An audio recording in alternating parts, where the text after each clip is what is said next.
Ambition is a powerful force. The power of ambition turns hopeful wishes into reality. It leads you on the right course to the good life. Legitimate ambition says, I only want something at the service of others, not at the expense of others. If it is your ambition to be great, you must first find a way to do so by serving others. If it is your ambition to be wealthy, you must first learn how to give. If it is your ambition to be healthy, you must first learn to stop doing the things that can make you and others sick. This is Jim Rohn.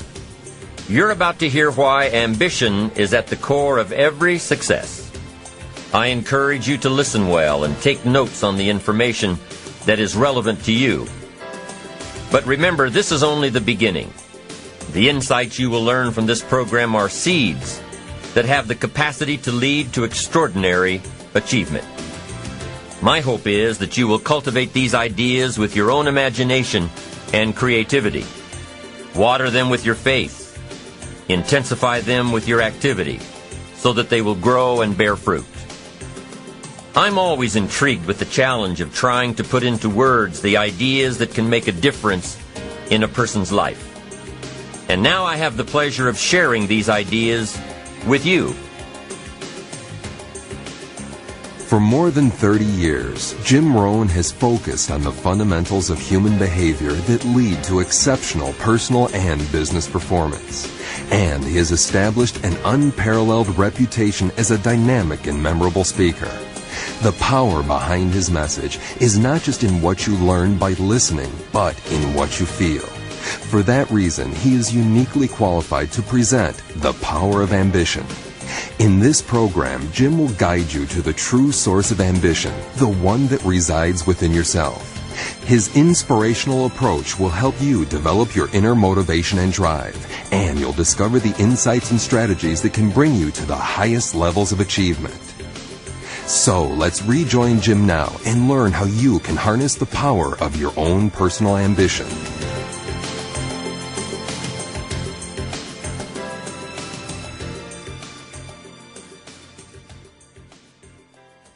To a lot of people, ambition is kind of a mystery. The dictionary says it's an eager desire for distinction, power, or fame. But what does that really mean? Well, let's start with the word eager. All by itself, eager is kind of exciting. Kids are eager for their birthday parties. They expect to be the center of attention, get lots of presents, eat too much. I guess grown-ups are eager for birthdays, too.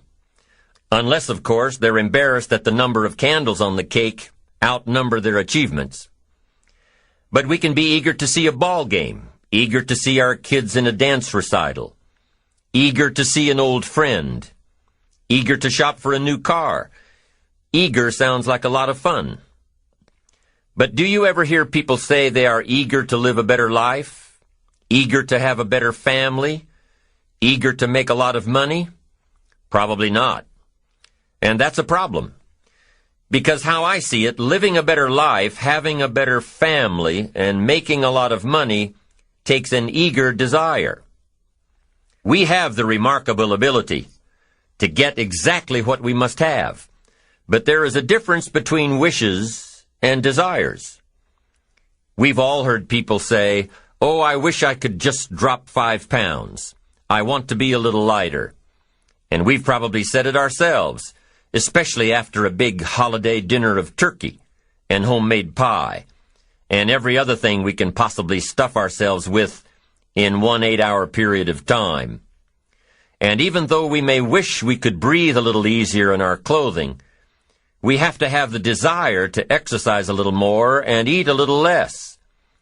The "I wish I could lose weight" has to become "I have the eager desire to lose weight." I'm also sure you've heard people talk about wishing they had more money to pay the bills, or take a vacation, or just to take a little pressure off of life. But before their lifestyle can change, their wish needs to become a desire.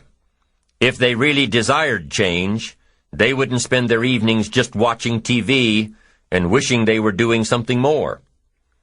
The backbone of an eager desire to change is discipline.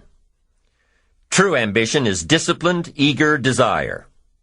It's that little part within us that says, if I want to be ready for that meeting tomorrow, I need to finish preparing for it today.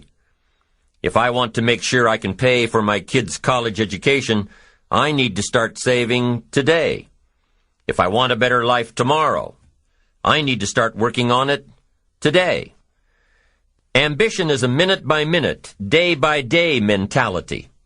To have the ambition to work towards a better family life, a newer car, a bigger house, a financially secure future, you have to live it every moment.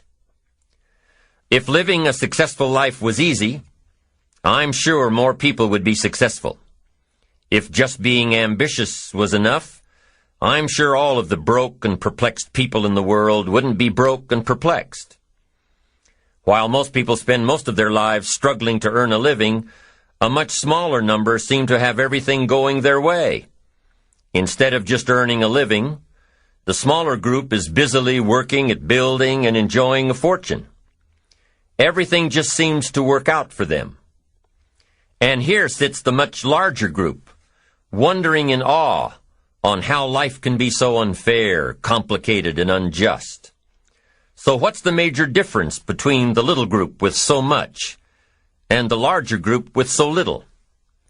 Despite all the factors that affect our lives, like the kind of parents we have, the schools we attended, the part of the country we grew up in, none has as much potential power for doing good as the ability to dream. Dreams are a projection of the kind of life we want to lead. Dreams can drive you. Dreams can make you skip over obstacles. When we allow our dreams to pull us, they unleash a creative force that can overpower everything in our way.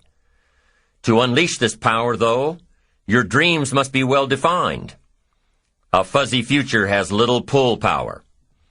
Well-defined dreams are not fuzzy. Wishes are fuzzy. To really achieve your dreams, to really have your future plans pull you, your dreams must be vivid. If you've ever hiked a 14,000-foot peak in the Rocky Mountains, one thought has surely come to mind. How did the settlers of this country do it? How did they get from the East Coast to the West Coast? By foot. Carrying one day's supply of food and water is hard enough. Can you imagine hauling all of your worldly goods with you, mile after mile, day after day, month after month? These people had dreams, big ones. They had ambition. They didn't focus on the hardship of getting up the mountain. In their minds, they were already on the other side. Their bodies just hadn't gotten them there yet. Despite all of their pains and struggles, births and deaths along the way, those who made it to the other side had a single vision: to reach the land of continuous sunshine and extraordinary wealth. To start over where anything was possible, where everything was possible. Their dreams were stronger than the obstacles in their way. You've got to be a dreamer. You've got to see the future finished in advance. You've got to see California while you're climbing 14,000-foot peaks. You've got to see the finish line while you're running the race. You've got to hear the cheers when you're in the middle of a monster project. And you've got to be willing to put yourself through the paces of doing the uncomfortable until it becomes comfortable. Because that's how you realize your dreams. Our great country was founded with dreams. They've always been important. Dreams are what caused thousands of people to leave their homes and families and start over in a land where anything was possible.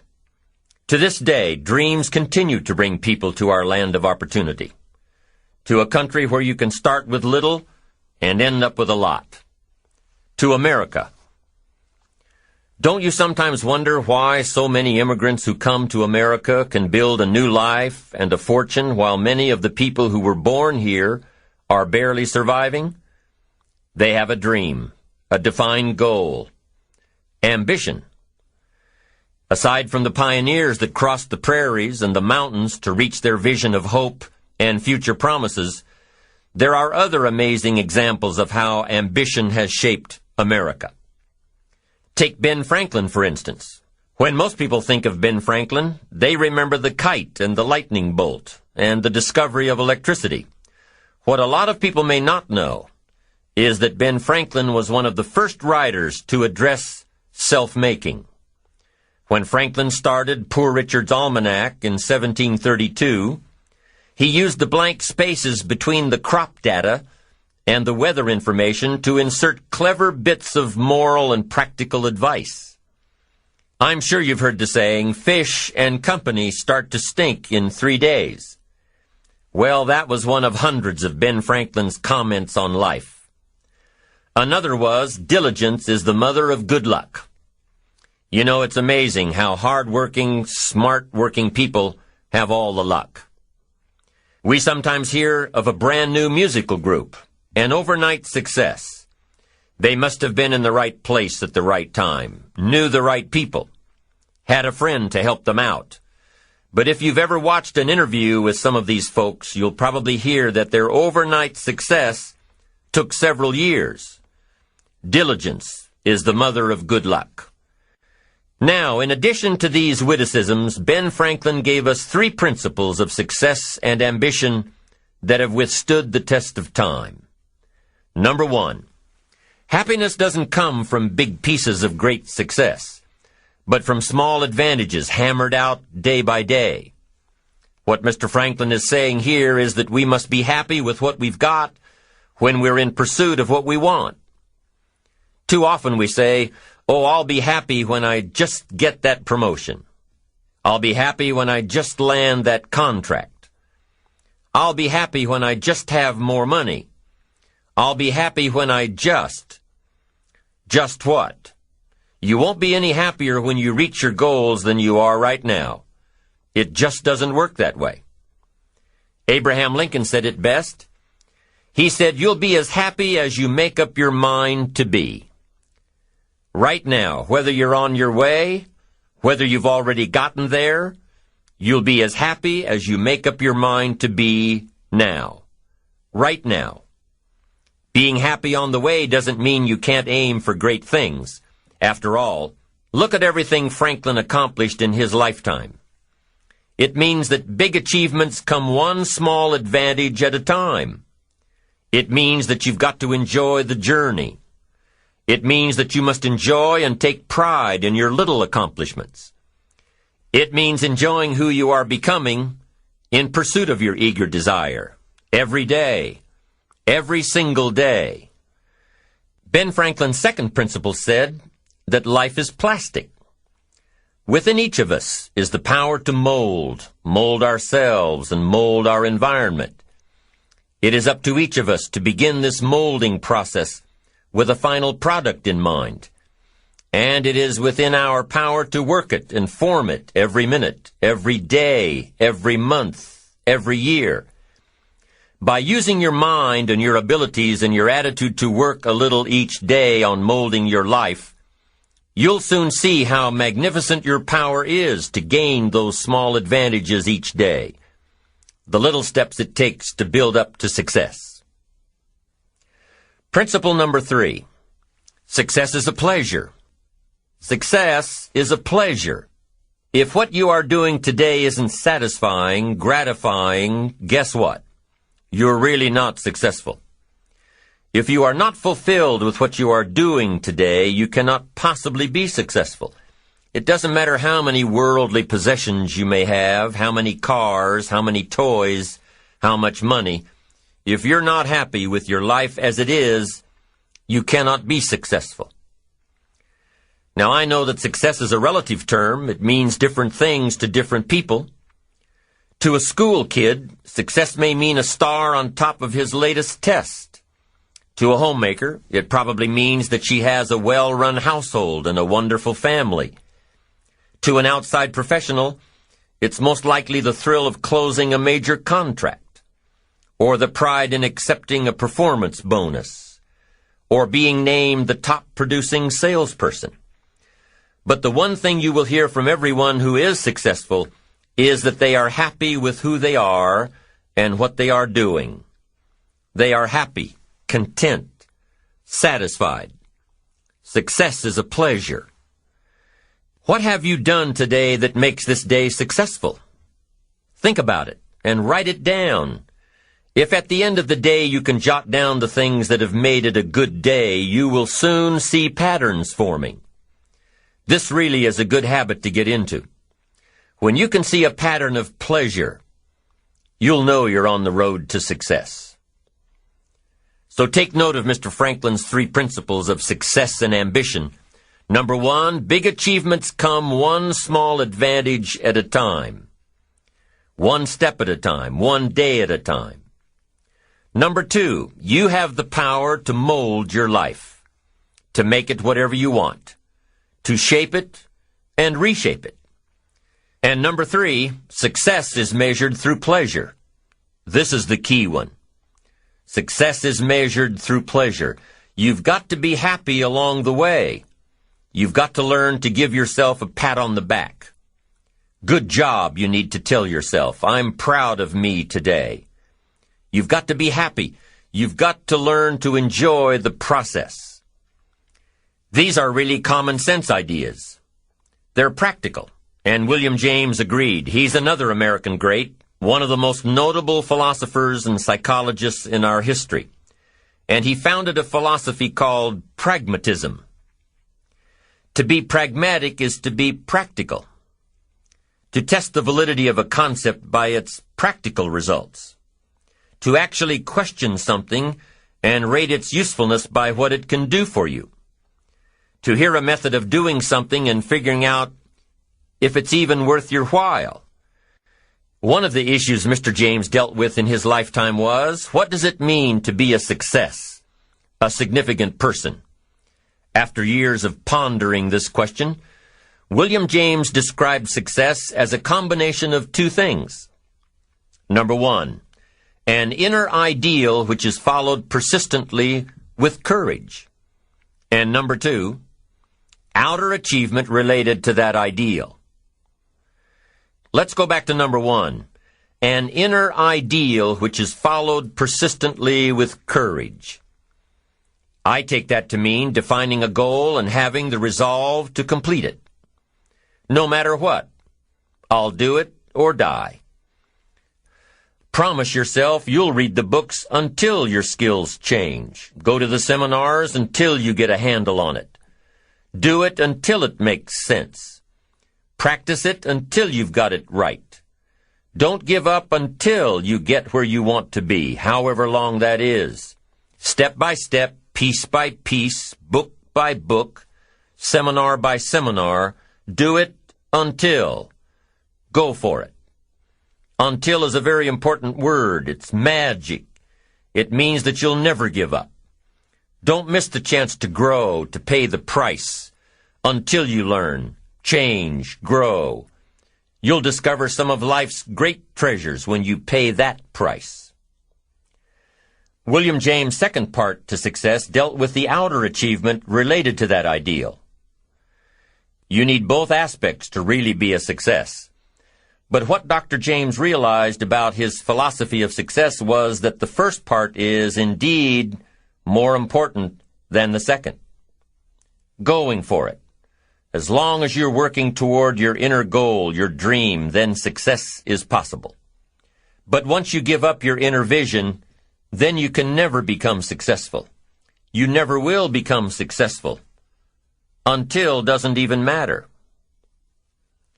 Now, maybe the person who's been working on a project for 10 years can be successful in his own right, if he's honestly working toward it, doing everything to make himself worthy of reaching the dream, really happy with where he is, doing it until. Then maybe he is a success.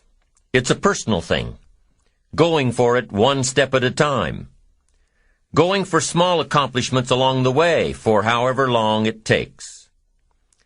So let's think about this for a moment. What outside evidence or results or proof can be seen when you accomplish your goals one step at a time? You'll start to see things change around you, little things, not major things, but little everyday things, things you may not even notice unless you are paying attention. If you're one of those who'd rather stay up late and get up late, only to discover that your workplace doesn't fit your schedule, and you roll out of bed cursing the alarm clock every morning, maybe you could start with the little change of going to bed half an hour earlier than normal. And maybe you'll see, in time of course, you can't train your body overnight, maybe you'll find out that you jump out of bed in a better mood, and that your day will start better, and that you'll get more done, and that the people around you that caused you problems aren't so hard to work with after all. It all starts by making one little change and adding to it every day. You see, you can't change what's going on around you without first changing what's going on within you. Start changing how you look at mornings, and sure enough, people will start changing how they look at you. When you start changing how you think, how you act, how you treat others, how you treat yourself, when you start responding instead of reacting to life, life will start responding to you. I'm telling you that you can do it with your lifestyle. You can do it with your sales career. You can do it with your management career. You can do it with any part of your life. If you are looking for equities unmatched, don't curse the only thing you have, seed and soil, sunshine and rain, miracle and seasons. But start processing things like we're covering in this program, and change will take off for you. You cannot believe what can happen in such a short period of time. So you ask yourself, what small changes can I start making today? Well, you can start in your car on your way to work. If you're sitting on the highway, stop-and-go traffic, moving at about 15 miles per hour tops, look at the guy or the lady sitting next to you and give them a smile, or thumbs up, or even wave. Now, some people might think you're a little strange, but hey, you'll feel better.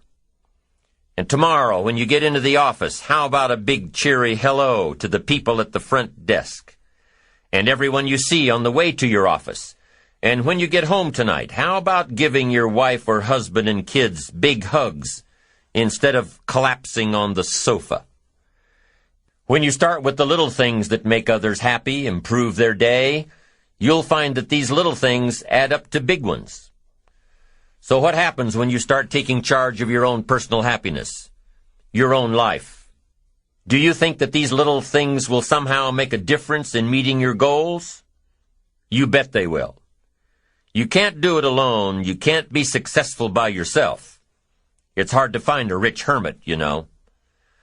The ambitious person realizes that each of us needs all of us. You all by yourself may have finalized the company's marketing plan, or finished up the sales projections, or even wrote the mission statement for the year to come. Even if you did this all by yourself, you really had the help of all of those around you who tolerated and supported your need to be undisturbed, or provided service to you during the project. Maybe you should thank those people every once in a while with a dinner certificate, or a bouquet of flowers, or 18 holes of golf. Even a thank you note. Thank you notes are so important. After all, without your support team, you probably wouldn't be where you are today. You can't be successful by yourself. So thank them. Thank those around you. And let them know just how important they are to you. Be it your office personnel or your family or your friends, a thank you sure goes a long way. So, is it important to do a little extra for these people as you are working your way toward your goals? I think so. I'm sure you do too.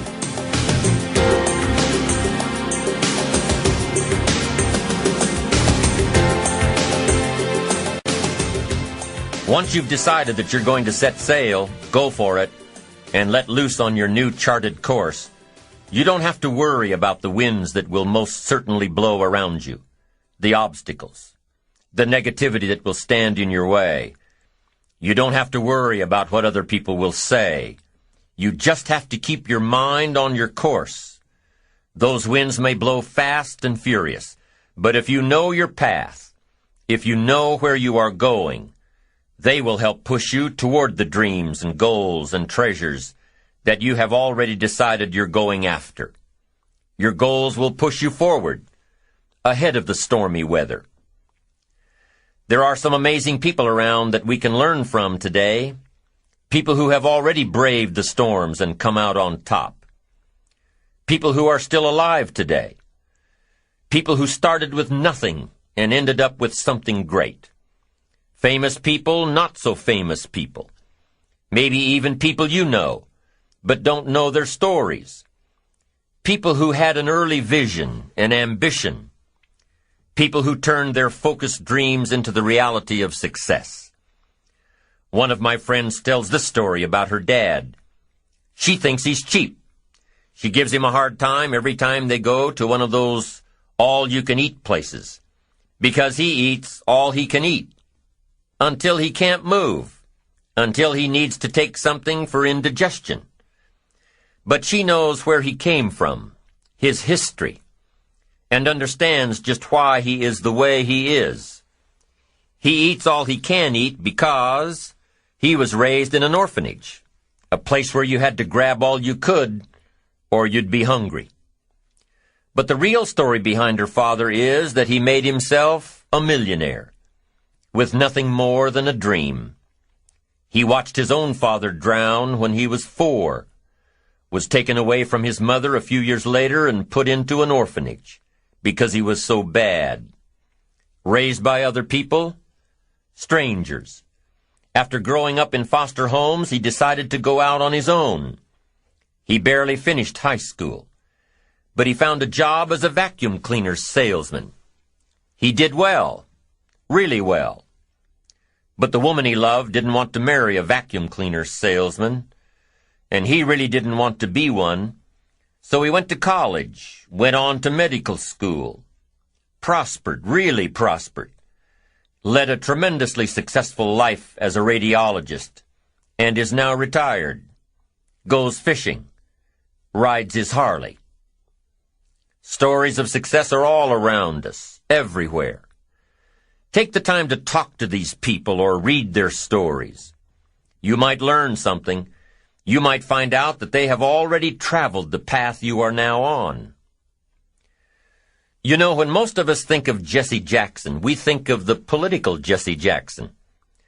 But what most of us don't realize is that before Jesse Jackson went to the streets to gain votes, he went to the ghettos with a message for inner-city youth. During his rallies, he would have the street kids repeat after him, "I am somebody." Jesse Jackson's message to these kids was that ambition is a moral imperative. To be a good person, you have to have ambition. You have to try to do something good with your life. You have to try to get out of where you are today or make where you are a better place tomorrow. You have to, or anything else is a waste. Mr. Jackson knew that his contribution to life began with America's youth, where he could make a difference before bad attitudes and bad habits took over for good. He went to make a difference with the disadvantaged youth of America. What an admirable mission. I'm sure you know that the same principles he teaches apply to you. When you get up tomorrow morning and are standing in front of the mirror getting ready for the day, remind yourself that you are somebody, that you are important, and that you can make the changes that will move you closer to your ideal future. Listening to the words of people like Jesse Jackson are of total importance, because motivation, lasting motivation, is backed with education. Many of these people have written books on their journeys. These books tell the stories and give the secrets that we can all learn from. Let's say you decided to take a trip, just a short one, maybe for a weekend. Let's say you want to go away to a place you've never been before. Wouldn't you want to find someone who had been there? Ask them a few questions. What's the best way to get there? The safest route? The quickest route? What do I need to bring to be totally prepared? What fun things should I look for on the way? What dangers do I need to avoid? By talking with someone who has already been there, It'll make your trip that much more enjoyable. It's the same thing with life. By listening to those who are farther along in the journey you are interested in taking, and learning from their successes and failures, you just might pick up something that will make your journey that much better. Listening to the stories of others can be motivating, captivating. They can provide that extra push you've been looking for. They can demonstrate what the power of ambition is truly all about. They've been there. Their knowledge is valuable. And when you use that knowledge and motivation to take action, you'll gain momentum. Eventually, you will find that the key to motivation, true motivation, is right there inside you. You won't have to look elsewhere to get pumped up, turned on, charged up. With the right knowledge behind you, you will learn how to motivate yourself. With the right knowledge, you will find yourself becoming inspired on your own, by your own learning, by your own discovering. You won't have to hope that somebody comes along to turn you on in the morning. They might not show up. You'll find that your journey of pursuit is the best alarm clock in the world. So let's go on to determine the 6 steps for building your ambition. We'll begin on side 2.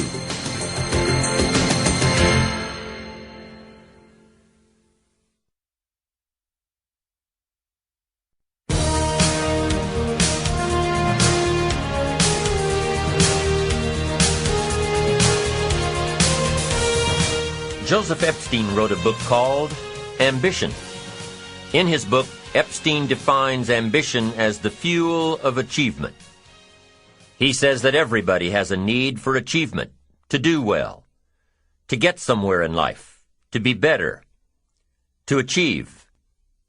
Achievement means moving forward, and in order to move forward, you must be motivated, inspired, ambitious. You must have dreams and goals that create ambition, good ambition, positive ambition. Now, ambition does not mean being greedy. It does not mean being selfish. It does not mean getting ahead at the expense of others. Ambition is not greed. Ambition is not avarice, an all-consuming desire for wealth. Ambition is not hoping you can win at the expense of others. Do you suppose Judas was ambitious? He ended up with 30 pieces of silver, a fortune in those days. Was Judas successful because he had all that money? No, Judas sold out. Was Judas happy when it was all over with? No. The money didn't make him happy. What he did to get the money certainly didn't make him happy. What Judas became in the pursuit of his fortune caused him to end his own life. What drove him was not ambition. Ambition is not greed. Ambition is an eager desire to achieve, an eager desire to get ahead in life, to do more for your family, to prosper in health, wealth, and relationships. Now, desire does not always translate into ambition. Desire is what you want for yourself. A bigger house, a better car, a fatter bank account, a better life. I desire to have these things. Ambition is how you get there. Desire is sometimes healthy. Desire is sometimes unhealthy. Desire might say, I want the tallest building in town. The destructive side of desire might urge you to tear all of the other buildings down. I guess that's one way to do it. You might get away with tearing down the first one and maybe the second one. But in your desire to tear them all down, sooner or later, some guy is going to be standing out in front of his building saying, I'm on to you. Get out of here. And pretty soon you're no longer known as a builder. You're known as a destroyer. Now, the second way to have the tallest building in town is to see it, dream it, and plan it, and put your team on it, work on it. Go through all of the steps to get there. Do it right. Have the ambition to be the owner of the tallest building in town, and go through all of the right steps to get there. If you really want it and have the skills to do it, and the patience to weather all of the storms, your ambition will lead you there. Having the ambition to do what it takes to get you where you want to go is good. Ambition is creative and constructive. Ambition is an expression. It's something inside of you want to express in a positive way. I'm sure you have dreams of accomplishing great things. Are you ambitious enough to realize these dreams? Are your dreams strong enough to pull you toward your future? Are they vivid enough to see the end result now? Are they worthy of doing until you get there? What are your reasons for creating these dreams? Reasons vary from person to person. I bet if you did a little soul searching, you could come up with a fairly strong list. The list of reasons. Why is it so important to achieve these dreams? What are you trying to express? These reasons for accomplishing great things are different for everybody. There are personal reasons, sometimes uniquely personal reasons. Some people do well for the recognition. Some people do well because of the way it makes them feel. They love the feeling of being a winner, and that is one of the best reasons. Once in a while I hear someone say, "If I had $1 million, I'd never work another day in my life." Hey, that's probably why the good Lord sees to it that he doesn't get his million, because he would just quit. Family is another reason, a motivator for doing well. Some people do extremely well because of other people, and that's a powerful reason. Sometimes we will do something for someone else that we would not do for ourselves. I know a lady who was getting back on track from financial disaster. Even though she didn't have much of anything left, her primary motivator was to keep her daughter in private school, an expensive one of the best in the country. Although her goal was to financially surpass where she was before her economic fall, her main reason to work all of those extra hours was to give her little girl the best possible education. As you can well imagine, wanting to do something for someone else led her to all sorts of other accomplishments as well. How fortunate are the people who find themselves greatly affected by someone else. It's powerful. What has you getting up early, hitting it hard all day, and staying up late? What has you inspired? What are your reasons for doing well? What's at the core of your quest? What is the power behind your ambition? Think about it. Jot it down. Do some soul searching. Define your reasons so they will work better for you.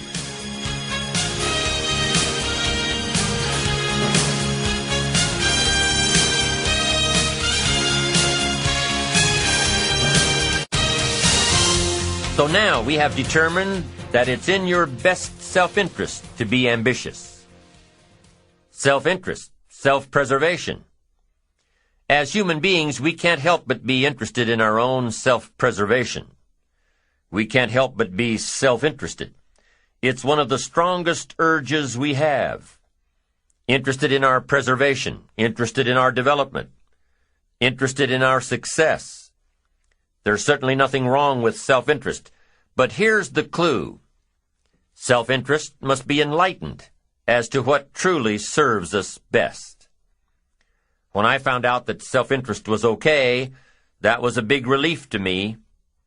Now, we're not talking about selfish. We're talking about self-interest. Self-interest needs to be educated, enlightened. Self-interest is willing to be benefited by service to others, not at the expense of others. Self-interest at the expense of others starts to be greed, evil, hoping you go up as someone goes down, hoping to attain while someone else loses. I win, you lose. We call that the beginnings of evil, the dark side of our nature, wishing to benefit at the expense of others. Enlightened self-interest wishes to benefit at the service of others. A friend of mine tells this little story about a person she hears from about every 3 months or so. This guy calls to solicit money for food baskets for homeless families. She's happy to give her money to them. She was unfortunately homeless for a short period of time, and she knows the position these people are in. This group is legit. She checked them out. But after the second or third time this guy called, same guy, after the second or third time he called, she started talking to him about other stuff. Turns out this guy is broke, living in a hotel, looking for any construction job he can find. Any job at all. But what's unique about this guy is that he donates 2 or 3 hours a night, every night, to call people and get money to feed the homeless. Every night, from his hotel room. Now, most people would say this guy should use those hours every night to work a second job or a third job. But while he's way down on the ladder of success, he feels it's important to help those less fortunate than he is. He has a roof over his head. He makes enough to feed himself. And my friend says that every time she talks to this guy, every 2 or 3 months, he's doing better. He's digging himself out of debt. He's starting to save money. He thinks he'll be able to move into an apartment in another month or 2. Now, recently an interesting thing happened. My friend was talking with an associate of hers. She's single, lives in a big house, needs to find a handyman to help her out on a regular basis, someone who can build an addition onto her house. So my friend told her about this guy. The only reason this guy ended up being hired was that my friend's associate was touched by his dedication to service, while he, himself, was down and out. Service. Success at the service of others.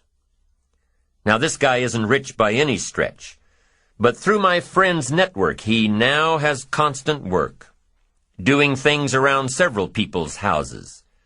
And now he's in a place of his own. And guess what he does every night? He's still making phone calls to get money to feed the homeless. What great character this man has. Enlightened self-interest leads to wealth. Self-preservation leads to poverty. Somebody says, well, I can't be concerned about other people. I have to pay attention to myself. Well, then you'll always have to. Somebody says, I can't be concerned about other people's bills. I've got enough worries trying to pay my own. Well, then you'll have to worry about them for the rest of your life. The best way to get that monkey off your back is to turn your attention around. Once I understood some of this stuff, I'm telling you, it revolutionized my whole life. Now, self-interest is okay, yes, but here's what self-interest must be if you truly want to be happy. It must be enlightened. It says, don't keep your attention on yourself if you want your life to work out well. Turn your attention to others. In your own self-interest, be enlightened. Truly act in your own self-interest by making an investment in service to others. Next, if you wish to receive, now there's nothing wrong with wishing to receive. It's part of self-interest. But here's the enlightened part. If you wish to receive, you must give. Some people say, if you give, it's gone. No. Not if you're educated. If you're stupid, yes, it's gone. But if you're enlightened, chances are, if you give, you've invested. And what do we expect an investment to do? Return.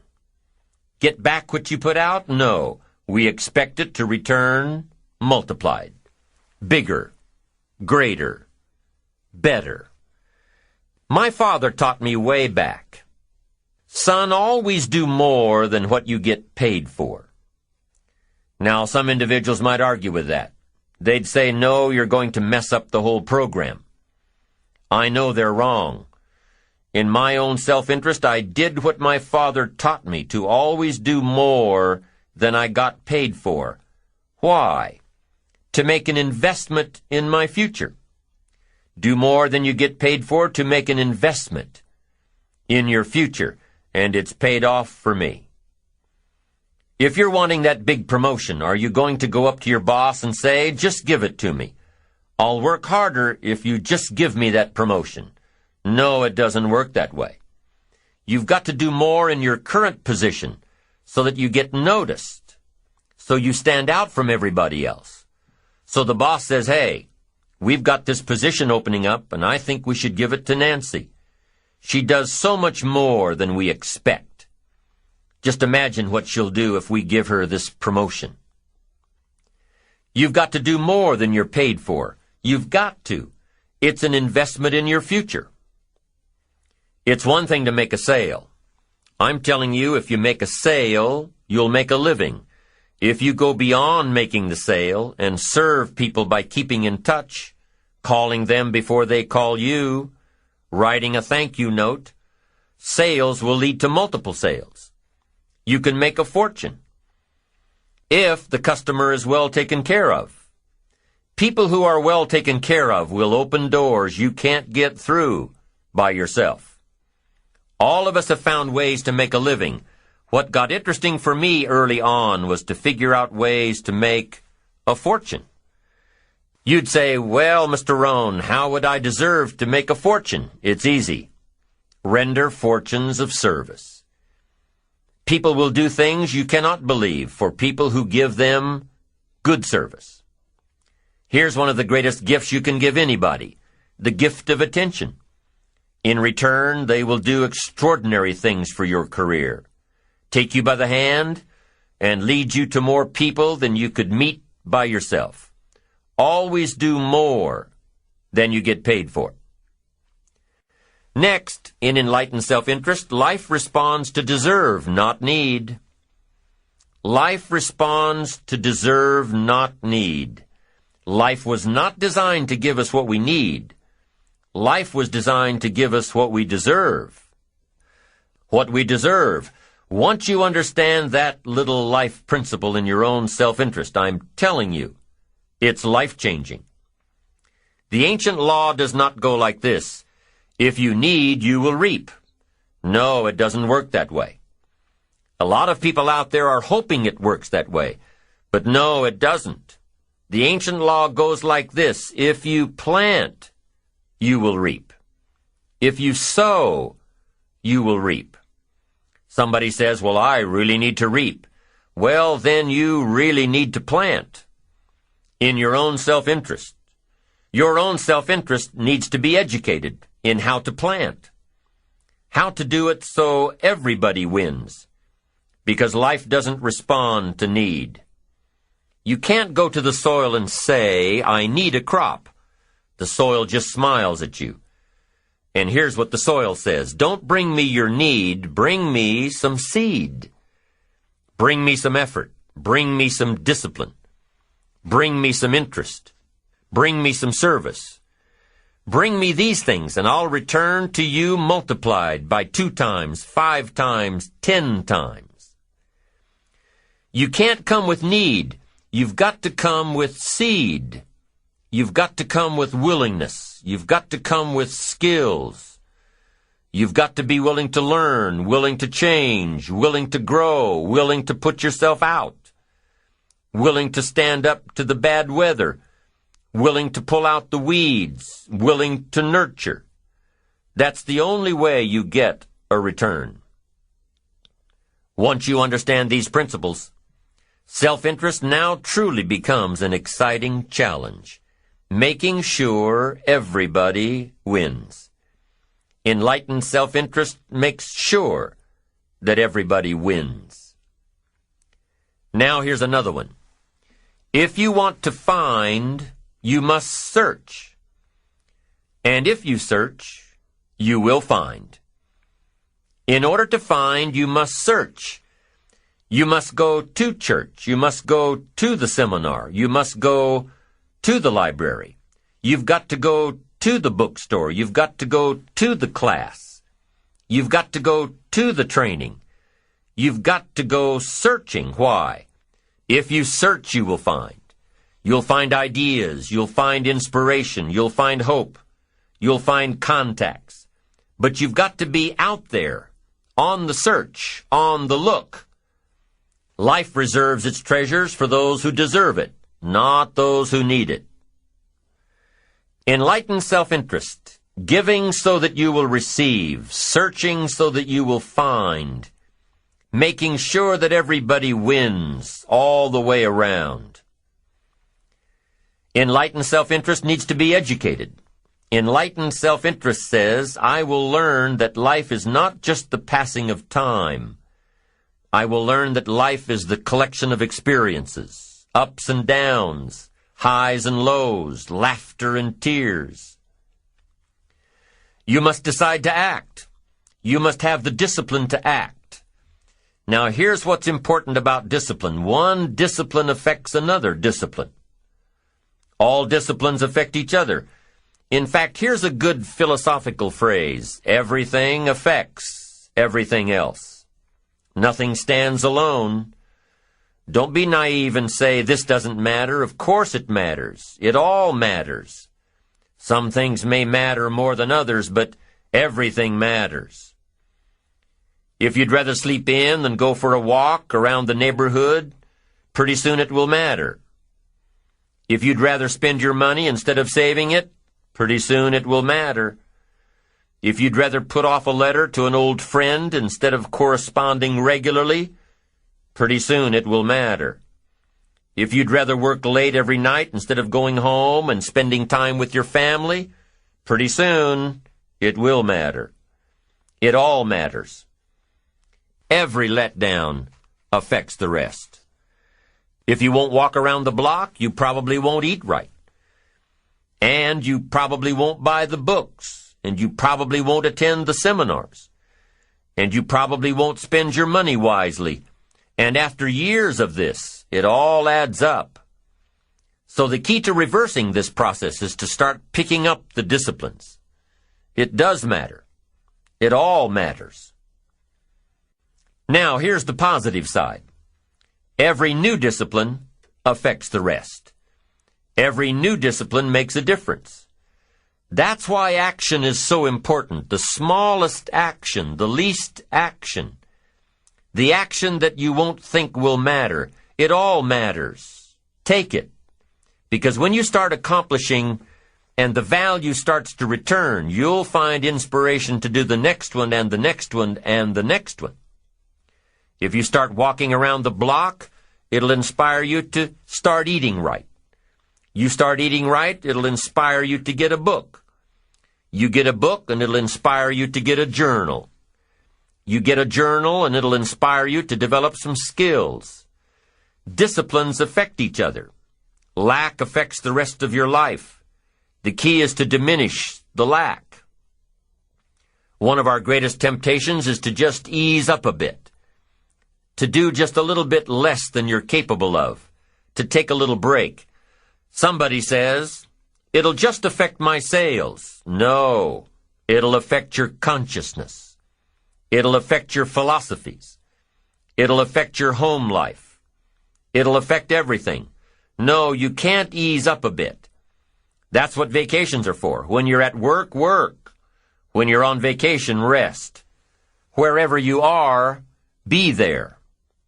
If you think about vacation when you're at work, you'll surely think about work when you're on vacation. You'll just mess it all up. So be disciplined. Get involved. Do all that it takes to get the job done. Get your health back. Get your bank account where it's supposed to be. Get your family in order. Get disciplined, be disciplined every day. When you set up the disciplines that give your life structure, miracles can happen, multiplied. And I'm telling you, anybody who wants to make a drastic change in their income can do it.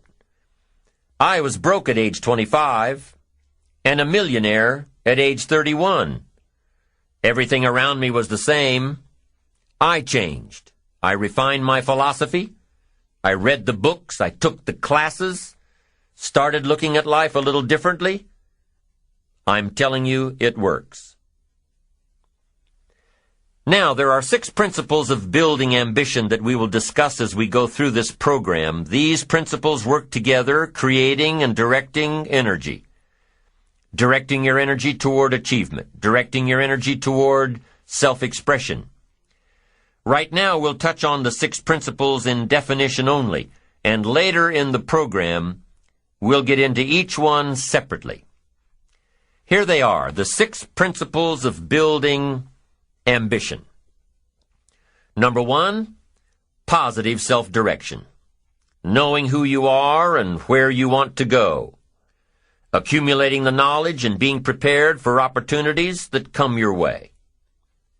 Number 2, self-reliance. Taking responsibility for your own life. Taking responsibility for whatever happens to you. Knowing that you have made the conscious decisions that are now affecting your life. That what's happening in your life is the direct result of your activity. Counting on you. Number 3, self-discipline. Ambition at the daily level, knowing that you can reach your goals one step at a time, one day at a time, one activity at a time, and doing everything it takes to get there, every day. Number 4, self-enterprise. Consistently being able to create opportunity, and consistently being able to take advantage of it, being aware enough to see it, skilled enough to make it work for you. Number 5, working with others. We must make ourselves stronger to benefit us all. We must succeed at the service of others, learning how to take your skills, enterprise, reliance, and direction to the table to create true success. And the 6th principle of building ambition is self-appreciation. Appreciate your accomplishments. Appreciate your potential. Knowing that in one day you completed all you set out to do. Fueling your ambition by fueling your appreciation of yourself. Each of these principles, when activated correctly, help to develop your ambition. Your eager desire to get more out of life, to gain wealth, to gain prosperity, to have a better family, to build a better business. All of these principles work together in creating and directing energy toward achievement and self-expression. All of these 6 principles are required to build the 3 cornerstones of a truly ambitious person: focused concentration, resilience, and integrity. You'll know you have unlocked the power of ambition when these 3 qualities, the cornerstones, become words that best describe you. So when we continue, we'll get started with principle number 1, positive self-direction.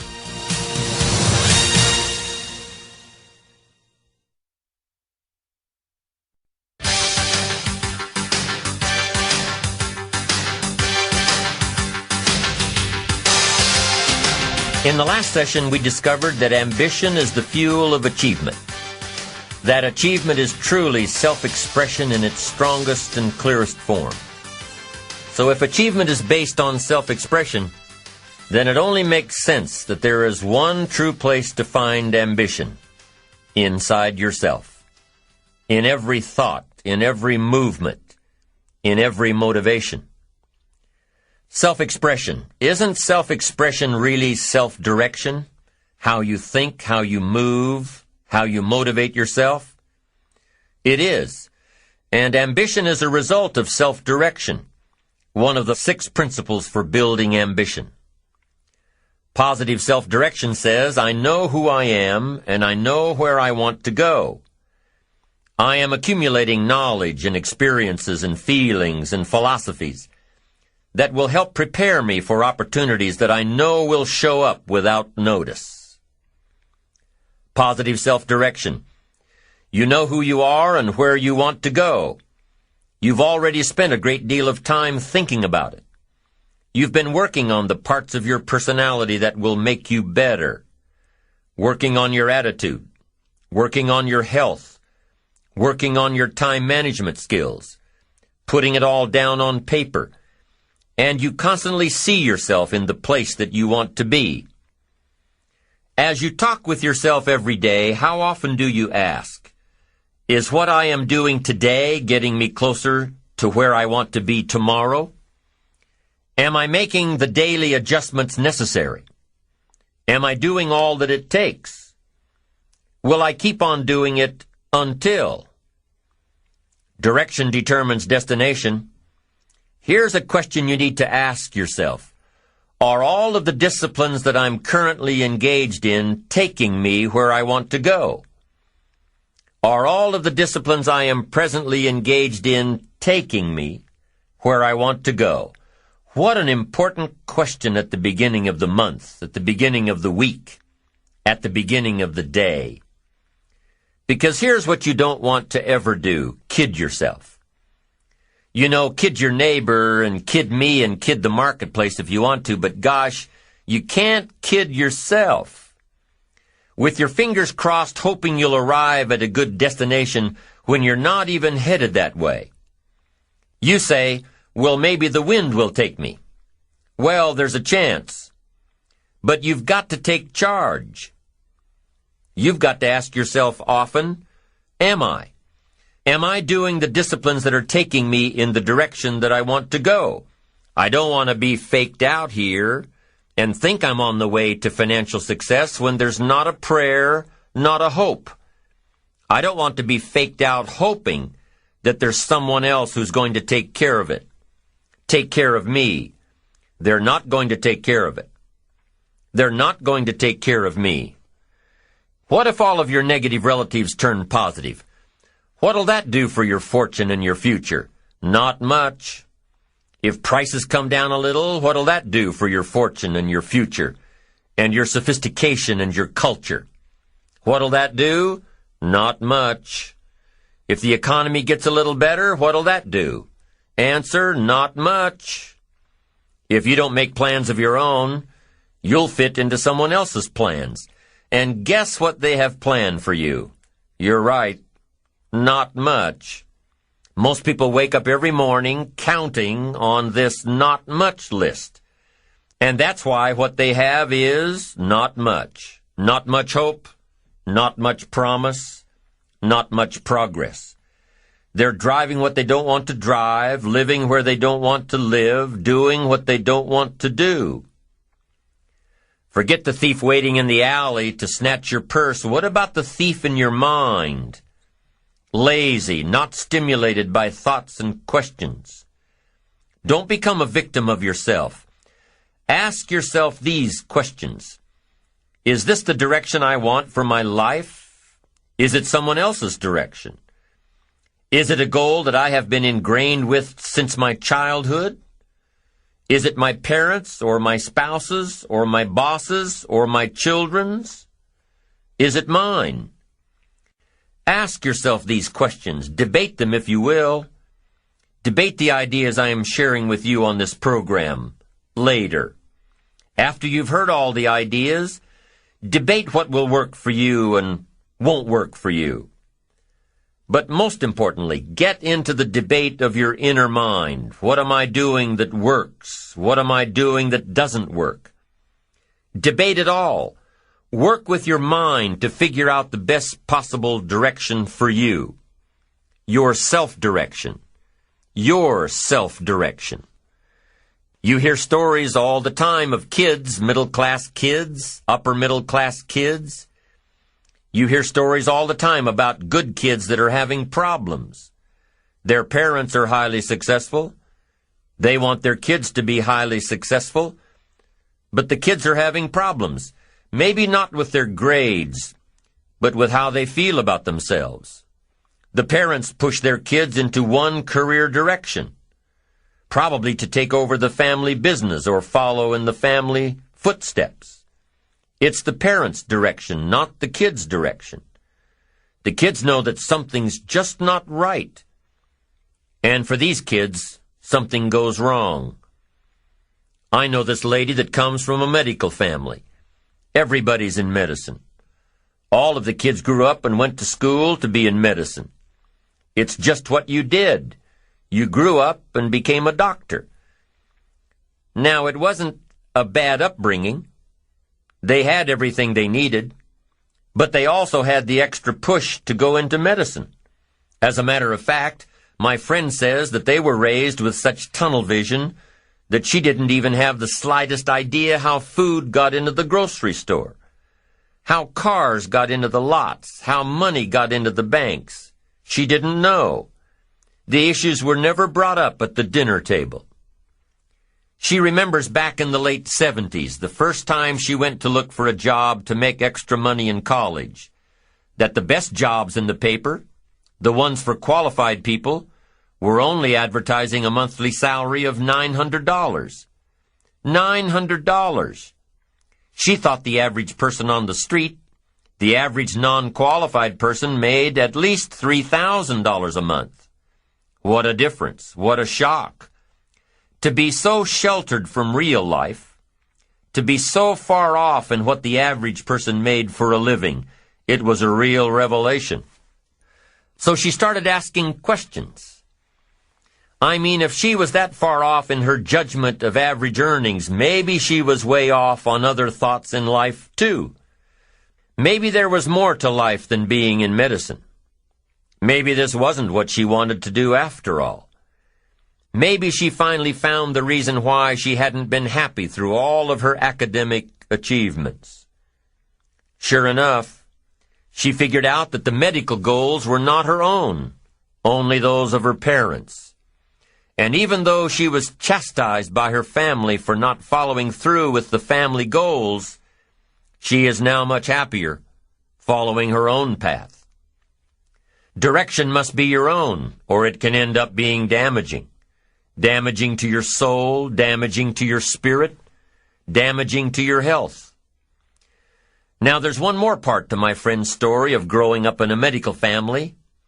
It's a part that nobody in her family talks much about, yet it happened. And it's an important part to tell. While my friend was pushing for perfection in school, she also pushed herself into an eating disorder. She ended up with this a few years before anyone really knew anything about anorexia. So there wasn't much help available. But a few years later, about the same time she started asking questions about life, she determined with the help of a specialist that this eating disorder had nothing to do with food or the lack of it. It had to do with control. It had to do with direction. Somebody else's direction for her. Direction has to be your own, or it can be damaging. So parents, be watchful of how you motivate your children. Give them all of the resources to make their own choices, and back them up. Give them the freedom to discover their own direction. It may not be the direction you'd hope for, but it is their direction. And with their own direction, they will reach their own destination. It just doesn't work out any other way. Now, if you are one of those people who had the revelation that the life and goals you're pursuing are not your own, you can change it. Just like my friend did. But the change doesn't come overnight. The direction of life can come overnight. A new goal can reach out and grab you in one day. Give you the push and the ambition and the momentum to change your course, where you want to be. But the final destination does not happen overnight. It still takes a lot of work. It still takes time for the plans to build, to grow, to run the course. It takes patience. Let's say you have a brilliant idea for starting a new company. What's the first thing you do? You write a business plan and a marketing plan, and complete the financial pro formas. You don't expect to have an idea one day and a prospering business the next. No, it doesn't work that way. You've got to take all the right steps, give it care and nurturing and time. Lots of time for your investment to start reaping rewards. You've got to be patient. But here's what does happen. As soon as you turn a new direction, I'm telling you, you've got an excellent chance of a brand new destination. A brand new destination in 3 years, a brand new destination in 5 years. Not a brand new destination tomorrow. A brand new destination that will come just as surely as you follow and adhere to the disciplines required.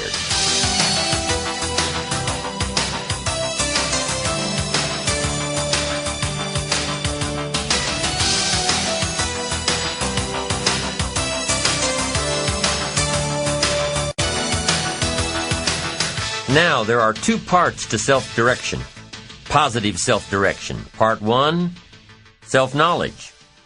Self-knowledge is knowing who you are and what you want to do with your life. Self-knowledge is knowing how you feel about yourself. Self-knowledge has a lot to do with your philosophy, and your philosophy has a lot to do with shaping your attitude. How you feel about yourself, how you feel about life, how you feel about your direction, how you feel about others around you. Your attitude. You've got to know. You've got to gather up enough knowledge and information to know what's right for you. How do you gather up information? Well, you can start with your own experiences. The best way to know if something works for you the right way is to do it the wrong way. Now, you can't keep doing it the wrong way. You've got to be smart enough to say, hey, this isn't working, and change it. Start doing it the right way. Then search for the knowledge and apply what's right for you in your life. Develop your own attitudes and philosophies around your own experiences and the experiences of others. Take all of the information you have gathered and compile it, consider it, debate it, tear it apart, turn it upside down. Look at it from your own perspective and refine it to suit you. Rearrange it. Throw some of it out. Keep what you think will work for you. And most importantly, make sure that what you end up doing is the product of your own conclusion. Make sure that the knowledge that you are building is your own self-knowledge. The first component of positive self-direction, self-knowledge.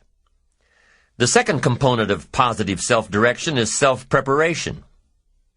Self-preparation, being ready for the opportunities when they show up in your life. Being ready for the sales call that may make you a fortune. Being ready for the meeting that may positively affect your career. Being ready for it all, in expectation that it will come. Now, for those of you who are parents, when you found out that a new member of the family was going to come along in 9 months or so, what did you do? You started getting ready. You started reading the books on how to best handle a baby.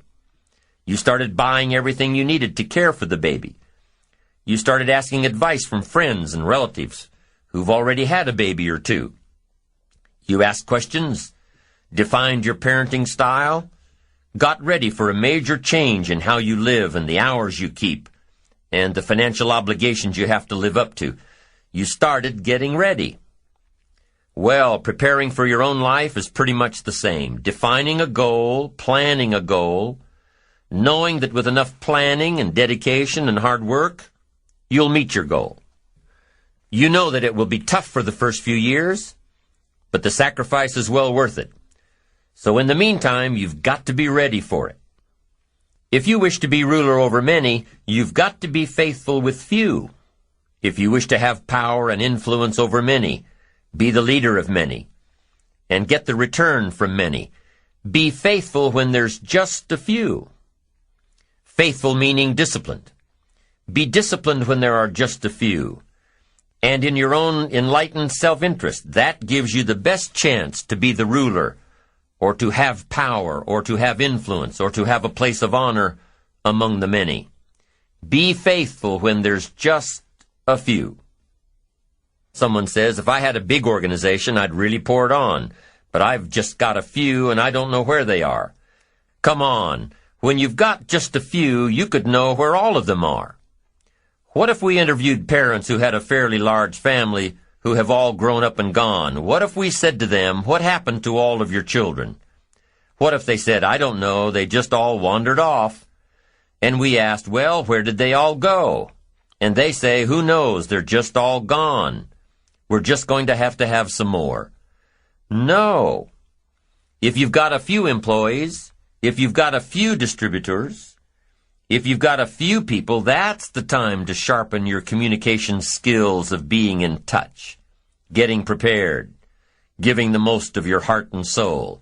That's the time when you just have a few. In your own enlightened self-interest, set up the lines when there's a few. Be totally absorbed when there's just a few. Then you put yourself by reputation and by skill in line, so that when a leadership position opens with the many, you'll be called. That's the key. Now the same thing goes with your money. Someone says, oh, if I had a fortune, I'd really take good care of it. But I've only got a paycheck, and I don't know where it goes. Wow, did you ever hear that expression, I don't know where it all goes? Did you ever hear that?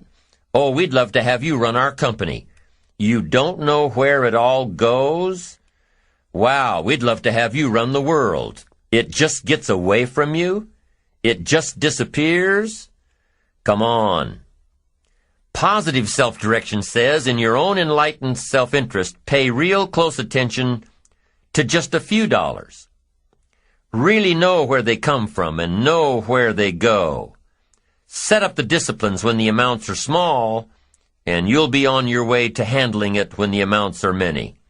Enlightened self-interest, positive self-direction, self-preparation.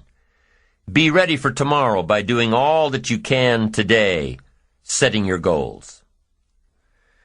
Set a goal that will make you stretch for what it will make of you to achieve it. What a brand new reason for setting goals. What an all-encompassing challenge to have a better vision of the future, to see what it will make of you to achieve it. And here's why. The greatest value in life is not what you get. The greatest value in life is what you become. The major question to ask on the job is not, what am I getting here? The major question to ask is, what am I becoming here? It's not what you get that makes you valuable. It's what you become that makes you valuable. Set the kind of goals that will make something of you to achieve them. So there you have the two components of positive self-direction. Number one, self-knowledge, knowing who you are and what you want to do with your life. And number two, self-preparation, getting ready for the opportunities before they come your way. You need both aspects for positive self-direction, figuring out who you are and what you want, and being prepared for the day you reach your goals, being ready, being worthy, becoming the person you need to be in pursuit of what you want. What good is an opportunity if you're not prepared to take advantage of it? It's no good.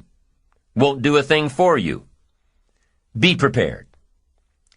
Now here's what's called the self-knowledge acid test. Quickly, without thinking too much about it, quickly list your 3 most important long-term work-related goals. Is it a client you've been trying to sign for several months? Is it a major sale you've been trying to make? Is it a promotion? Is it a partnership in the firm? Quickly list your 3 most important long-term work-related goals. Achievements that you want to make. Achievements that will take a while to get. Write them down. Again, without thinking too much about it, quickly list your 3 most important personal and spiritual goals. Things that will make a difference in your personal life. Is it going to church more often than holidays? Grasping all you can from the Sunday sermon?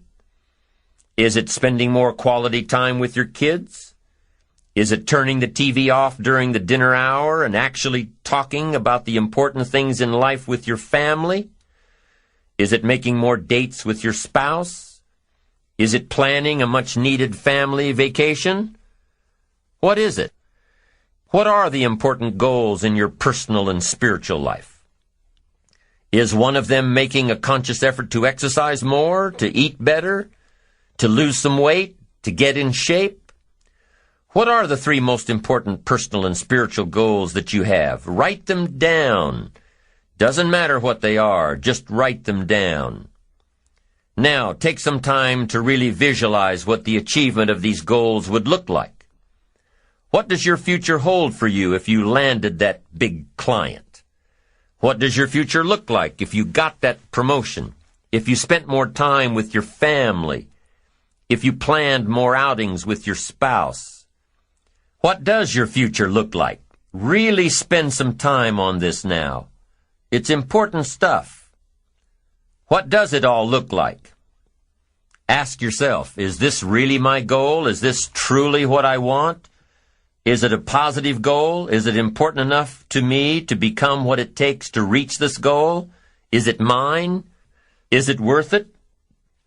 If your 3 goals on the career side and 3 goals on the personal side don't stand up to these questions, you need to take some time to carefully redefine a few things. Redefine your list. Redefine where it is that these goals came from. Redefine what actually is important to you. Redefine how hard you'll really work to get them. Now, there are 2 parts to this goal setting and redefining process. There's 2 parts. Number 1, don't set your goals too low. An interesting thing that we teach in leadership, don't join an easy crowd. You won't grow. Go where the expectations are high. Go where the demands are high. Go where the pressure is on to perform, to grow, to change, to develop, to read, to study, to develop skills. Now here's the second part on setting goals. Number 1 is don't set your goals too low. Number 2 is don't compromise. Don't sell out.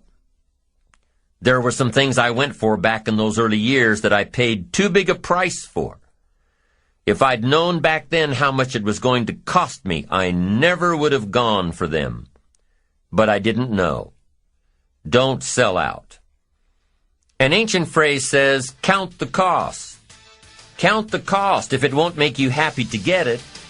If you become less in your pursuit of getting it, if it's not worth the life you'll lead after you get it, it's not worth it.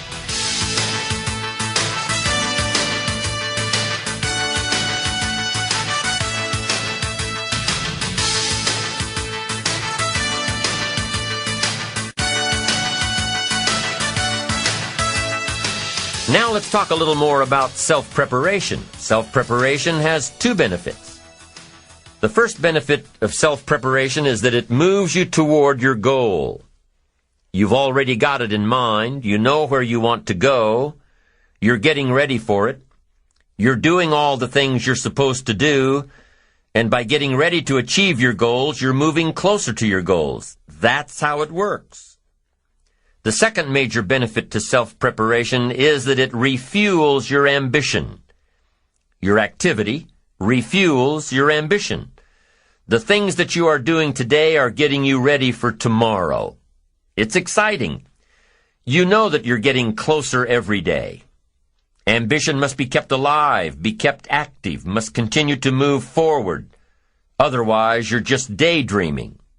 You must keep active, keep moving forward so your ambition can fuel you, motivate you, get you where you want to be. Self-preparation. The benefits are, number 1, it moves you toward your goals, and number 2, it refuels your ambition. Be prepared. Get ready. This method of self-preparation involves 3 steps. Step 1. Carefully consider where the next opportunity for reaching your goal will originate. Where will it come from? Will it come from networking with your colleagues? Will it come from reading the last book that you bought? The book that's still sitting on your shelf waiting to give you some answers? Will it come from you taking the time to think it out? Where will it come from? The next opportunity that will push you forward. If you don't know, here's what you have to do. For each major goal of yours, the top priorities on your list, for each of these, take out a separate piece of paper, 1 single sheet per major goal, write down your goal at the top and start listing all reasonable resources. Write down every possible place that you could find the opportunity to achieve this goal. And with each resource, classify them. Ask yourself, is this resource a sure thing? A good bet? About even chances? Unlikely? A long shot? Ask yourself these questions and classify all of the resources you have written down. That's the first step. The second step in this method of self-preparation is to make sure you know what you need to do to be prepared for your opportunities. Take your sure things first. Figure out what you need to do to be prepared when they happen. Break down your preparation into concrete steps. Make sure that you know exactly what you have to do to take advantage of the opportunity when it comes your way. Let's say that one of the top priorities on your career list of goals is to get this new client. Let's take it one step further to say that on your resource list for this goal is to have a lunch meeting with a friend who just happens to be the mentor of the client you're going after. Is this friend of yours a sure bet on your resource list? Well, let's say he is. I mean, you know this guy is a tremendous consulting source for the client you want. The client you want really listens to the opinions and advice of your friend. So you're getting ready to have lunch with your friend. What do? You've got to make sure that you're up on all the knowledge and the industry data that will impress your friend. Make him realize that he knows someone who could benefit from your knowledge and your vitality and your spirit and your experience. Impress him. Impress him so much that he goes back to his friend, the client you're after, and tells this prospective client of yours that he needs to do business with you. Be prepared. Go through your entire list of goals and resources and classify them. Break each resource into concrete steps of preparation. Start by working on the sure bets first, and then move down the line. The long shots will come through every so often, but start with the resources that will serve you best now. Get ready for the opportunities before they come your way. Step 3 in the self-preparation method is to do all you can to make each opportunity more likely to happen. After you've determined what you have to do to get ready to be prepared, after you've determined this, see what you can do to expedite the process. What can you do to increase the likelihood of this opportunity? Go over it and over it and over it. Use these 3 methods again and again as you assess where you are now and where you have to go next to keep moving toward the achievements that are most important to you. Step 1, consider your resources. Step 2, determine what you have to do to get ready. Step 3, expedite the opportunities. And by the way, this method of self-preparation works wherever you are in your journey, whether you're close to your goals or whether you're just starting your journey of self-direction. This method works. Have working knowledge to draw from. Continually work on yourself in preparation of where you want to be. Build a reservoir of thoughts and ideas and philosophies and experiences that are your own. Build, grow, change, get ready, be prepared. Be prepared for a life worth living. Now here are the 4 ifs that make life worthwhile. Number 1, life is worthwhile if you learn. Nothing worse than being stupid. Life is worthwhile if you learn. Learn from your personal experiences. Learn from other people's experiences. Second, life is worthwhile if you try. Now you've got to take what you've learned and see if you can try your hand at it. Someone says, well, you can't try, you have to do. No, you have to try. I put the bar up 2 feet and asked the kids who can jump 2 feet. I can, some say. I can't, some say. I don't know, some say. How are you going to know? You don't. You've just got to try. Just back off and run at it. How are you going to know if you don't try? Now, what if you knock the bar down? Does that mean you can't jump 2 feet? No. You have to what? Try it again. Of course, you have to try. Try it another way, but try. Try your hand at it. When the record book on you is finished, let it show your wins and your losses, but don't let the record book show that you didn't try. Next, life is worthwhile if you stay. You've got to learn to stay. Now, you don't have to stay forever. Just stay till you see it through. A guy builds a foundation, and then he wanders off somewhere and builds another foundation. He's got these foundations scattered all across the country. I mean, no walls, no roofs, just a bunch of foundations. Not a good reputation. Stay. You don't have to stay forever. Just stay to finish something. Don't fall into the trap of less than refined sophistication. Stay till it's over. The fourth if that makes life worthwhile: 1 is if you learn, 2 is if you try, 3 is if you stay, and fourth if that makes life worthwhile is if you care. Caring is a unique human experience that is so vital and so powerful and so all-encompassing and so far-reaching. If you care at all, you'll get some results. If you care enough, you can get magnificent results. To lead a life worth living, you've got to learn, you've got to try, you've got to stay, and you've got to care. Develop your positive self-direction. Do these things we've discussed. Remember the 4 ifs, and you're on your way to building a life worth living.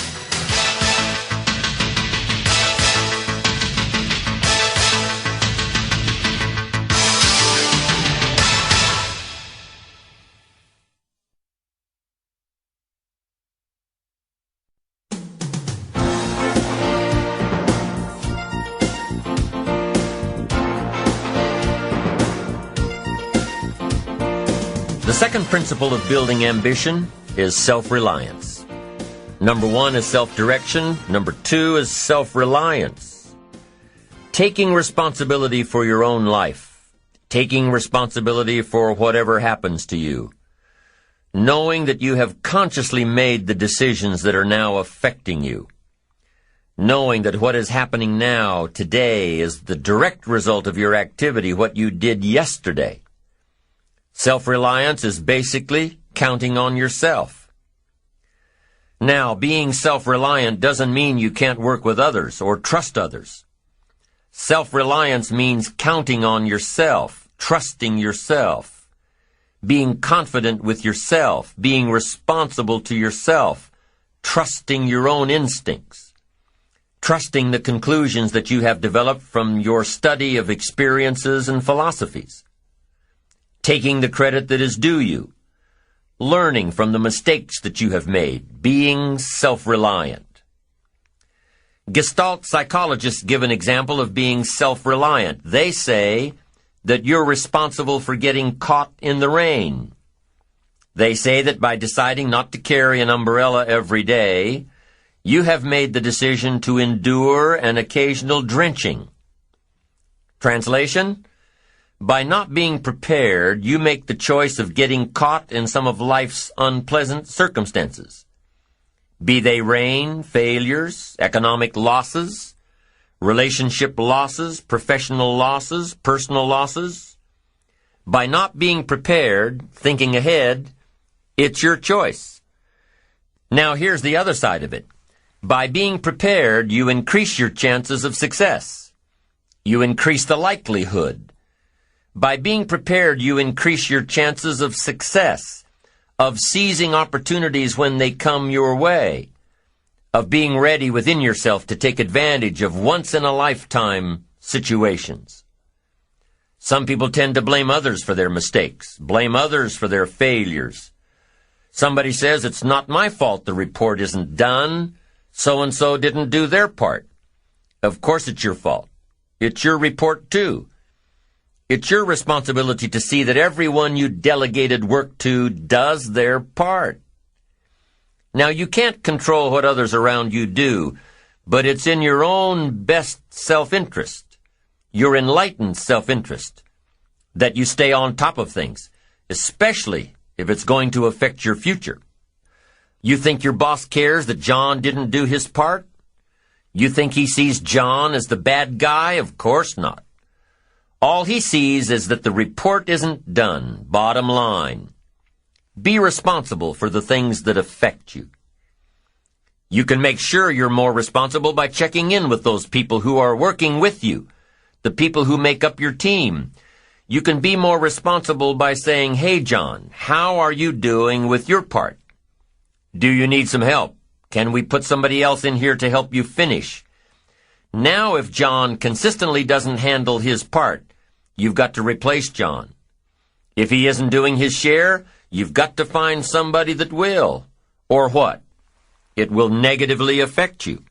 You can't wake up in the morning that the project is due hoping and wishing that John has done his part. No, you've got to be responsible because it's going to affect your career too. Now, my approach to my better future very early on in my career was to just go through the day with my fingers crossed. And I used to say something like, "I sure hope things will change for the better." Then here's what I found out. They're not going to change. Somebody says, "Well then, how will my life ever change?" Answer, when you change. When you change, when you get better, it'll get better. If you change, it'll all change. Don't put it on someone else. Hope that someone else will change it for you. Take responsibility for yourself. Take personal responsibility. You can't change the circumstances or the seasons or the wind, but you can change your reading habits. You can change whether or not you go for the skills, burn the midnight oil, turn yourself around, multiply your value by 2, 3, 5, 10. That you've got charge of. That you have control of. You don't have control of the constellations, but you've got control over whether or not you go to night school, take adult classes, learn some new skills. You have control over that. And if you don't, that's your fault. You've got to take personal responsibility. You've got to be self-reliant. You. Nobody else can change your life, alter your ambitions, pave a golden road for you. But you can. It's up to you. Be responsible for yourself. Learn to reap the harvest without complaint. This is a sign of growing maturity. And here's where it comes from, taking full responsibility. Take full responsibility for everything you do. Be responsible to yourself. It's your crop. Whatever your paycheck is, take full responsibility. You say, "Well, it's my employer." No, it's not your employer. You can become twice as valuable, 3 times as valuable. Burn the midnight oil, learn some more skills, bring more value to the marketplace. I'm telling you, whatever your harvest is, take it without complaint. Take it without blaming others.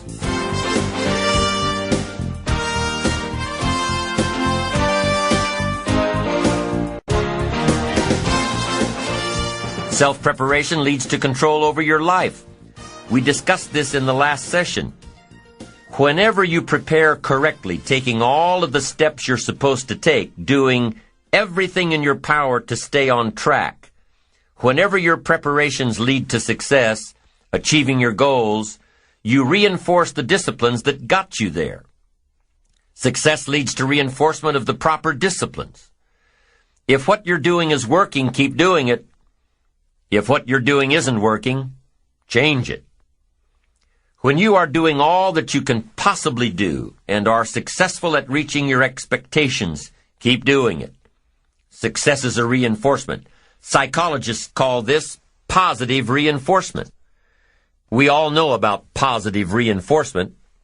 That's how we train our dogs. That's how we teach our kids. That's how the trainers at SeaWorld can get a killer whale to do tricks and follow commands and work side by side with humans. By positive reinforcement. When you bring a brand new puppy home and try to teach him not to mess in the house, what do? You reward him for going outside or scratching at the door. When you're trying to get your toddler out of the diaper stage, what do? You reward her with special presents. Make her feel special for learning something new. When you're trying to get your older kids to crack the books and study, what do?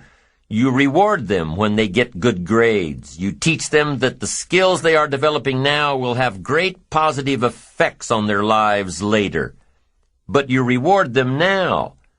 This is positive reinforcement.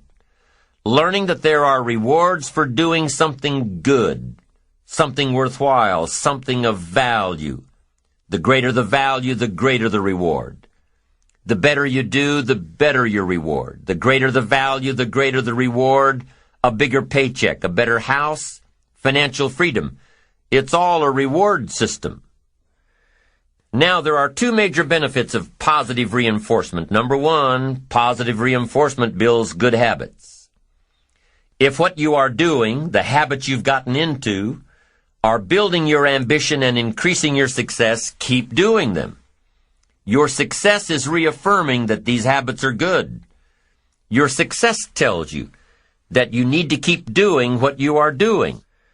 By reviewing these habits that bring on success, you reinforce them, give them sticking power. Now here's the other side. By reviewing your habits, what you do every day, by reviewing your habits, you may find out that some of them are inhibiting your success. You may find out that what you're doing every day is bad for you, or you may realize that you've gotten out of some very good habits. Somebody says, well, I've just gotten out of the habit of taking my daily walk around the block. Well, I guess you'll just have to get in the habit of being sick down the road. Somebody says, well, I used to read the books all the time. I've just gotten out of the habit.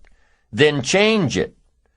Go back into your disciplines. If you've just gotten out of the habit, just get back into the habit. It's called discipline. If it doesn't work, don't do it any longer. You can keep your fingers crossed if you want to and hope that it'll all straighten out. You can wish for the wind not to blow quite as severely, to change in your favor, but we call that naive at best. If the habits that you've gotten into aren't serving you, change them. You can't keep doing this any longer. Don't wish for a better wind. The key is to wish for the wisdom to set a better sail. Utilize whatever wind that blows to take you where you want to go. That is the philosophy I picked up at age 25, and it revolutionized my whole life. And here's what I found. I found it was easy. I became a millionaire when I was 31, and I found it was easy. Now here's my definition of easy. It was something I could do. I figure if it's something you can do, it's easy. But here's a little parenthesis. I worked hard at it. I made sure my disciplines were in line. I made sure my habits were good. I made sure I did all that I could. I found something that I could do, but I worked hard at it. I got up early, stayed up late, and worked hard from age 25 to 31. But what I did was easy, meaning it was something I could do. Well, you say, Mr. Rohn, if it was so easy, how come during those 6 years all those other people around you didn't get rich? Here's why. It's easy not to. How else would you describe it? That's it. It's easy to keep doing the things that don't work. It's easy to keep bad habits. It's easy not to develop the disciplines. It's easy not to. So how come I got rich and they didn't? Here's a philosophical phrase. The things that are easy to do are also easy not to do. That's the difference between success and failure, between daydreams and ambitions. Here's the key formula for success. A few disciplines practiced every day. And those disciplines have to be well thought out. What should you spend your time doing? Don't waste your time on things that aren't going to matter. But a few simple disciplines can change your whole economic future. Future with your family, future with your business, future with your enterprise, your sales career, your management career. A few simple disciplines. A few simple habits. Good habits. Repeated every day. Now here's the formula for failure. Errors in judgment, repeated every day. All you've got to do is to have a few errors in your judgment and repeat them every day. I'm telling you, they'll spin out of control in 10 years. You'll end up driving what you don't want to drive, wearing what you don't want to wear, living where you don't want to live, earning what you don't want to earn. A few errors every day, bad habits every day, it's disastrous. Now here's why it's easy to repeat an error in judgment. Because failure doesn't fall at the end of the first day. Bad habits don't show their horrible results at the end of the first day, or the first week, or the first month. It's easy to get faked out. If disaster fell on us at the end of the first week, we'd change our philosophy. But it's so subtle. Errors in judgment, bad habits.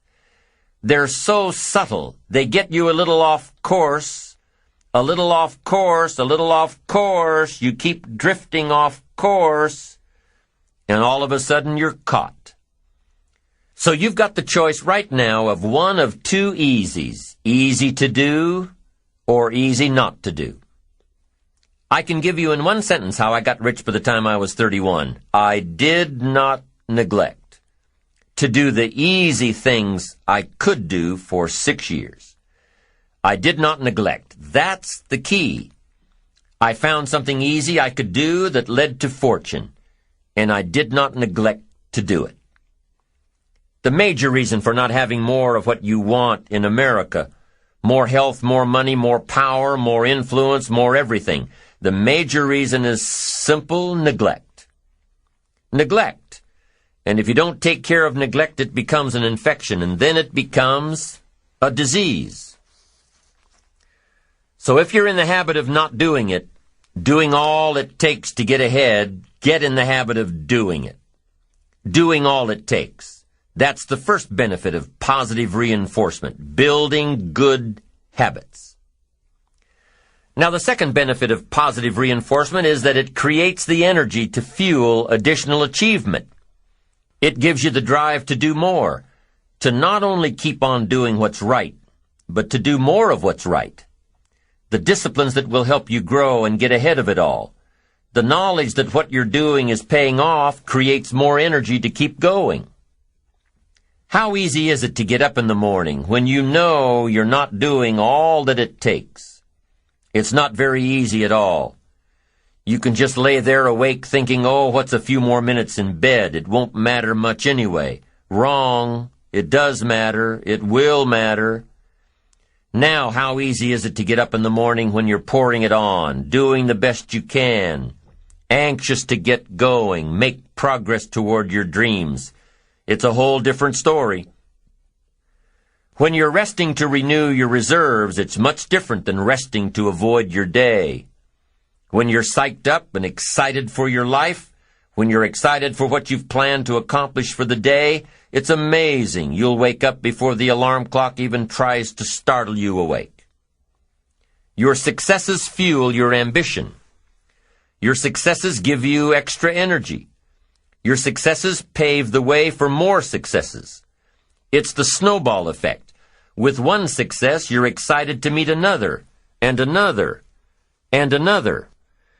And pretty soon, the disciplines that were so difficult in the beginning, the disciplines that got you going, are now part of your philosophy.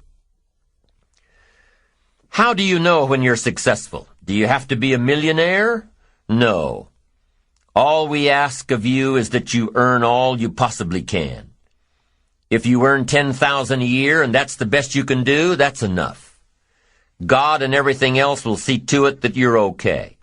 The key is to just do the best you can. If it's $10,000 a year, wonderful. If it's $100,000 a year, wonderful. If it's $1 million a year, wonderful.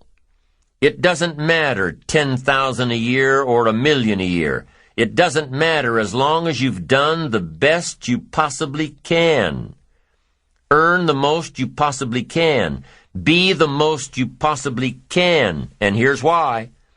The essence of life is growth. The essence of life is growth, to do the best you can. And here's what's interesting.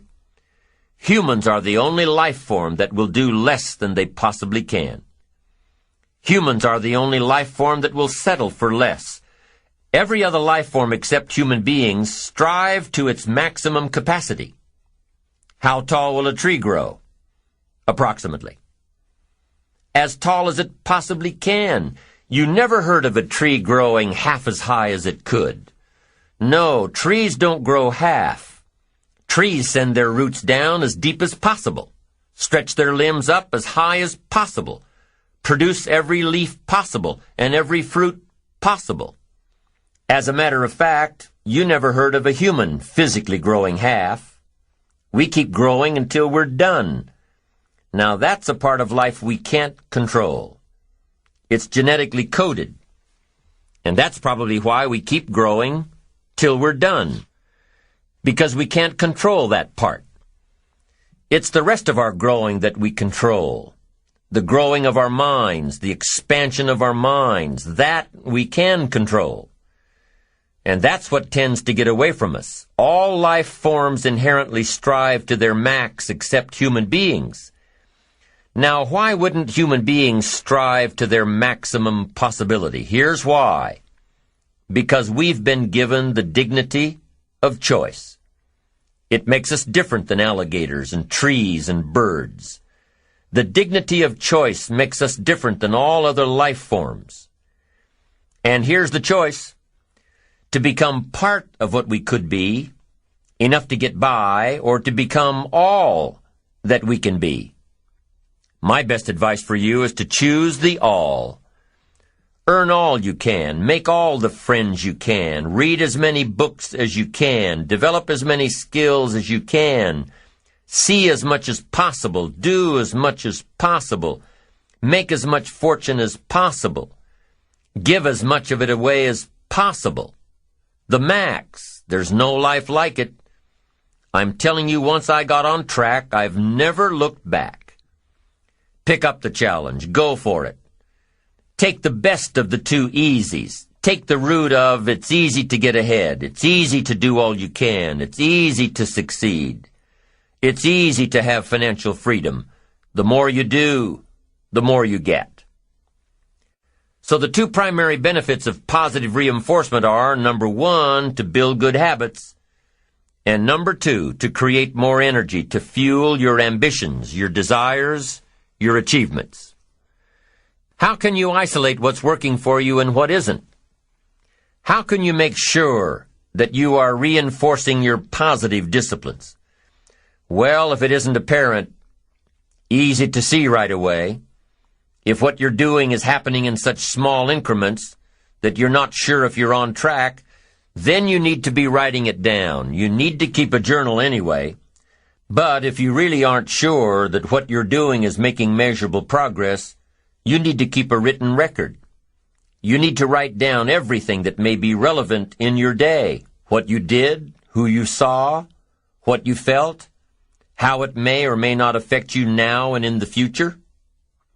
The best way to track your activities of the day is to write them down. The best way to track your activities of the week is to write them down. The best way to analyze your progress through the year is to have written it down. Why? So you can look back on it. Because by keeping a written record of your life, you will be more accountable. By putting into writing the action steps that you have planned, you will easily see what works and what doesn't. Most people just try to get through the day, never writing anything down, never keeping track of their progress along the way, never really knowing if they are doing all they can to reach their goals, to drive their ambition. But gifted people learn to get from the day. They don't let a day end without picking up some valuable experience, some emotional content, some idea that may positively affect their future. To get the most from a day, to learn the most from a day, you need to be able to reflect on the day. And how can you reflect on a day unless you record it in history? How can you possibly reflect on a week unless you can look back and analyze it? How can you learn from past mistakes and bask in the past successes unless you write it all down? There's something magical in writing out a problem. It's almost as though when you start writing it out, you start figuring out ways to make it work. Perhaps the magic is that when you write it down, you can now be objective. You can start to see objectively where you fit into the picture. You can start to see if you are being responsible, if you are being self-reliant. You are pondering it. You are trying to figure it all out. The fact that it is now on paper actually creates a space between you and the problem. And in this space that you have created, now solutions have room to grow. You see, writing about events that occur helps you to understand exactly what is happening. When we describe life to ourselves only in our minds, our imaginations tend to feed back false information about how things are, distorted information. Sometimes our creativity can create scenarios that really don't exist at all, if we keep the information just in our mind. But by writing it all down, we now can become more factual, more accurate, more realistic, more logical. And then as we reread what we have written, we create a new picture in our mind. And once we see things as they are, rather than how we think they are, we can see our way to make them better. It's all part of being responsible. It's all part of seeing things objectively in order to fully understand the steps that we must take to make things better. The steps we must take to better prepare ourselves for the opportunities that lie ahead.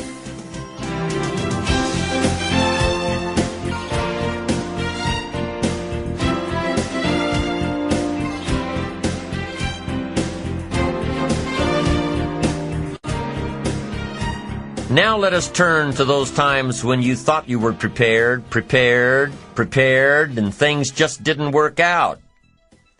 Let's take a few minutes to talk about the importance of knowing yourself enough to be your best cheerleader. You know, when you thought you were doing what you were supposed to do and were misinformed, the times you thought you had it all laid out and it just didn't work, the times when you burned the midnight oil day after day and it didn't seem to help, it didn't seem to change the end result.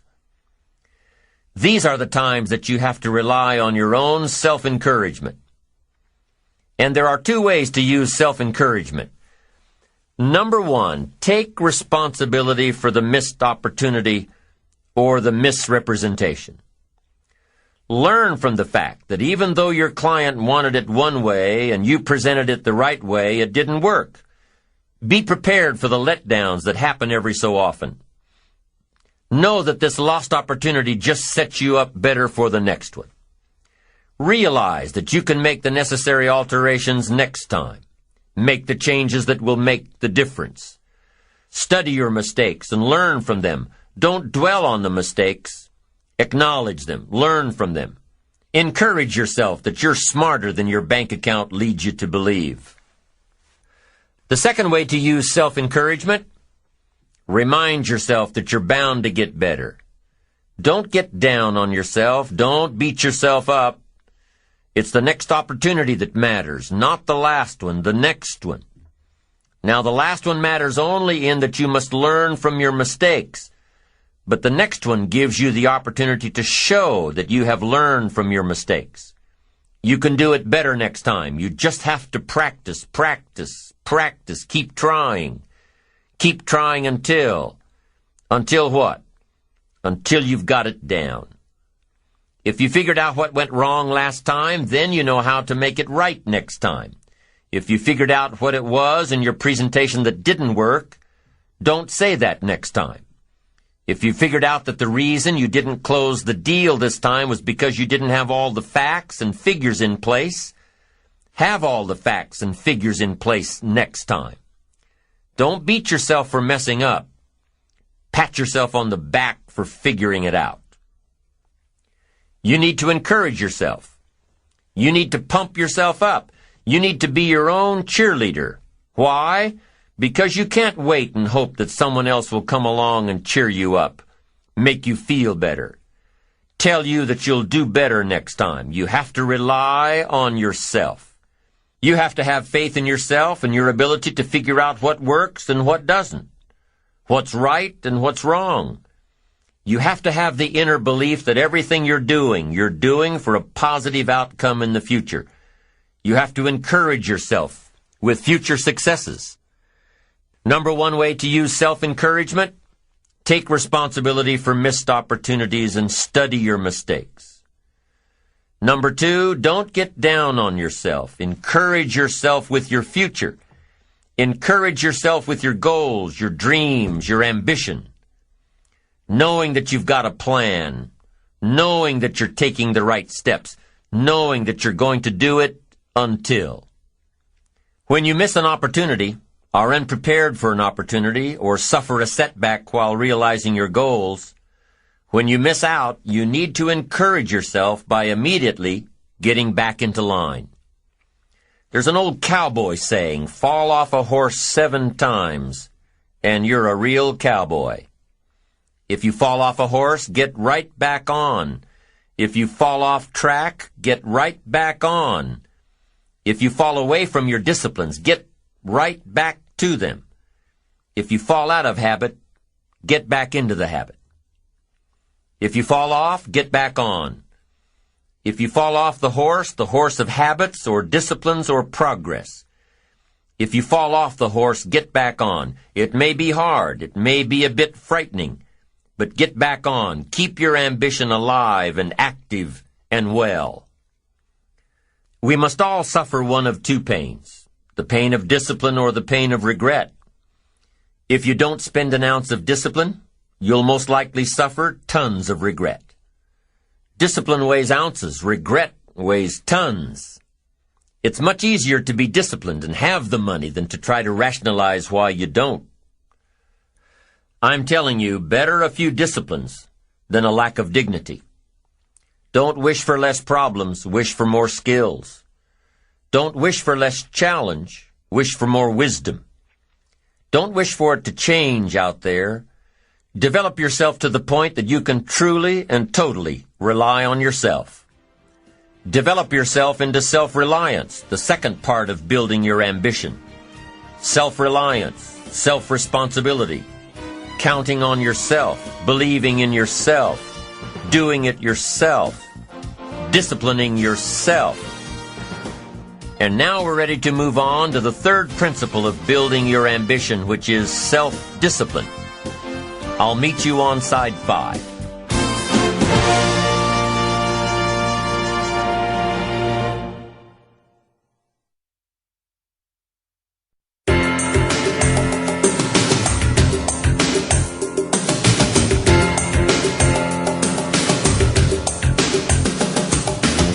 So far, we have talked about the first 2 principles for building your ambition. Number 1, positive self-direction. Number 2, self-reliance. And number 3 is self-discipline. The third principle for building your ambition is self-discipline. Of all the subjects we've covered so far and are about to cover, none is more important than covering the disciplines for success. What's at the core of achieving the good life? The major key to the good life. The major key is not in learning how to set goals. It is not in learning how to better manage your time. It is not in mastering the attributes of leadership. Every day in 1,000 different ways, we are trying to improve ourselves by learning how to do things. We spend a lifetime gathering knowledge in classrooms, in textbooks, in experiences. Now, if knowledge is power, if knowledge is the forerunner to success, then why do we fall short of our objectives? Why, in spite of all our knowledge and in spite of our collective experiences, do we find ourselves aimlessly wandering, settling for a life of existence rather than a life of substance? There may be many answers to this question. Your answers may be different than your associates or your spouses or your friends. While there may be many answers to this question, the fundamental answer is the absence of discipline. Applying all that we know. That's the key word, discipline, self-discipline. We might add one more word here, consistent. Consistent self-discipline. It doesn't really matter how smart you are or how much you know if you don't use it. It doesn't really matter that you graduated magna cum laude if you're stuck in a low-paying job. It doesn't really matter if you attended every seminar that comes to town if you don't apply what you've learned. Better than knowledge is applied knowledge. And once we've applied our knowledge, we must study the results of that process. Apply our knowledge, study the results. Refine our approach. Finally, by trying and observing and refining and trying again, our knowledge will inevitably produce worthy results, admirable results. And with the joy and results of our efforts, we continue to apply, to learn, to observe, to fuel our ambition with the positive reinforcement of continued progress. Pretty soon, we'll find that we're swept into a spiral of achievement, a vertical rise to success. And the ecstasy of that total experience makes for a life of triumph over tragedy, dullness, and mediocrity. But for this whole process to work for us, we must first master the art of discipline, self-discipline, consistent self-discipline. It takes consistent self-discipline to master the art of setting goals, to master the art of time management, to master the art of leadership, to master the art of parenting and relationships. If we don't make consistent self-discipline part of our daily lives, the results we seek will be sporadic and elusive. It takes a consistent effort to truly manage our valuable time, or we'll be consistently frustrated. Our time will be eaten up by others whose demands are stronger than our own. It takes discipline to conquer the nagging voices in our minds, the fear of failure, the fear of success, the fear of poverty, the fear of a broken heart. It takes discipline to keep trying when that nagging voice within us brings up the possibility of failure. It takes discipline to admit our errors and recognize our limitations. The voice of the human ego speaks to all of us. Sometimes the voice of ego says that we should magnify our value beyond our results. It leads us to exaggerate, to not be totally honest. It takes discipline to be totally honest, both with ourselves and with others. Be certain of one thing. Every exaggeration of the truth, once detected by others, destroys our credibility and makes all that we say and do suspect. As soon as a business colleague figures out that we tend to exaggerate, guess what? They'll always think we exaggerate, and they'll never quite hold us in the same regard again. Never. The tendency to exaggerate, distort, or even withhold the truth is an inherent part of all of us. It starts when we're kids. Johnny says, "I didn't do it. I didn't do it." Well, maybe Johnny didn't do it, but he probably had something to do with it. And then it continues when we're adults, exaggerating the benefits of a product to make a sale, exaggerating our net worth to impress old friends, exaggerating how close we are to closing a deal to impress the boss. And only an all-out, disciplined assault can overcome this tendency. It takes discipline to change a habit, because habits are formed a little bit each day, every day, every day. Once habits are formed, they act like a giant cable. They act like a nearly unbreakable instinct that only long-term disciplined activity can change. We must unweave every strand of the cable of habits slowly and methodically until the cable that once held us in bondage becomes nothing more than scattered strands of wire. It takes the consistent application of a new discipline, a more desirable one to overcome one which is less desirable. It takes discipline to plan. It takes discipline to execute our plan. It takes discipline to look with full objectivity at the results of our applied plan. And it takes discipline to change either our plan or our method of executing that plan if the results are poor. It takes discipline to be firm when the world throws opinions at our feet. It takes discipline to ponder the value of someone else's opinion when our pride and our arrogance leads us to believe that we are the only ones with the answers. With this consistent discipline applied to every area of our lives, we can discover untold miracles and uncover unique possibilities and opportunities.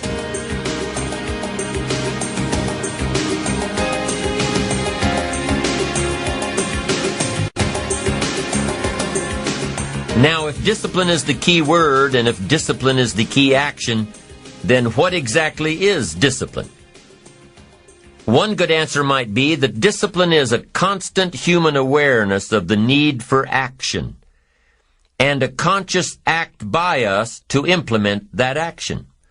Discipline is an awareness of the constant need for action and a conscious act to implement that action. If our awareness and our implementations occur at the same time, then we begin a valued sequence of disciplined activity. Now, here's the other side of discipline. If there's considerable time that passes between the moment of awareness and the time of our implementation, then that is called procrastination.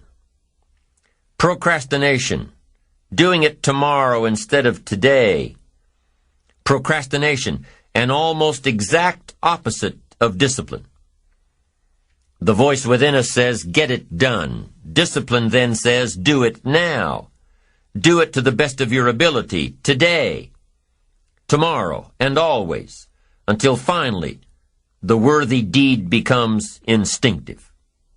Procrastination says later, tomorrow, whenever I get a chance. Procrastination also says do what is necessary to get by or to impress others. Do what you can, but not what you must. In every circumstance we face, we are constantly presented with these two choices. Do it now or do it later. Discipline and procrastination. A choice between a disciplined existence bearing the fruit of achievement and contentment or procrastination, the easy life for which the future will bear no fruit, only the bare branches of mediocrity. The rewards of a disciplined life are great, but they're often delayed until some time in the future. The rewards for the lack of discipline are immediate, but they are minor in comparison to the immeasurable rewards of consistent self-discipline. An immediate reward for lack of discipline is a fun day at the beach. A future reward of discipline is owning the beach. For most, we choose today's pleasure rather than tomorrow's fortune. So how can you get rid of the easy distractions? How can you keep your mind on what you're trying to do? How can you keep an attitude of doing it all and doing it now? How can you make the choice of discipline over procrastination? How can you stay focused on your ambitions? How can you avoid conversations at the water cooler? You can keep your focus on your work. You can get it done today instead of tomorrow. You've got to really work on your consistent self-discipline on a daily basis, or you'll find yourself distracted. Distracted by negative thoughts, distracted by negative people, distracted by water cooler chatter, and pretty soon, depending on the type of people you've associated with, distracted by your doubts within yourself. Never underestimate the power of influence and associations. And never underestimate the power of your own consistent self-discipline. Now let's take a closer look at discipline, at the 3 steps to becoming disciplined. First, true discipline is not the easiest option. Most people would rather sleep until 10 o'clock than get up at 6. It's easier to go to bed late, sleep late, show up late, leave early. It's easier not to read. It's easier to turn on the television than to open a book.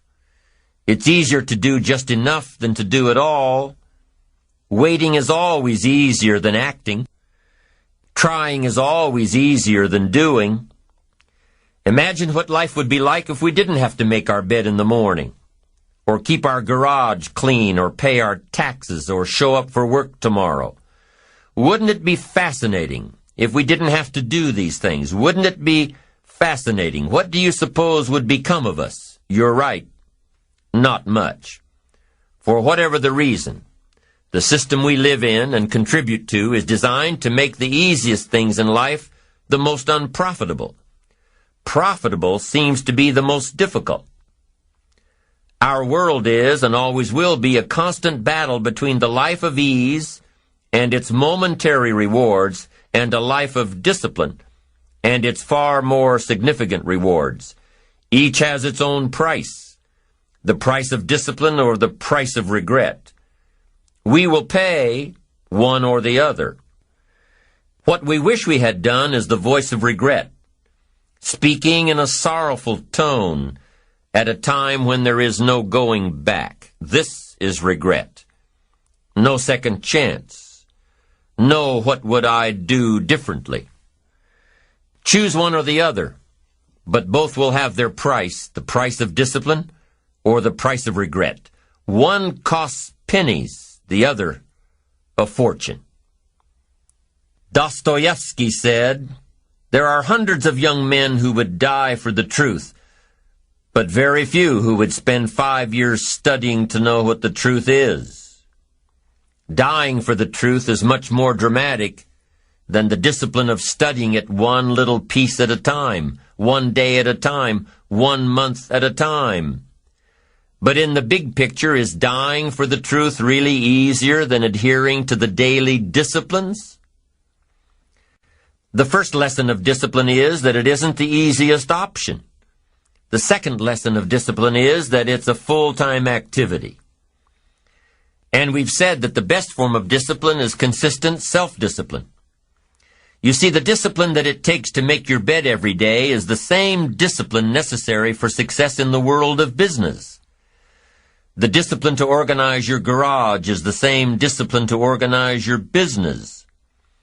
All disciplines carry through to affect all parts of our lives. If we're disciplined in just one area and lazy in another, guess what? Pretty soon, the lazy side will creep in and destroy the disciplined side. The bad habits in one area of our life will eventually destroy our self-discipline in the areas we've been working on. Consistency cannot be inconsistent. Discipline is the mind being trained to control our lives. Discipline is a set of standards which we've selected as a personal code of conduct. Discipline is imposing on ourselves the requirements for honoring these standards. Once we've adopted these standards of behavior and conduct, we're committed to honor them. And if we don't, then there can be no disciplined activity. We find ourselves announcing our standards to our relatives, our friends, our associates. We shout our beliefs and condemn those who believe any differently, but then we don't walk the talk. We end up acting in a way far different from the beliefs we've shouted. We tell our kids that the TV is rotting their minds, yet we spend our evenings in front of it. We tell our employees that they must take advantage of every minute of the working day, yet we spend 3 hours at lunch. Do as I say, not as I do. This is inconsistent. This leads to a loss of credibility among those who watch us. And more importantly, this leads to a loss of credibility within ourselves. The only thing worse than one who is inconsistent in applying their self-imposed disciplines is one who has never considered the need or the value of discipline at all. These people seem to wander aimlessly, changing procedures, changing standards, changing loyalties, and shifting frequently from one commitment to another, leaving behind a trail of broken friendships, unfinished projects, and unfulfilled promises, all because of a discipline that was either non-existent or imposed so infrequently that it was ineffective. Here's the third step to becoming consistently self-disciplined. Number 1 is realizing that discipline isn't the easiest option. Number 2, discipline is a full-time activity, day by day, every day. And The third step to becoming self-disciplined is really a philosophy that holds one of life's unique promises. Number 3 simply says, for every disciplined effort, there is a multiple reward. That's one of life's great arrangements.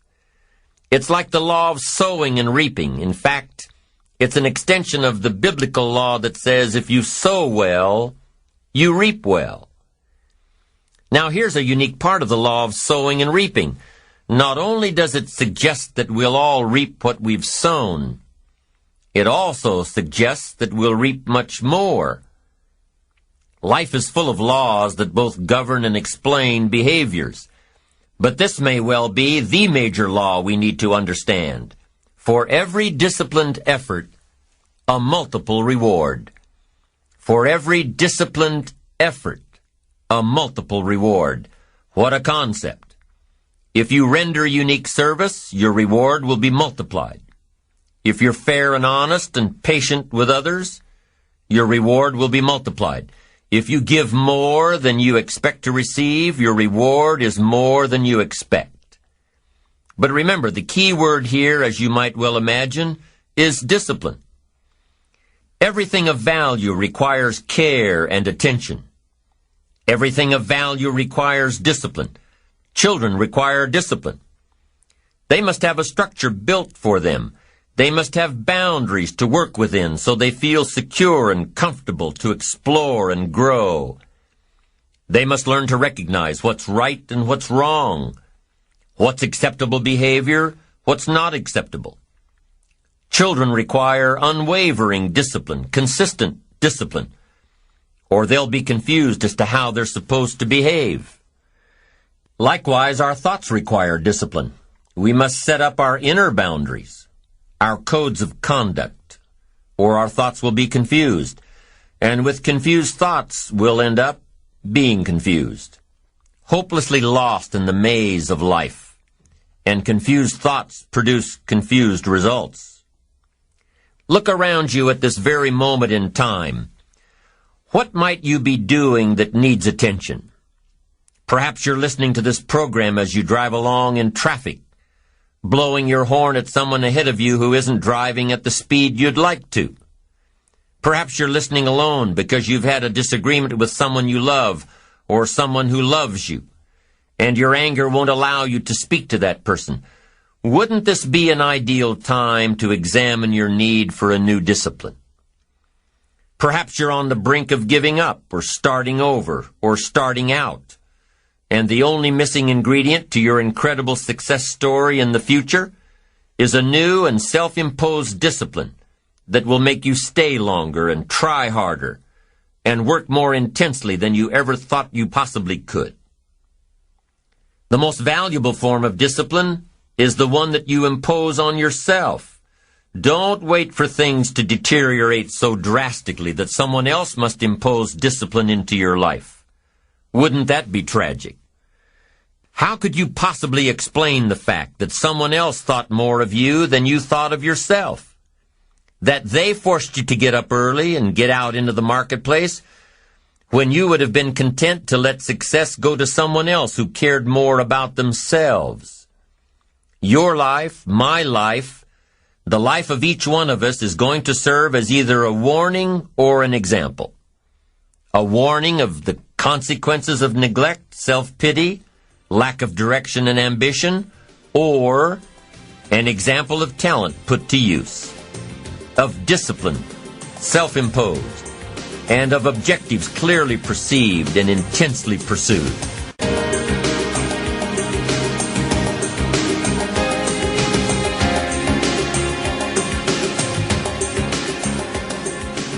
Now, can too much discipline be a bad thing? Can you possibly be too disciplined? Too much of anything is a bad thing. Life without balance results in an unbalanced life. Walking around the block every day is good. Walking or running 6 hours a day is bad. It's obsessive. Unless, of course, you make your living as a marathon runner. Then you're doing your job. Eating an apple a day is good. Eating only apples is bad. You won't get all the protein and vitamins and nutrients your body needs. Working hard, burning the midnight oil, doing it until is good. Working nonstop, never taking a vacation, never having any fun, never spending quality time with the people you love, working day after day, month after month, never taking a break year after year, is bad. If you've got your nose to the grindstone all the time, how are you ever going to spot new opportunities, consider new ideas? It doesn't work that way. You've got to stop and ponder where you've been and where you're going. You've got to reflect so you know if you're even on the right track. Everyone has heard the story of Willie Loman in the play Death of a Salesman. Willie was a workaholic. He typified the old-fashioned concept of success. After all, if you're always working, you must be successful. No, it doesn't work that way. For workaholics, there's never enough work. They can work 10, 12, 14 hours a day, take 2 jobs, work them back to back. The only satisfaction is fighting off sleep, denying life's pleasures, getting more tasks done. Some people are impressed with this type of behavior. But just because a workaholic spends too much time working, that doesn't mean he or she ends up with the most money. These people are generally more task-oriented than results-oriented. They're busy being busy, not busy being productive. Workaholics generally end up alienating their families, losing their health, facing a crisis of values. Now, wouldn't you prefer a life of productivity rather than a life of tasks? Of course. When you schedule your time and take advantage of your time, you can work smarter instead of working longer, and you'll probably end up getting more done than the workaholic, and still have time for other things in life. Enlightened self-interest says, I will look for new ways to work smarter by focusing on doing more per hour instead of doing more hours. It says I will run my day so my day doesn't run me. Enlightened self-interest also says that a life worth living comes from a life of balance and moderation. Too much of anything, even good things, will sooner or later throw you off track. Now, here's a key technique that you can use in your life to help keep you on the right track. This technique is called visual chain thinking. Ambitious people don't see each step toward their goals as a singular step. Each discipline as a singular discipline. Each project as a singular project. Each sale as a singular sale. With everything they do and with every discipline they adhere to, they see it all as part of a chain. A link in the chain of events and actions that will lead them to their final destination. Every action and every discipline today is a link in the chain. Every action and every discipline tomorrow is a link. Every action and every discipline in the future is a link.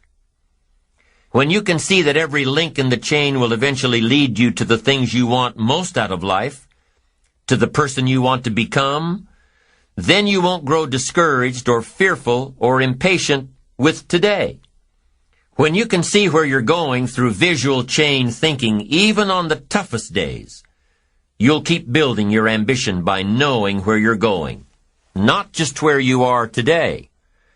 Part of this visual chain thinking is built when you decide on your direction, when you can see where you're going to end up before you get there, when you can see California while staring at the east side of a 14,000-foot mountain. And building your visual chain of thought begins when you have well-defined plans for your career, your family activities, your investments, and your health. Your plans and goals are your visual chain, knowing where you're going before you get there. Develop a plan, a game plan. It's ironic how we all understand the importance of mapping out a strategy for a football game or a basketball game. Not one professional team in the world begins a game without a complete strategy. But few of us take the time to map out a strategy for our lives, a game plan. But it's important. Here's the first rule for your game plan of life. Don't start your day until you have it finished. Don't begin your activities of the day until you know exactly what you plan to accomplish. Don't start your day until you have it planned, and do this every day.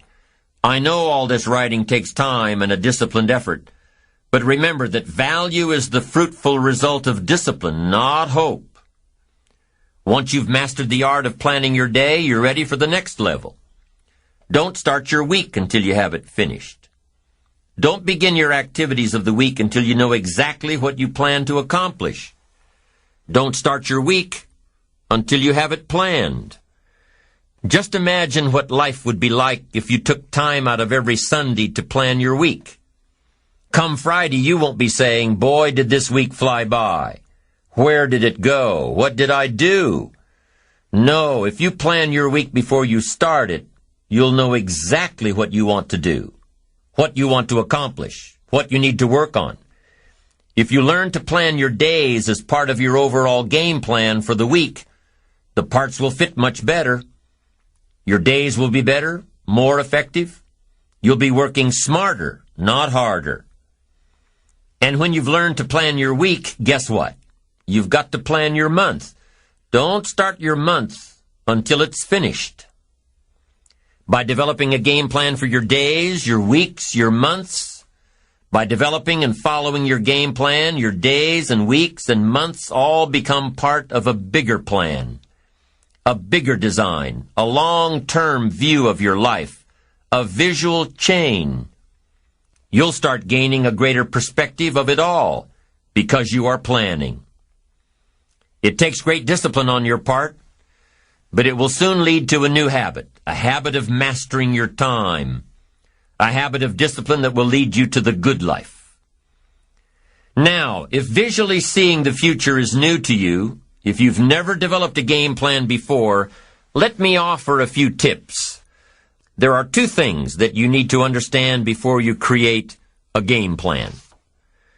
Number one, a game plan, a visual chain of your future, is like a spreadsheet. Instead of listing numbers, you list activities. It's like a to-do list. And number two, the technique of developing a game plan can be used for a single day, a single project, or a variety of projects that are happening simultaneously. Here's how you do it. First of all, you need to buy a pad of graph paper. Game plans work best on graph paper. So take a sheet of graph paper and make vertical columns of the number of days this plan is to cover. Then on the left-hand side of the paper, write the heading, Activities. Under this heading, list all of the activities to be accomplished within your time frame. Let's say, for example, that you've got 1 week to finalize a marketing plan. It's an overwhelming amount of work to complete, but it's got to be done. So break it down piece by piece. The best way to start is by listing all of the individual components on the left-hand side of the page. Now, some of these things need to be completed before others can be started. You need to have your market research results in before you can determine your target market.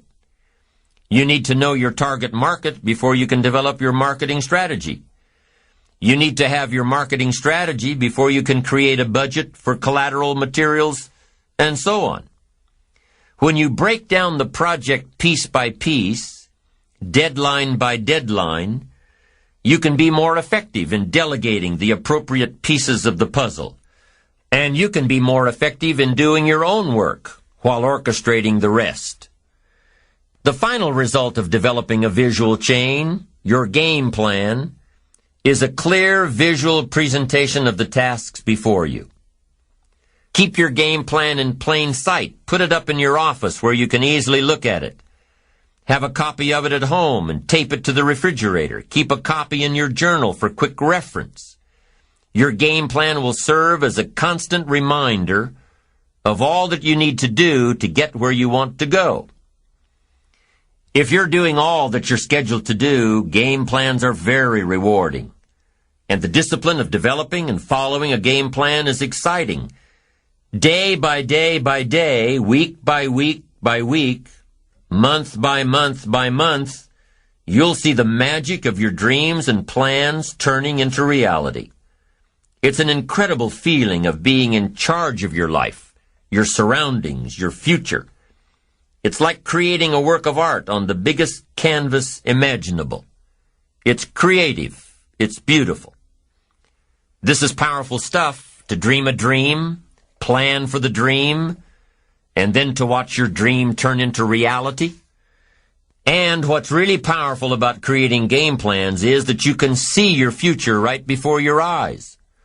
So on those days when your energy isn't up to par, your enthusiasm is a little low, your ambition isn't pulling you, and your attitude isn't on the high side, on those days, use your game plan to see how far you've come and take time to realize just exactly where it is that you're headed for. On those days, it's your discipline and visual chain of the future that will pull you ahead. It can't possibly set you back. It'll pull you ahead. Develop a game plan for your life, and make sure that it includes more than work projects. Make sure that your game plan includes time for recreation, time for reflection, time for exercise, time for health, time for spirituality. Let's say you've developed your plan and you've penciled in writing a report from 9 a.m. to 10 a.m. Well, what if you don't do your best report writing this early in the morning? What if you do this kind of work best at 3 in the afternoon? Then juggle your projects around a little. Know yourself well enough to know what you do best at different times of the day, of the week, of the month. Know the best time for you to accomplish a certain type of task, and schedule it during those times. You have to work with your game plan in order for it to best work for you, and you have to maintain the discipline of working your plan until what? Until you've got it down. In the end, it is your own discipline that acts as the magic catalyst to give substance and depth to your ambition, to achieve your own plans and dreams, to have what you want to have, and to become what you want to become. Your consistent self-discipline is the magic catalyst. The ultimate question cannot be whether you are going to make the fundamental disciplines your own. The ultimate question is when. With the intense and consistent application of worthy disciplines, we have the individual and collective capacity to change ourselves, our incomes, our attitudes, our lifestyles, and our effect on other people. We can change opinions, we can change leadership, we can even change the direction of our nation. We have the chance, we have the capacity, we have the answers, and we have the ability. The elements are all there, including the freedom to try. Only the discipline is missing, and that element and the decision to use it lies within all of us. The choice is ours.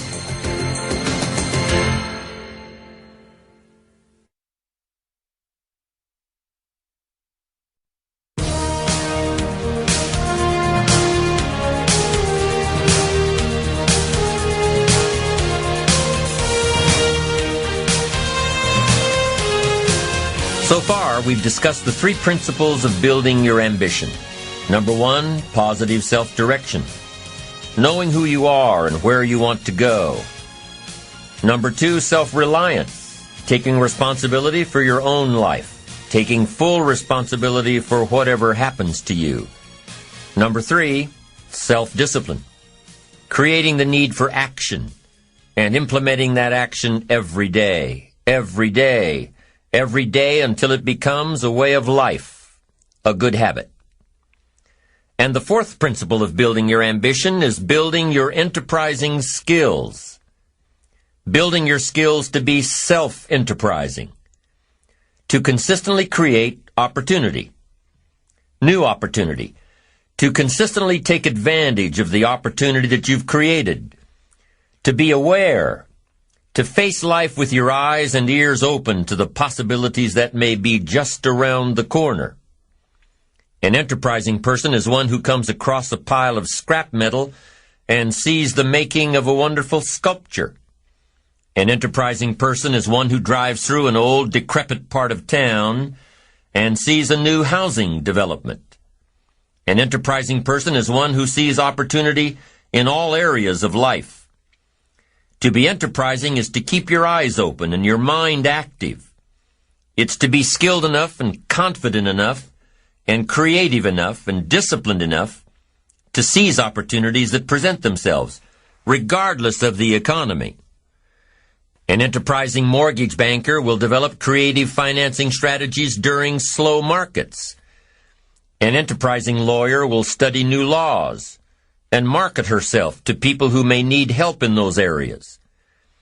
An enterprising salesman will research beyond the obvious to find new prospects for his products or services, isolate a secondary market, develop another benefit. An enterprising attitude says, find out before action is taken. Do your homework. Do the research. Be prepared. Be resourceful. Do all you can in preparation of what's to come. Think of a few people you know who are enterprising. Think of people in the news, in your office, in your neighborhood. What do these people have in common? Well, they're probably always on the go, developing a plan, following a plan, reworking the plan until it fits. They're probably very resourceful, never letting anything get in their way. They probably don't understand the word no when it applies to their visions of the future. And when posed with a problem, they'll probably say, let's figure out a way to make it work, instead of, it won't work. You need to be like that pesky little Energizer bunny. You need to keep going and going and going. Self-enterprising people always see the future in the present. Self-enterprising people will always find a way to take advantage of a situation, not be burdened by it. And self-enterprising people aren't lazy. They don't wait for opportunities to come to them. They go after the opportunities. Self-enterprise means always finding a way to keep yourself actively working toward your ambition. Self-enterprise requires two things. Number one, creativity. Creativity to see what's out there and shape it to your advantage. Creativity to look at the world a little differently. Creativity to take a different approach. Creativity to be different. And what goes hand in hand with the creativity of self-enterprise is number two, the courage to be creative. The courage to see things differently and the courage to go against the crowd. The courage to take a different approach. The courage to stand alone if you have to. The courage to choose activity over ease. And activity generally relates to how you feel about yourself. Understanding your self-worth, how valuable you are. What could you do if you had all the skills, took the classes, read the books, burned the midnight oil? What could you do? What true value could you develop? This is one of the better exercises. What could I become? What could I really do in the marketplace? In enterprise, home, family, experience, love, friendship, marriage. How valuable could I become? Am I valuable enough to work on what's not working so I can reach my full capacity? If I'm operating at 20%, what could I possibly do with the other 80%? Once you start understanding how valuable you are, it's a whole new experience. Understanding self-worth. It plays a major role in our ability to be self-enterprising. Our self-worth makes the difference between being lazy and being active. Being self-enterprising. If we don't feel good about ourselves, we won't feel good about our lives. And if we don't feel good about our lives, we won't be very interested in looking for opportunities. So you see, being self-enterprising doesn't just relate to the ability to make money. Being self-enterprising also means feeling good enough about yourself, having a great enough self-worth to want to seek advantages and opportunities that will make a difference in the future. Enterprise is always better than ease. Every time we choose to do less than we possibly can, it affects our self-confidence, our self-worth. If we keep doing a little less every day, a little less, every day that we keep doing a little less, we are also being a little less. Can you imagine what you'd end up being after 10 years of doing a little less every day? It's devastating. Think about it. Doing less could ruin your life. Now, you can reverse the process of doing a little less. You can reverse this process by using your self-direction, your self-reliance, your self-discipline. You alter the course by doing a little more each day. A little more, a little more, a little more. And pretty soon, you'll develop a new habit of doing rather than neglecting. And days and weeks and months of doing a little more will ultimately do what? It'll increase your confidence and your courage and your creativity and your self-worth.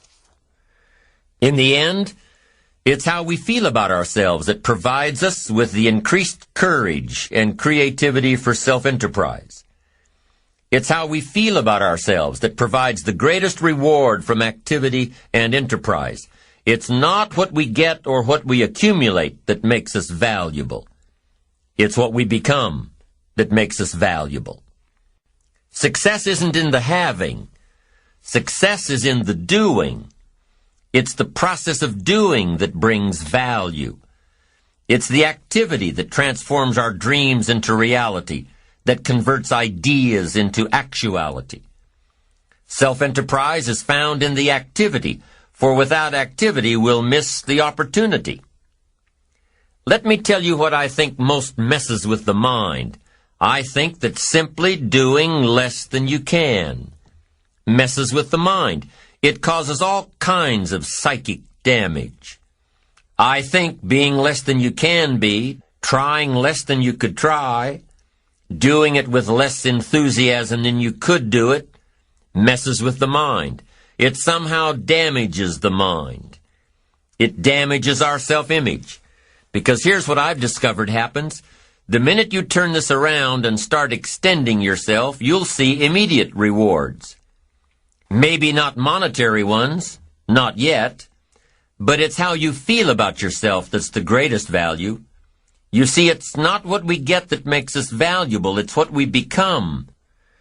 Discover all you can do, see how much you can earn, how much you can share, how much you can start, how much you can finish, how far you can reach, how far you can extend your influence. Some people out there would have us believe that positive affirmation is more important than activity.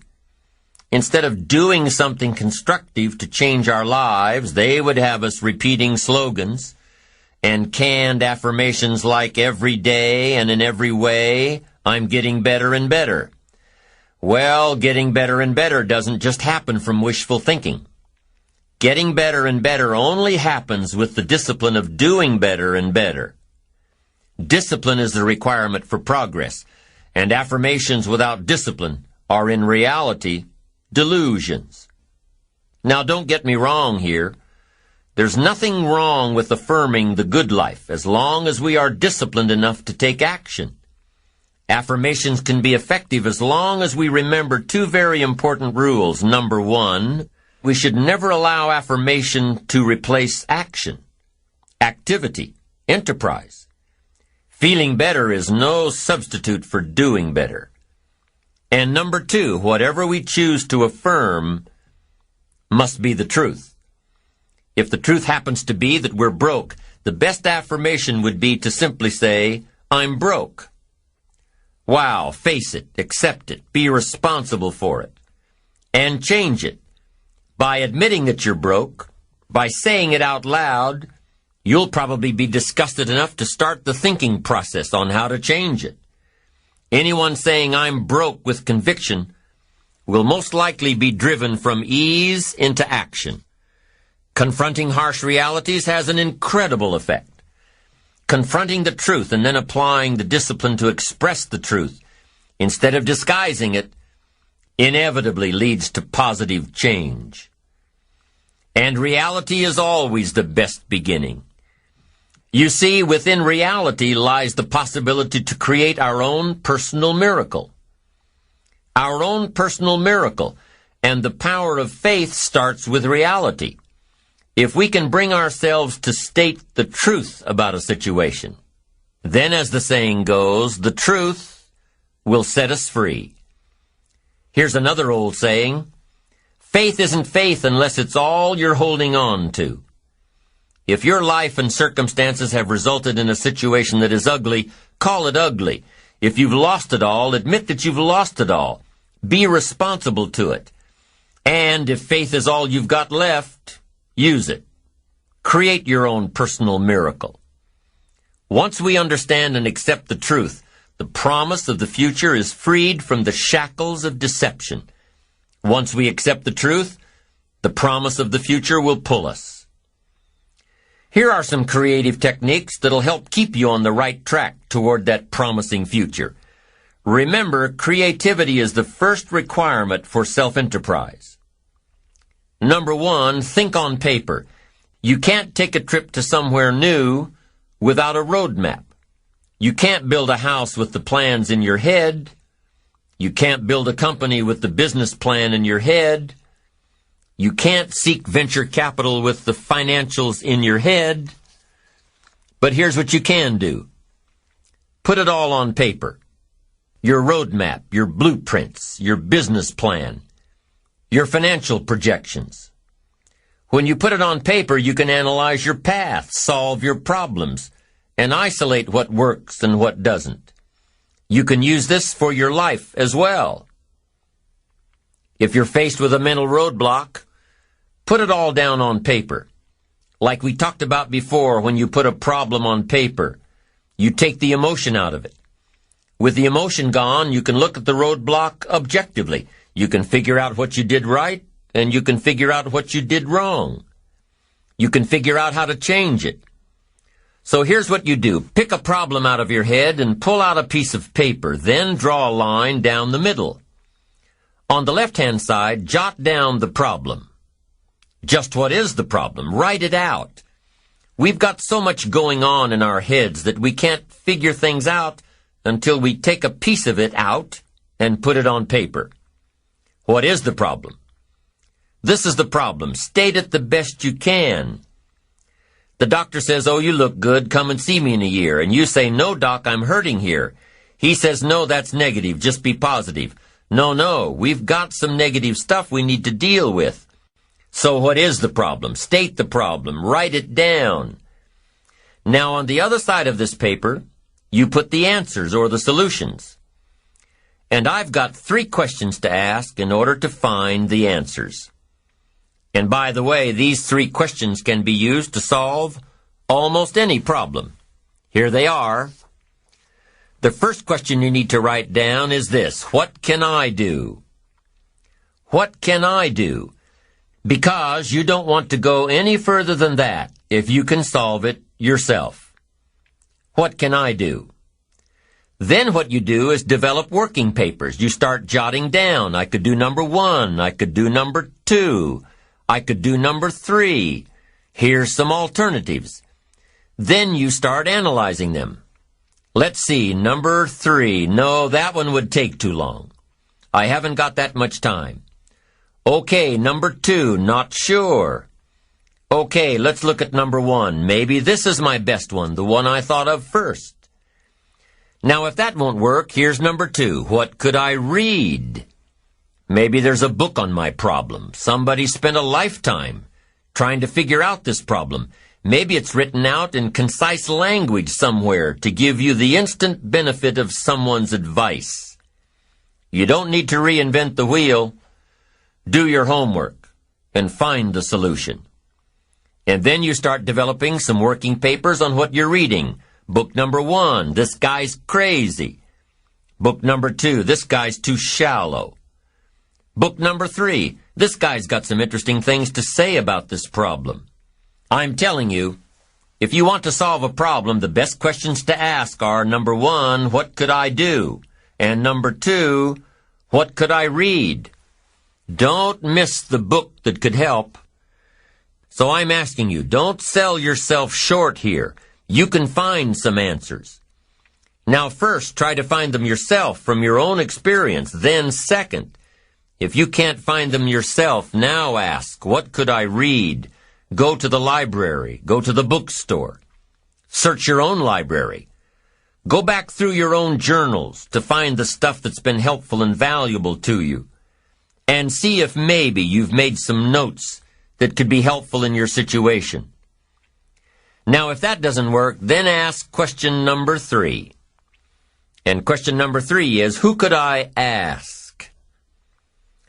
Now, guess what you're prepared with when you ask somebody to help you? You've got your working papers to show them. You say, I've got my working papers. I've tried my best to figure it out myself, and that finally left me short. Here are some of the books I've read. I've researched this material, and I'm still short. Now could I possibly ask you, and could you possibly help me? You can't believe how willing somebody will be to help you if, first of all, they've gotten the idea that you were willing to help yourself. So if you've got a problem, pull it out of your head and put it down on paper. Then ask yourself, what can I do?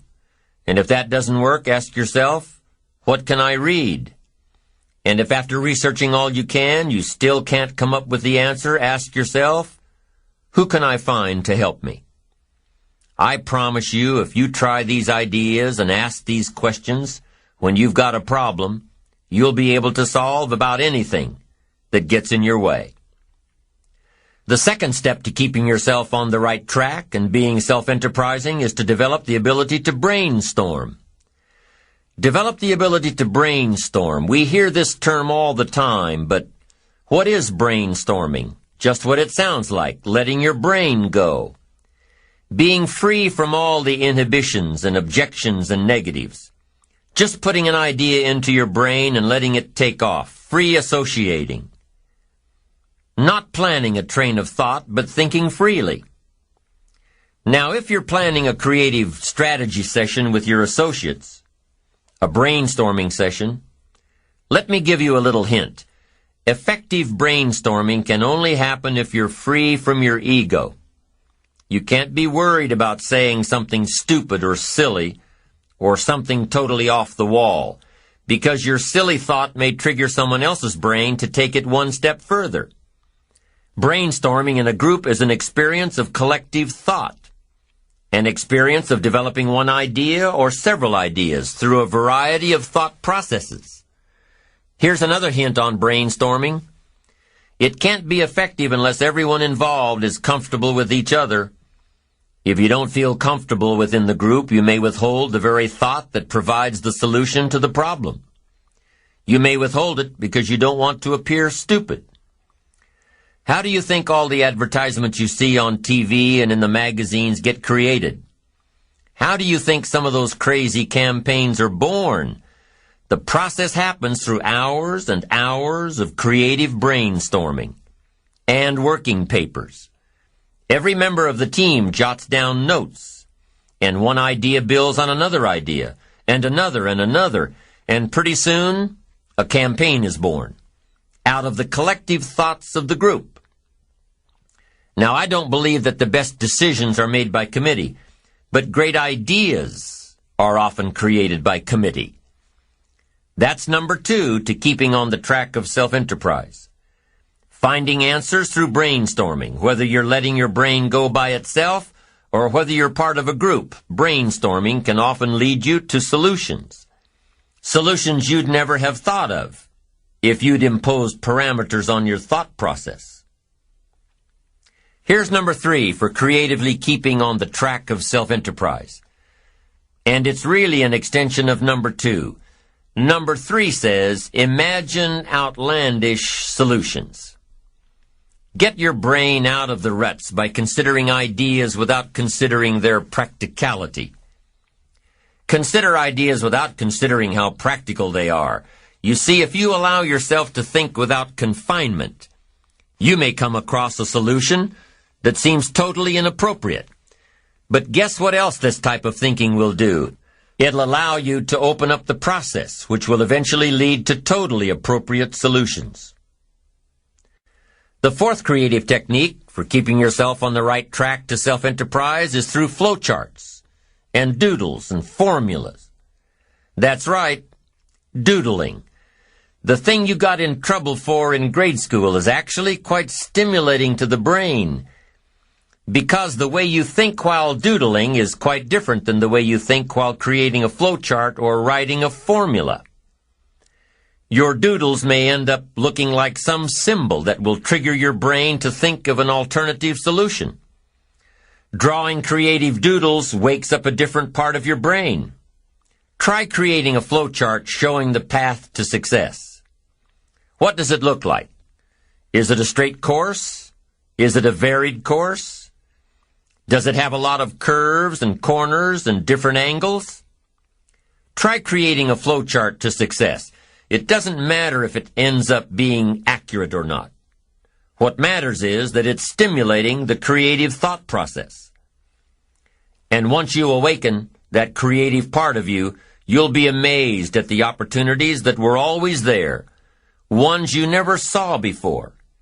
It's all a matter of how you look at life and opportunities. The fifth method of creatively staying on the self-enterprising track is to access the information highway. It's amazing the kind of information that comes across the phone lines these days. With your computer, either your home computer or the one you've got at work, you can go online with hundreds of services. You can access stock quotes. You can access worldwide newspapers. You can do research. You can call up a bulletin board and directly ask questions of other users. You can make new contacts. Develop an entirely new network.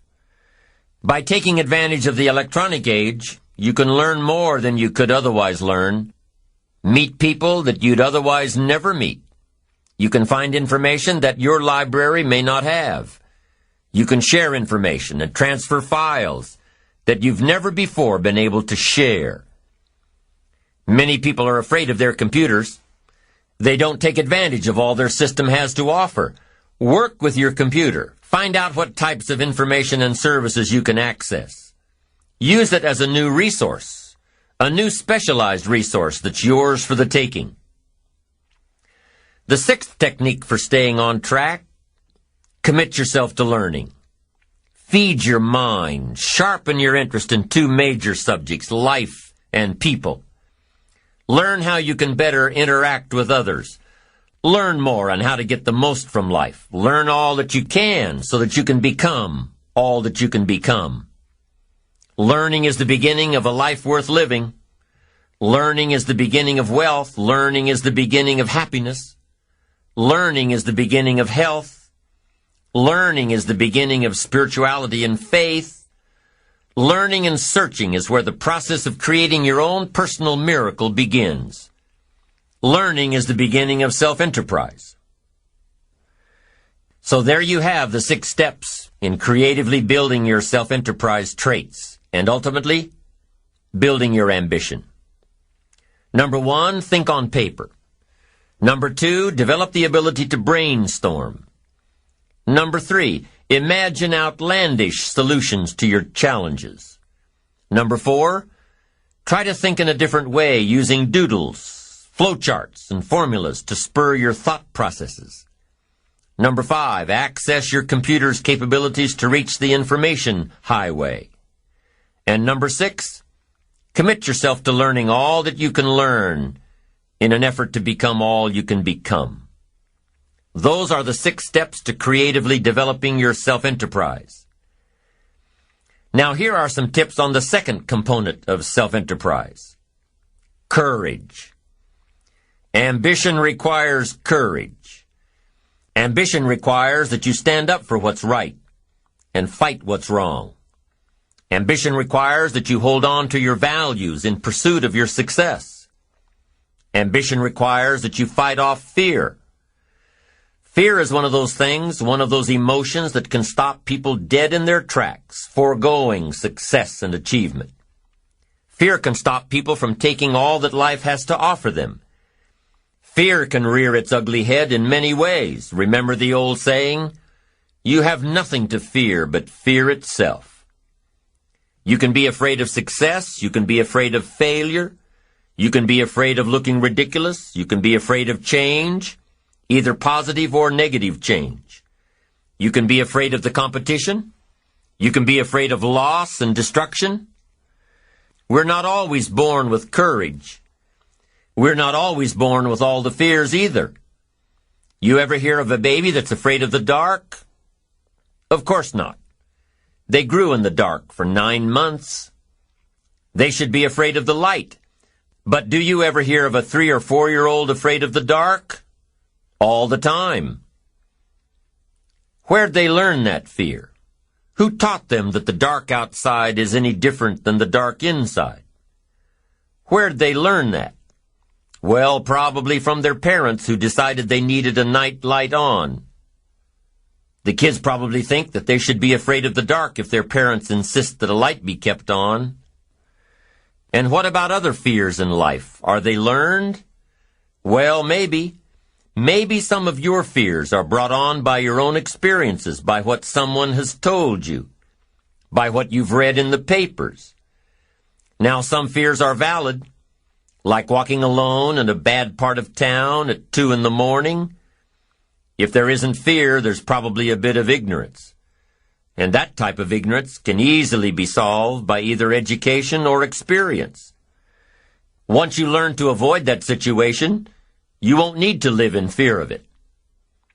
Fears, even the most basic ones, can totally destroy our ambitions. Fear can destroy fortunes. Fear can destroy relationships. Fear, if left unchecked, can destroy our lives. Fear is an enemy. And let me tell you about some of the other enemies we face, enemies on the inside. One of the enemies that you've got to destroy before it destroys you is indifference. What a tragic disease this is. Ho-hum, let it slide. Drifting away from your ambitions. Here's one problem with drifting. You can't drift your way to the top of the mountain. Next one, an enemy inside all of us, indecision. Indecision is called the thief of opportunity, the thief of self-enterprise.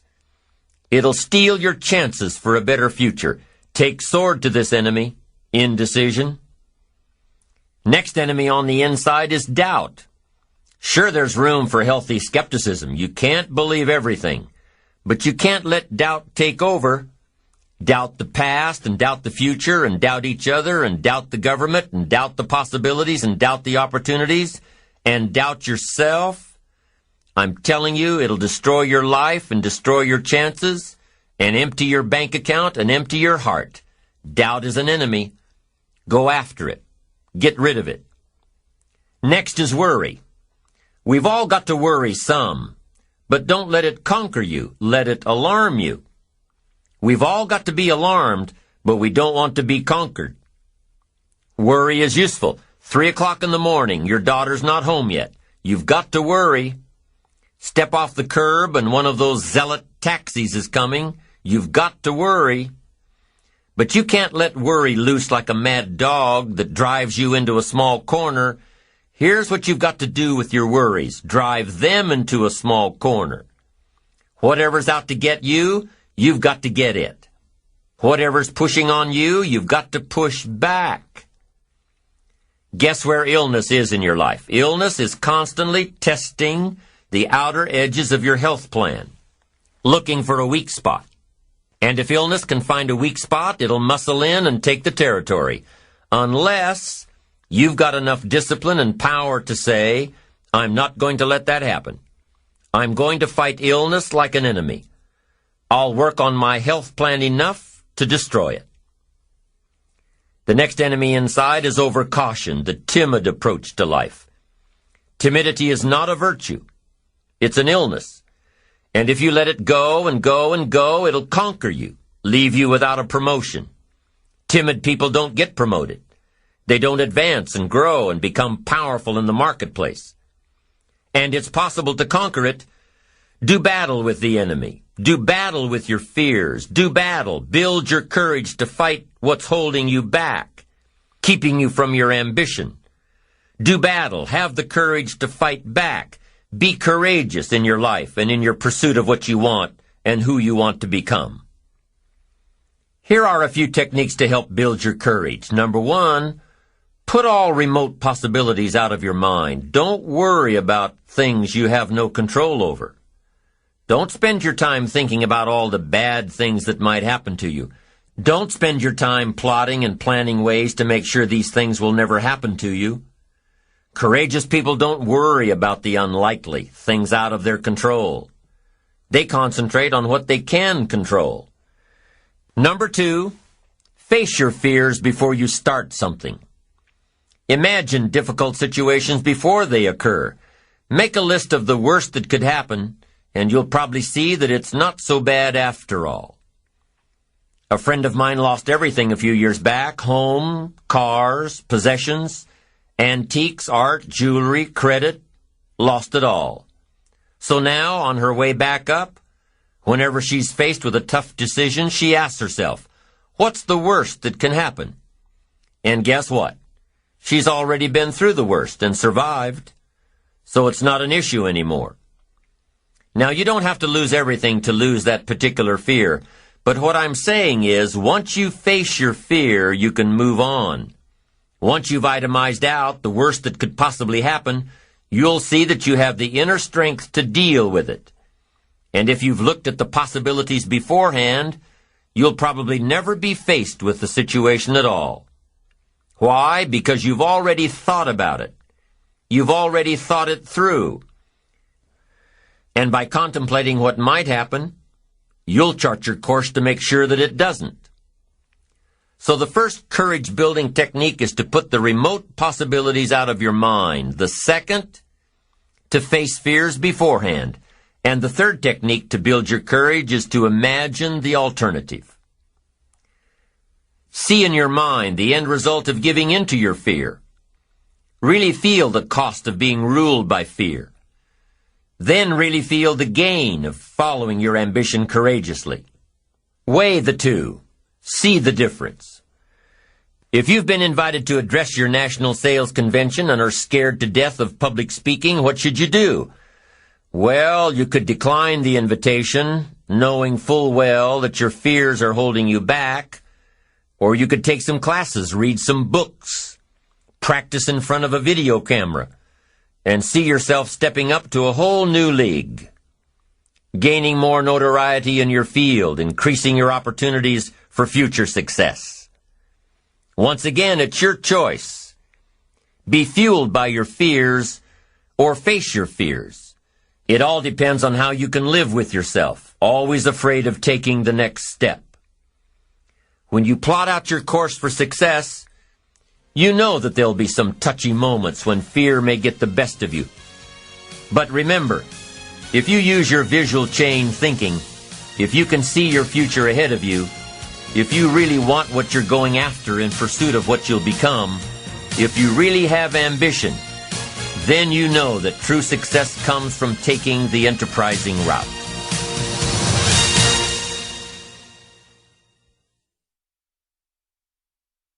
Subscribe to youtube.com/BBB Media for more great videos. Thank you.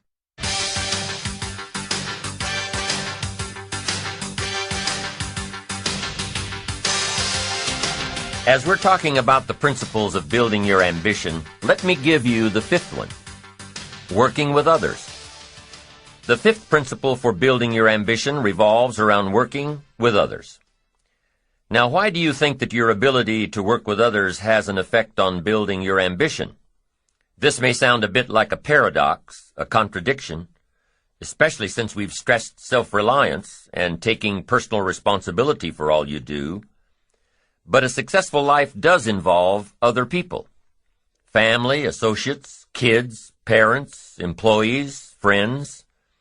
Working with others, or living with others, or spending time with others means that you must also take responsibility for your relationships. Take bosses, for instance. How many bosses do you know that'd be totally lost without their secretary? Quite a few. They're a team. One takes the spotlight, the other is invaluable behind the scenes. One's a great idea person, the other a great detail person. They work together, or it wouldn't work at all.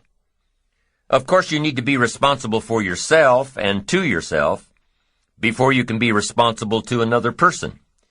You need to be the best you can be so that you can bring your absolute best to any relationship. And that's the tie-in to building your ambition, building yourself so you can build mutually beneficial relationships. It's like we said before, you can't be successful by yourself. And with that in mind, let's talk about a few ways to build relationships. Most of these tips are for building business relationships, building contacts, building good working relationships with colleagues, with vendors, with prospects, with future clients and present clients and past clients, building relationships. But remember, we are all people, regardless of our profession. And many of these tips work well for building other relationships, too. Let's start with kindness. How kind should you be? As kind as you possibly can. Who should you be kind to? To everyone you come in contact with. From taxi drivers to hotel clerks to waitresses to store clerks to people on the street and people in your office and people at home. Be kind to everyone. And here's why. A kind word goes a long way. Somebody's having a bad day and you don't know they're having a bad day. But somebody's really feeling bad and you offer up a kind word. Maybe it's just a friendly, hello, how are you? Maybe it's just taking a minute or two to listen to what somebody has to say. But your few words of kindness or your few minutes of attention could turn somebody's day around. Might make them feel more worthwhile, cared for. Be generous with your kindness. It'll go a long way. People will remember, whether you know them or not. If you're in a crowded restaurant and you're especially nice to the waiter, guess what? He'll remember you next time you come in. And then guess what'll happen? You'll get even better service. When you give kindness, it's not gone. It's invested. It'll come back to you 2, 5, 10, 100 times. Kindness, it's so important in every aspect of your life. It's so important in building good relationships with others. Now, here's what else is important. Sensitivity. Being touched by the experiences of others. Being sensitive to others. Understanding the plight of others. Opening up your heart and your mind and your attention to address the needs of others, the people you work with, the people you live with, putting yourself in someone else's shoes, seeing if you can what's going on in their heart. If there's a problem, you've got to be sensitive enough to ask some questions. Not one question, but many questions. Sometimes you won't even get through to the root of the problem until you've gotten 2 or 3 questions deep. Most people won't reveal the problem on the first question. You say, Mary, how are you today? How are things? And she says, well, everything's okay. And you can tell by the way she said it that everything's not okay. And most of us don't want to come right out and say what the real problem is unless 2 criteria are met. Number 1, we're talking to someone we can trust. And number 2, we're talking to someone who really cares. So sometimes it takes that second question, maybe a third, and maybe a fourth, before trust builds. And the person finally understands that you do care. Then they're willing to tell you what's really going on, what's really on their mind. Gosh, that saves so much time, asking questions up front. Did you ever talk for an hour and then ask a question, found out that you just wasted the previous hour? Learn to ask questions that will build the trust and communication between you and those you work with. Learn to express, not impress. If you want to touch somebody, express sincerity from the heart. Impress builds a gulf. Express builds a bridge. Identification. You want to be able to relate your thoughts and philosophies and experiences to someone who'll say, "Me too. I know what you mean." You don't want their reaction to be, "So what?" If you're meeting someone for the first time, you're simply getting acquainted, making contact. Here's where you start. Find something you have in common. Find something you can both identify with. Start with where they are before you try taking them where you want them to go. So if you're trying to talk to somebody who's been stricken in the heart, and you've had this experience, you can talk about being stricken in the heart. And it'll mean something. It'll have substance. It'll have depth. And if you start there, and then start building the bridge, you have identification. Then you start building rapport. And when you start building a rapport with someone, or when you want to enhance the rapport you have with someone, you need effective communication skills. You'll need the skills that'll help you work better with others to achieve their goals and achieve your goals. You need effective communication skills. Let me give you a few tips on good communication, because to be able to get along well with others, to be able to work well with others, to be able to live well with others, you must be a good communicator. Number one, have something worth saying. Interest, fascination, sensitivity, and knowledge. Number two, now that you've got something worth saying, number two is say it well. And you've got to be able to translate it so it'll benefit someone. You must have a good delivery system for your substance and knowledge and awareness and understanding and experience. Learn to say it well. And here are some clues on saying it well. Number one, sincerity. The best communication occurs when both people are sincere, one sincerely wishing to learn or listen, and the other sincerely wishing to share. Number two in saying it well is repetition. Part of saying it well is simply practicing to say it well. Practice, practice, practice. Part of what I teach in sales training is practice. Practice. You start with something simple. And when you don't know much about what you're doing, practice is even more important. Let's say you're in sales and your presentation's not that good, and you wander around saying, "You wouldn't want to buy this, would you?" I'm telling you, maybe if you say that often enough during the day, somebody might say, "Well, maybe I would. What are you selling?" Now you can't say, "Mind your own business." No, once you've opened the door, you've got to go through it. Here's what happens if you practice in sales. You're bound to make sales. Somebody will say, "What are you selling?" and you've got to tell them. Maybe they'll want it. You're bound to get better. If you practice, you'll get better. You'll get better at your sales presentation. You'll get better at listening to your prospect. You'll get better at closing the sale. You'll get better at earning a living. Practice is just as valuable as a sale. Because here's what's valuable in sales: the skills. The sale will make you a living. The skills will make you a fortune. So, practice your presentation and your ability to communicate what you know. The people out there who say, "No, I wouldn't care for any," are just as valuable. Why? Because they took the time to let you practice your presentation. And especially when you're just getting started, you might want to pay them to listen to you practice while you stumble around. So, be thankful for the no's. Practice helps you develop skills. Skills make labor more valuable. If you just sell, you can make a living. If you skillfully sell, you can make a fortune. If you just talk, you can hold a family together. If you skillfully talk, you can build dreams and the future. The difference is skill. You can cut a tree down with a hammer, but it takes about 30 days. If you trade the hammer for an axe, you can cut the tree down in about 30 minutes.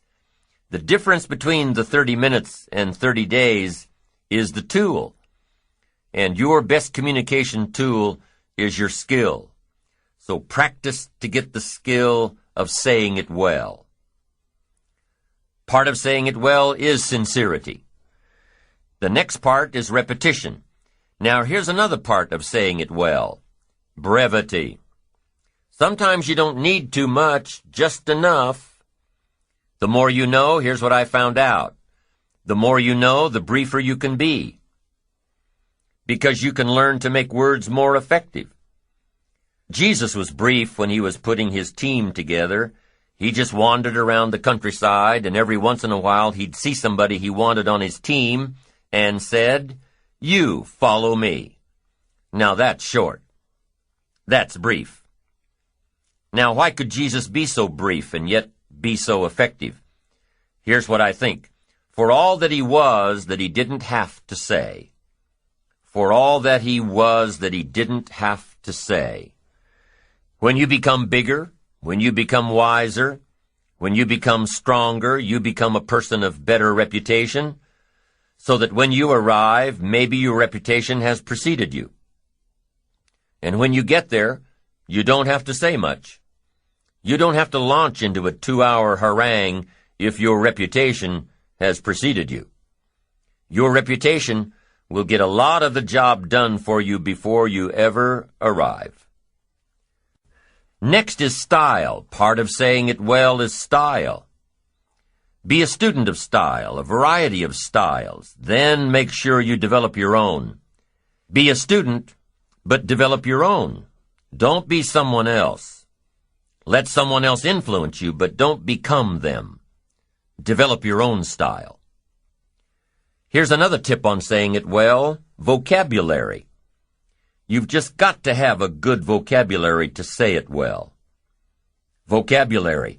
We can only translate for other people with the tools called vocabulary. If you're lacking in vocabulary, then you're lacking in tools to describe some problem or some answer. Words, vocabulary. You can't communicate without them. And you can't communicate well without a defined vocabulary. Every time you come across a word that's new to you, what should you do? Look it up. Every time you're in a conversation and the other person uses a word that's new to you, look it up. Now, most of the time you can figure out the meaning of a new word by how it's used. But if you can't, make sure you hold your response until you know for sure. Several years ago, some of my friends took a survey among prisoners, some rehabilitation program they were working on, and they weren't looking for this, but here's what they found. There's definitely a relationship between vocabulary and behavior. Interesting. This is what they found. The more limited the vocabulary, the more the tendency to poor behavior. Wow. When you stop to think about it for a moment, it makes sense. Vocabulary is a way of seeing. It gives us insight, and only with your present vocabulary can you see. You can't use tools you don't have to see, to create light, understanding, awareness, comprehension, perception, vision. You can only have as much vision as your present vocabulary will give you. And if you're limited in vocabulary, then you can't see very well. What if a person could only see the world through a little tiny hole? Can you imagine the mistakes he'd make in judgment? He'd say, "Here's how it is." You'd say, "No, that's not how it is. Here's how it is." The guy says, "But I can't see it." How come he can't see it? He doesn't have the vocabulary to understand the translation. Now, vocabulary is also what we use as a tool to express what's going on in our heart, what's going on in our head. Translate our questions, translate our answers, our perceptions, what we see, to be able to say it. And I'm telling you, if you have a limited way of translating and expressing what's going on in your heart and what's going on in your head, you'll fall way behind. So you'd have twin problems without a good vocabulary. Number one, you wouldn't be able to see. Number two, You wouldn't be able to express. And your world would keep getting smaller and smaller and smaller, not having the vision, not having the tools. Finally, you wouldn't need a place much bigger than 10 by 12 to live. Why? That's about as big as some people's world is. That's all they've got, this little narrow world. Making mistakes every day. Why? They can't see. Getting it wrong every day. They can't comprehend. They can't understand. No tools with which to translate. For good communication, number 1 is having something good to say. Number 2 is saying it well. And number 3 is reading your audience. You've got to read what's going on between you and the people you're talking to. Should you say what you're saying a little softer? Should you say it a little stronger? Should you explain it more? Should you be more clear and concise? Should you quit? A lot of the decision-making that's going on during a conversation with someone depends on how well you can read, how well you can tell what's going on in the minds of those you're trying to reach. Doesn't matter if you're looking into the face of a child or the face of a colleague or 1,000 faces in an audience. You've got to read what's going on. You've got to pay attention. So let me give you some ways to read. The first one is you've got to read what you see. You've got to read what you see. Search the face of a child and see if you're coming across. See if they look perplexed. See if they're getting it. See if they can't get it. Body language tells us a lot. Look at how the people you're talking to are sitting, what they are doing with their hands, their eyes. A guy's got his arms crossed, legs crossed, chin tucked down and frowning. You've got your work cut out for you. This guy's not going to be easy to reach. The lady's standing up from behind her desk. You've got to hurry. She's not going to listen to much more. You've probably got to pick up the pace and get down to it. So the first one is read what you see. Here's the second one. Read what you hear. You've got to be a good listener to be a good communicator. Get some feedback. Listen. To be a good parent, you've got to be a good listener. To talk well, you've got to listen well. That's so valuable. Get the feedback. Now what you hear may help you change gears. Be a little stronger. Be a little softer. Find a different illustration. This one isn't working. Search for another way to say it. Become sensitive to someone else's words, not just by preparing to talk when the other person's through. Listen. Pick up those signals that the feedback of words gives us. Now, here's the third way to read your audience, and that is to read how you feel. Emotional signals. You've got to learn to pick those up. Pick up those feelings. Women just seem to have this part built in. Men can learn it, but women have it. Woman says it doesn't feel right. It just doesn't feel right. Man says, what does that mean? It doesn't feel right. She says it's something. He says something, something. What is this something? She says, I'm telling you, something doesn't feel right. Now, men can learn it, but women have it. Learn to read your emotion. Learn to read what others are feeling so you can adjust your communication, so you can adjust your approach, so you can get your message across, so you can communicate well. Communication, having something to say and saying it well. Communication is one of the key ingredients in being able to work well with others, in being able to build our ambition by working well with others.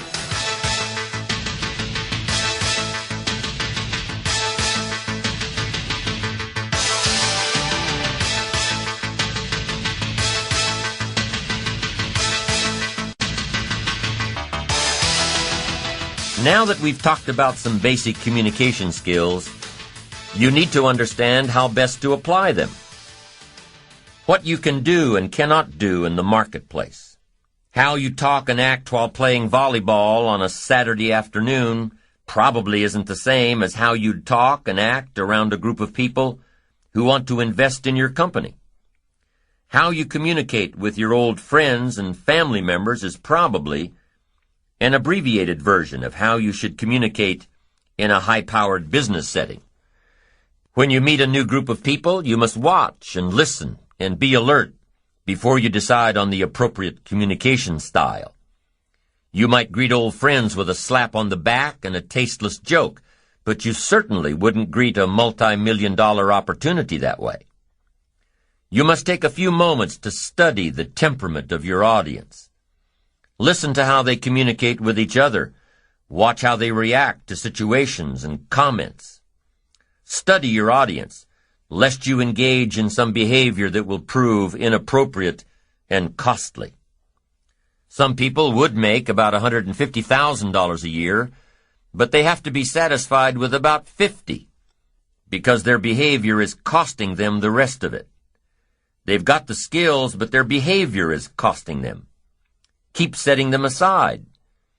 So let's talk about some of those things in the marketplace that might cost you more than you want to pay.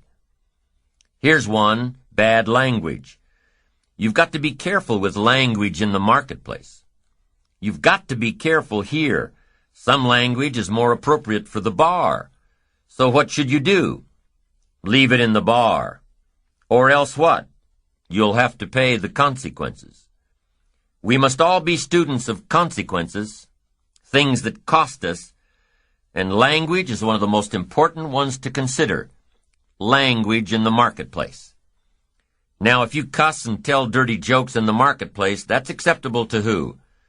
Other people in the marketplace who cuss and tell dirty jokes. You've got no problem with them. Matter of fact, they'll probably enjoy having you around. But if you cuss and tell dirty jokes to those who will be offended, then what? They certainly won't want to have you around. And what happens then? It'll cost you. Next one, being late. In some circles it's acceptable, but I'm telling you, most people view being late as being disrespectful. Disrespectful of their time. And if they feel that you're disrespectful of their time, they'll also feel you're disrespectful of their business. Why? Because everything affects everything. Now, if you have a legitimate excuse and your reputation already says that you're punctual, then you might get away with it a time or two. But be careful about being late. One day you just may be too late to close the deal. Be on time. You've also got to be careful about using inside lingo on the outside world. Your industry's buzzwords are just that. Your industries. Be careful not to use this terminology on the outside. People who speak computer language, they've got to learn to shift gears when they go out into the open marketplace. So watch your lingo. Remember to shift gears from the inside lingo to the outside world. You've got to become a good judge of character. Why? To protect yourself. There are shepherds, and there are sheep, and there are wolves. And we must be wise and understand that some wolves are so clever, they've learned to dress up like sheep. But do not miss the story of the full drama of life called good and evil. Awareness, sensitivity, understanding, knowing the scenario and being on alert for what is called the inevitable. We must learn to be a good judge of character. And here's something else we must learn to do to work well with others. We must learn to deliver criticism and express anger in a safe way. It's inevitable, during the course of working with others, it's inevitable that you'll come across some situation that'll result in anger. Or criticism needs to be handed down. It's just a part of life. That you delegate some responsibility, and through either a lack of good communication or a lack of good listening on the other end, it's inevitable that some situation will get you all hot and bothered. Now what do you do with your anger? You can't lash out. You can't lash out at your children or your friends or your colleagues. But here's what you can do, and here's what you must do. Lash out at the problem or the situation. Honey, you say to your teenager, "You know I love you," but what you did was wrong. I hate it that you took the car without asking first. And I especially hate it that you got a speeding ticket. What were you thinking? So whatever the punishment might be, make sure you're punishing the bad deed, not the person. Your assistant ends up sending the contract to the seller instead of the buyer. Make sure your assistant knows that you appreciate him, but you don't appreciate the wrongdoing. Whatever criticism you hand down, whatever anger you're processing, make sure that the one to receive it knows full well that you care about the person, but hate what they did. And if you're too steamed up to be this rational about it, make sure to keep your mouth closed until you've cooled off a bit. In Dale Carnegie's book, The Leader in You, he describes the attributes of kind criticism. He quotes Andres Navarro's technique of kind criticism as the 3-for-1 rule. If you don't like something about the way someone works, write down the problem. But before you confront that person with criticism, discover 3 good things about the person. Noticing 3 good things gives you the right to criticize 1 bad thing. Interesting thought. Criticism after appreciation. With well-delivered words, well-chosen words, you can admonish the doing without admonishing the doer. This is important. You love the person.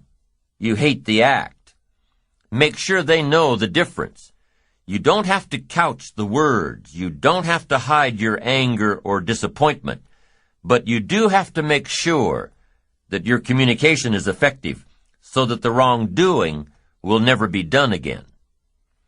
And the more you care, the stronger you can be. This has to do with intensity now. The intensity of your communication to those you work with, those you live with, those you're close to. The more you care, the stronger you can be. If you really care for someone, I'm telling you, they'll give you room to get right on their case. They'll give you room to use some powerful language. They'll give you room to go right after them. If they know that you really care. You can solve some sticky problems. You can attack the dark side and the bad behavior. They'll give you room if they know how much you care. And the more you care, the stronger you can be.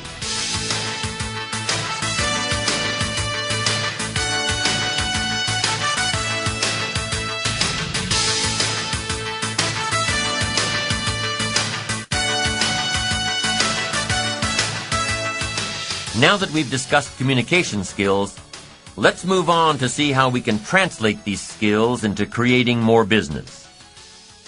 Networking. Working within a group of people that we know and/or working within a group of people that we want to know. Let's quickly go through some techniques for effective networking. Number 1, when developing relationships through networking, remember that they must be mutually beneficial. The favor you do for someone else is expected to be returned someday.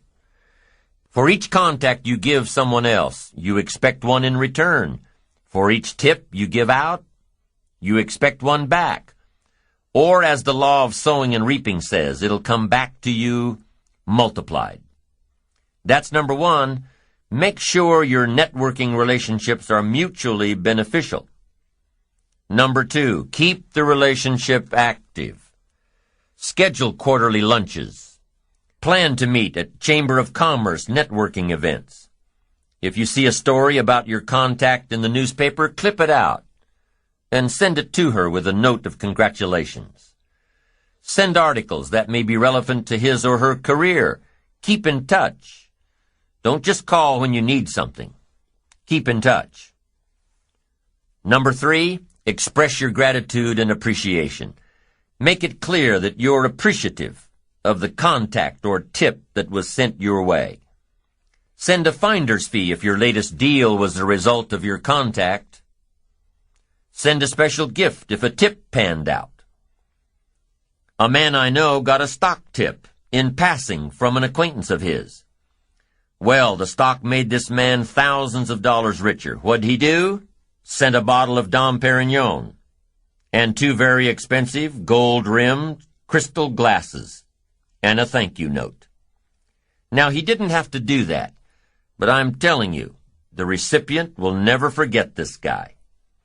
Number 3, don't forget to express your gratitude and appreciation. Number 4, keep your professional relationships professional. If it looks like jealousy is rearing its ugly head, firmly but politely, cut it off. When the relationship no longer serves you, no longer is mutually beneficial, step away from it. If the relationship you're building through networking appears to be harmful, take a sword to it. The 5th key to networking is to remember the other person's need for achievement. This is an important tip to keep in mind, especially when you're dealing with someone who's not as advanced in their career as you are. By respecting this need, by providing guidance and leadership, by sharing some of your personal experiences with this person, they'll end up bringing opportunities to you. Why? Because they value your insight. They value your experience. And most of all, because they value the time and the knowledge you've shared with them. Acknowledge those who are on their way up. You may just find out one day that it was your extra effort that gave them the boost they needed. So, with your communication skills in place, you'll increase your ability to work well with others.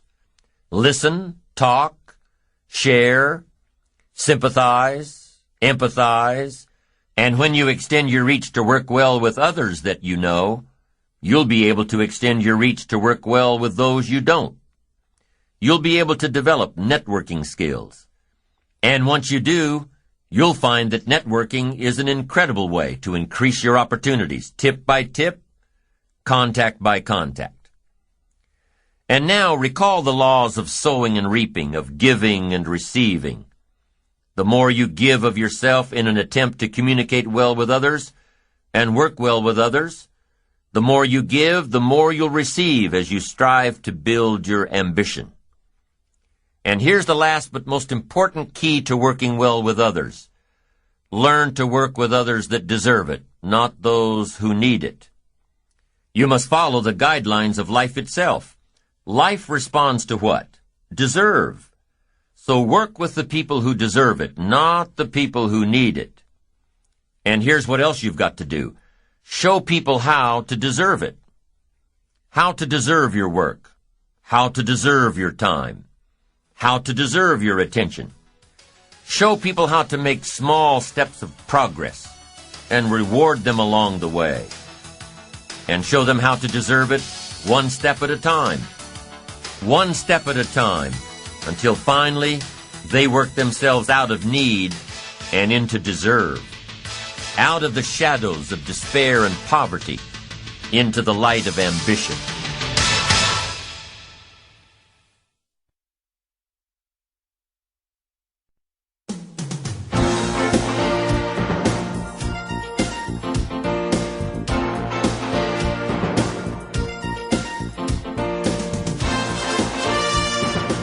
Self-appreciation, the 6th step to building your ambition. Self-appreciation says, acknowledge your accomplishments, appreciate your potential. Know that your appreciation of yourself and your achievements will continue to fuel the fire of ambition. Self-appreciation is an integral part of success. You must develop a strong appreciation for your own style, your own methods, your own process. There is no stereotype for success. There is no model for success. There is no such thing. So what exactly is success? Success is the steady progress toward your personal goals. Your own personal goals. Designed by you, not by the latest #1 bestseller on the book list. Not by some philosophy that's imposed on you. Success is the steady progress toward your own personal goals. Success is not an amount of money. Success is not a bank account. Success is the steady progress of you toward your goals, the person you want to be, the things you want to have, for yourself and for your family, your business goals, your personal goals, spiritual goals, health goals, the goals that give you satisfaction and joy. To me, that's what success is, and my definition of success could be radically different than yours. So there's no one definition of success. You've got to have this much money in the bank, you've got to look like this, you've got to live in this kind of home, you've got to have this kind of financial security. In my personal opinion, those things have nothing to do with success. Success is your own steady progress toward the goals you set, daily, weekly, monthly, for your life, for your business, for your family, for yourself. If a man tells me, hey, pretty soon I'm cashing it all in, and I'm going to head for the mountains and live in a cabin and feed the squirrels and live off the land, I'm telling you, if I get a report later that said this man did that, cashed it all in, headed for the mountains, bought a cabin, is feeding the squirrels and living off the land, if I were to hear that, I'd say this man was a smashing success. So success is not some stereotype. Resist all stereotypes. There is no one model. There is no one set way. There is only your way. It takes a combination of philosophies and ideologies. It takes a combination of thoughts to mold and emerge with your own. We need the mental food that others provide. We need mental exercise. We need to open up our minds to different alternatives. We need to learn to appreciate the other side of the debate so that we can strengthen our own and defend our own. We need to expose ourselves to a wide range of thoughts and philosophies and ideologies. You've got to listen to a variety of speakers. Read a variety of books. No one speaker has all the answers for you. No one book has all the answers. You can't get all the answers from one person. We need a variety of influence to give us input, to give us ideas, to manage our business, to manage our relationships, to manage our finances, to take advantage of our time. We need a variety of influences. We need a variety of books in our library. We need a variety of tapes in our video library, our audio library. We need a variety of voices. And here's what else we need. We need a variety of points of view. Points of view can be so valuable. Somebody says, did you ever see it from over here? And you say, no. So you step over there where they are and you take a look back over here from their point of view. And you say, my gosh, I never thought from this perspective. It's so different. No wonder you think the way you do. Here's the clue. Take advantage of all that's available in terms of mental food and mental exercise. Be eager to learn. Always be eager to learn, no matter how far along you are in the journey, no matter where you are in your success. Keep that eagerness to learn. Gather up as much knowledge as you can. And then what? Debate it.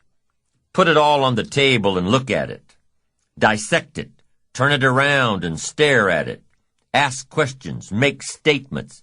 Don't take it for granted that one person has all the answers you're looking for. Take their knowledge, but don't take it as the only knowledge.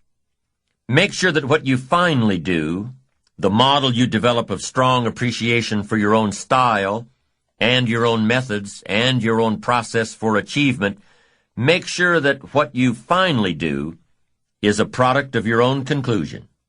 That's what's valuable. Not to just go do what someone says without debating it. Consider the source and then do it your way.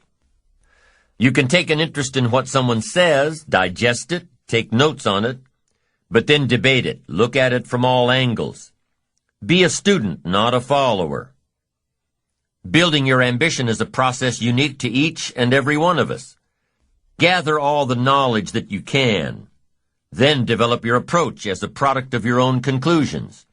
Your own conclusions, not someone else's conclusions. Your own conclusions. You can't fall for other people's philosophies. They may not be right. As you collect knowledge, you must sort through it and find out what's valuable. Then you can develop your own philosophy. And your own philosophy becomes the most important of your guidance systems, one of your guiding lights. So develop your own plan, lest you get into trouble with someone else's. And debate the plans of others, the philosophies of others, the achievement styles of others, the way others appreciate themselves. Debate all this. Why? Because it affects everything. The value you place on your plan, the value you place on yourself, the value you place on life in general affects everything around you. It even affects how you respect time, the 24 hours a day given to each of us to do with as we please.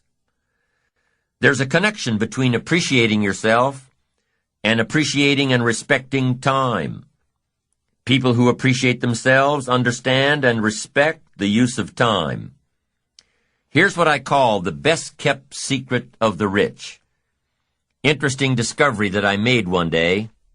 I couldn't believe it when I found out that rich people have about 24 hours a day, and poor people have about 24 hours a day.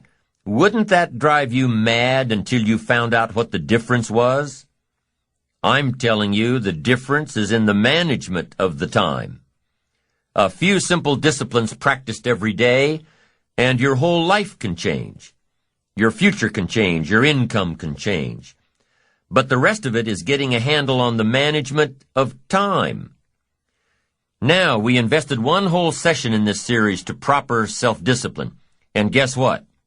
Discipline shows up again here, as it does everywhere.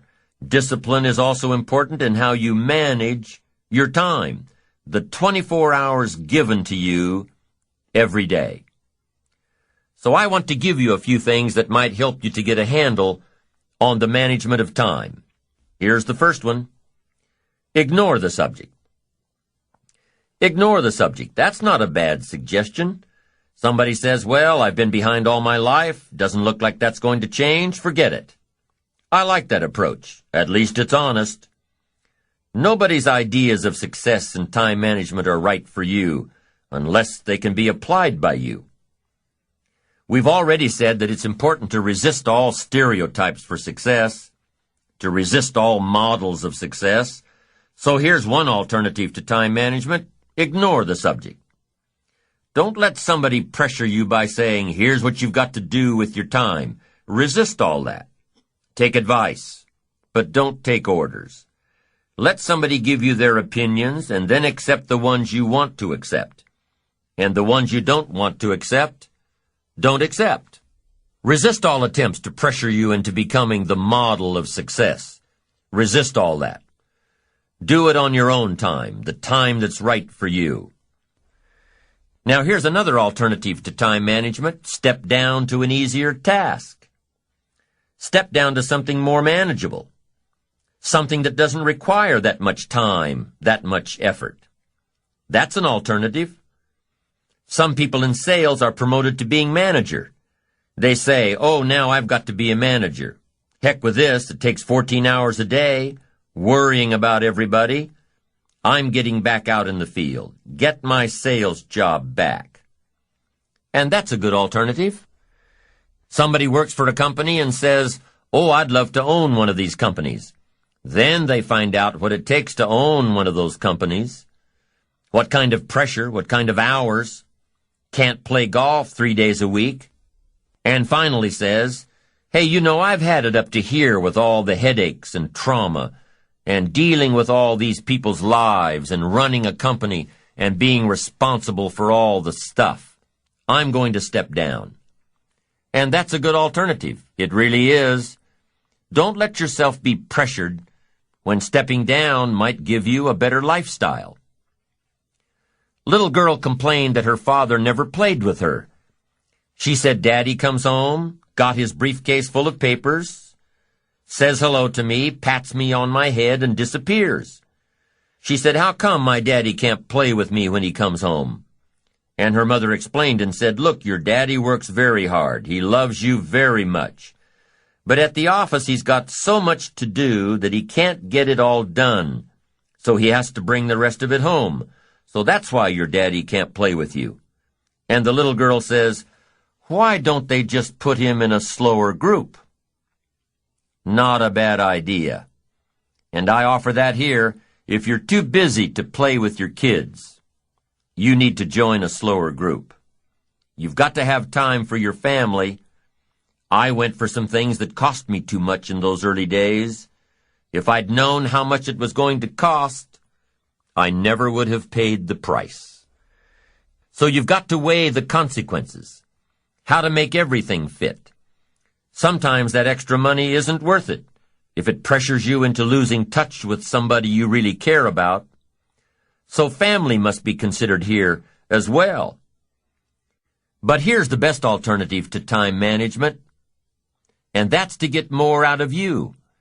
If we just get more from ourselves, we can make an hour as valuable as 10 hours used to be. We can get as much done now in a day as we used to get done in a week.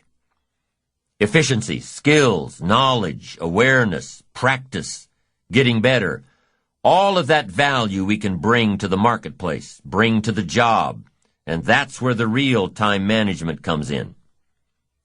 I found out that a normal day is enough time. 8 hours, 10 hours, 5 days, 6 days, that's enough time. The rest of it now has got to be the best use of that time. There's a movement going on now in the workplace.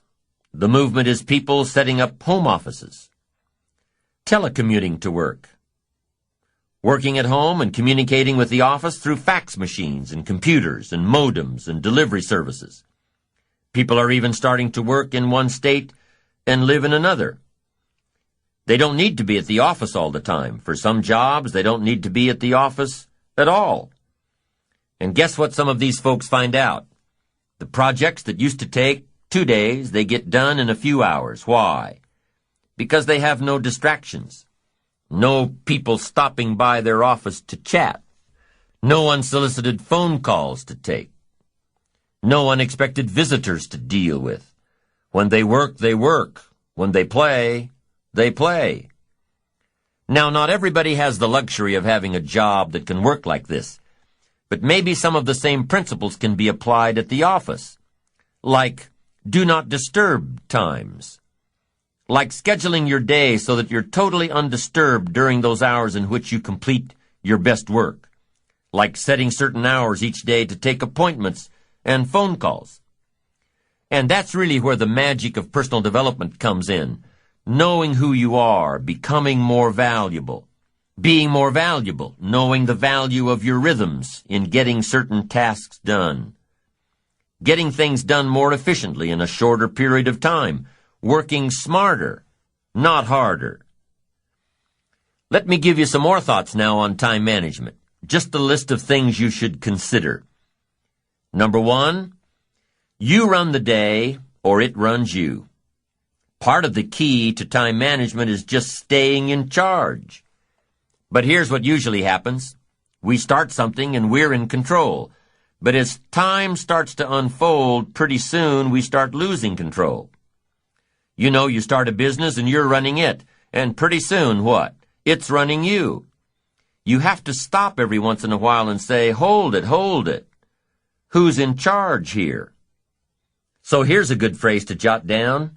Something will master and something will serve. That's the nature of life. That's just how it goes on this spinning planet of ours. Something will master and something will serve. And here's what you have to make sure you become. The master. You run the day. You run the business. You run the enterprise. You run the job. You stay in charge. Now here's how you can stay in charge. Have your written set of goals with you at all times. Then prioritize your goals and decide which is important. Then constantly review your goals. Then have your goals match up to a good written game plan. The game plan that we talked about earlier. The game plan that says, take it out of your head and put it down on paper. Then, with game plan in hand, try to separate the majors from the minors. The really important things from the things you just have to do. And prioritize. Is this a major day or a minor day? And adjust your time accordingly. Is this a major conversation or a minor conversation? A lot of people don't do well, and here's why. They major in minor things. They spend too much time on things that don't count, and too little time on things that should count. So you're about to pick up the phone and make a call, but before you do, decide, is this a major call? Is this a minor call? If it's a major call, it needs a little preparation. If it's a minor call, a few pleasantries will probably do. Hi, how are you? Tell a little joke, exchange some pleasantries. So a little evaluation will save you a lot of time. Major, minor. Next time management essential, don't mistake movement for achievement. You probably know some people around you who are just plain busy being busy. You've got to be busy being productive. It's easy to get faked out by being busy. Guy comes home at night, flops down in the easy chair, says, I've been going. But the real question is, doing what? I mean, it's the doing what. That's the real key, not the going. Some people are going, doing figure eights. They're not making much progress. Don't mistake movement for achievement. Evaluate the hours in your days and see if there's not a lot of wasted time in there that you could manage better. Do more with. The next key to good time management is good concentration. Focus. You've just got to zero in on the job at hand. Concentrate. Don't start your business day until you get to the business. I used to start my business day in the shower. I'm trying to compose a letter in the shower. The cobwebs haven't been cleared out yet. I'm not awake yet, and I'm trying to compose a letter. Found out it doesn't work. Wait till you get to the office to start your work. Wait until you get to work before you get to the work. Don't start your business day at the breakfast table. It's not good for the family. Here's another one. On the way to work, don't think about work. It's dangerous. There's a lot of cars out there on the highway. Can you imagine if everybody was driving to work thinking about work? It'd be a mess. Accidents everywhere. Here's what you've got to do. On the way to work, concentrate on the way.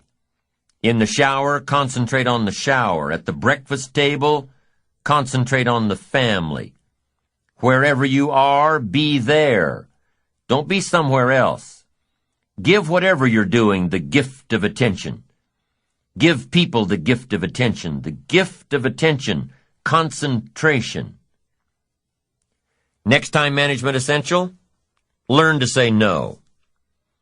Boy, it's easy in a social society to just say yes too much. Over-obligate yourself. Then it takes all those phone calls and all that time to back out of it and redo it. Don't say yes too quickly. Better to say, I don't know if I can make it, but I'll give you a call. Better to say you don't know than to say yes too quickly, trying to be nice and then having to back out. One of my colleagues has a good saying, don't let your mouth overload your back. Committing too soon, too quick. Being too eager to please. Appreciate yourself. Your time, appreciate your own limits. Know when your commitment to someone else will end up taking time away from yourself and from your family. Have self-appreciation for your special time alone and with those you love and those who love you. This is especially important for charity work, volunteer work as well. A group of entrepreneurs I know have been very successful in their business, getting a lot of press, Pretty soon they're swamped with requests to do pro bono work, do their stuff for free. They must get a couple of offers a month to sit in on one charity board or another. But here's how they handle it. They take all requests, weigh them for time commitments, evaluate them for opportunities, then they take a collective vote on which two they'll accept during the next 12 months. You can't immediately say yes to offers that sound prestigious. You can't immediately say yes to social functions, things that sound like a lot of fun. You've got to say maybe and take time to evaluate what's an important contribution to society and what'll just take time away from your ambitions and your family. Be eager to please yourself and your family. Don't be so eager to please everybody else. Appreciate your own limits. You don't have to fill up every second of the day. Take time to appreciate what you've accomplished.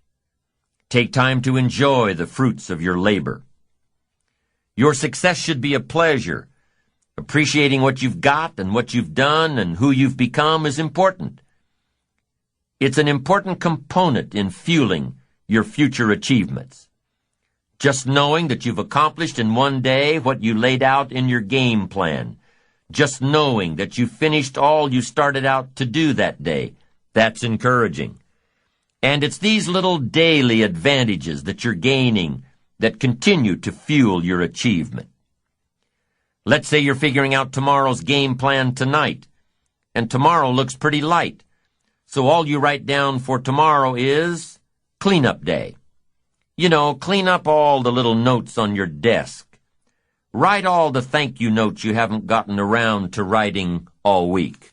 Take care of a few phone calls that keep getting shuffled from one day to the next.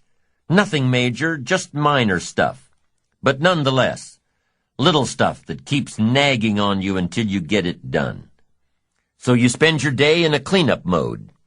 You file the notes, write the thank you cards, make the phone calls.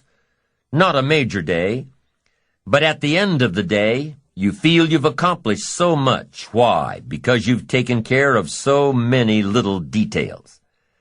The little details that can make a major difference. You feel like you've really achieved something during this day that started out to be so minor.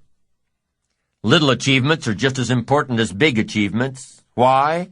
Because you can't appreciate the big achievements without first appreciating the little ones. Success is the constant process of working toward your goals, little achievement by little achievement. Little achievements produce big results.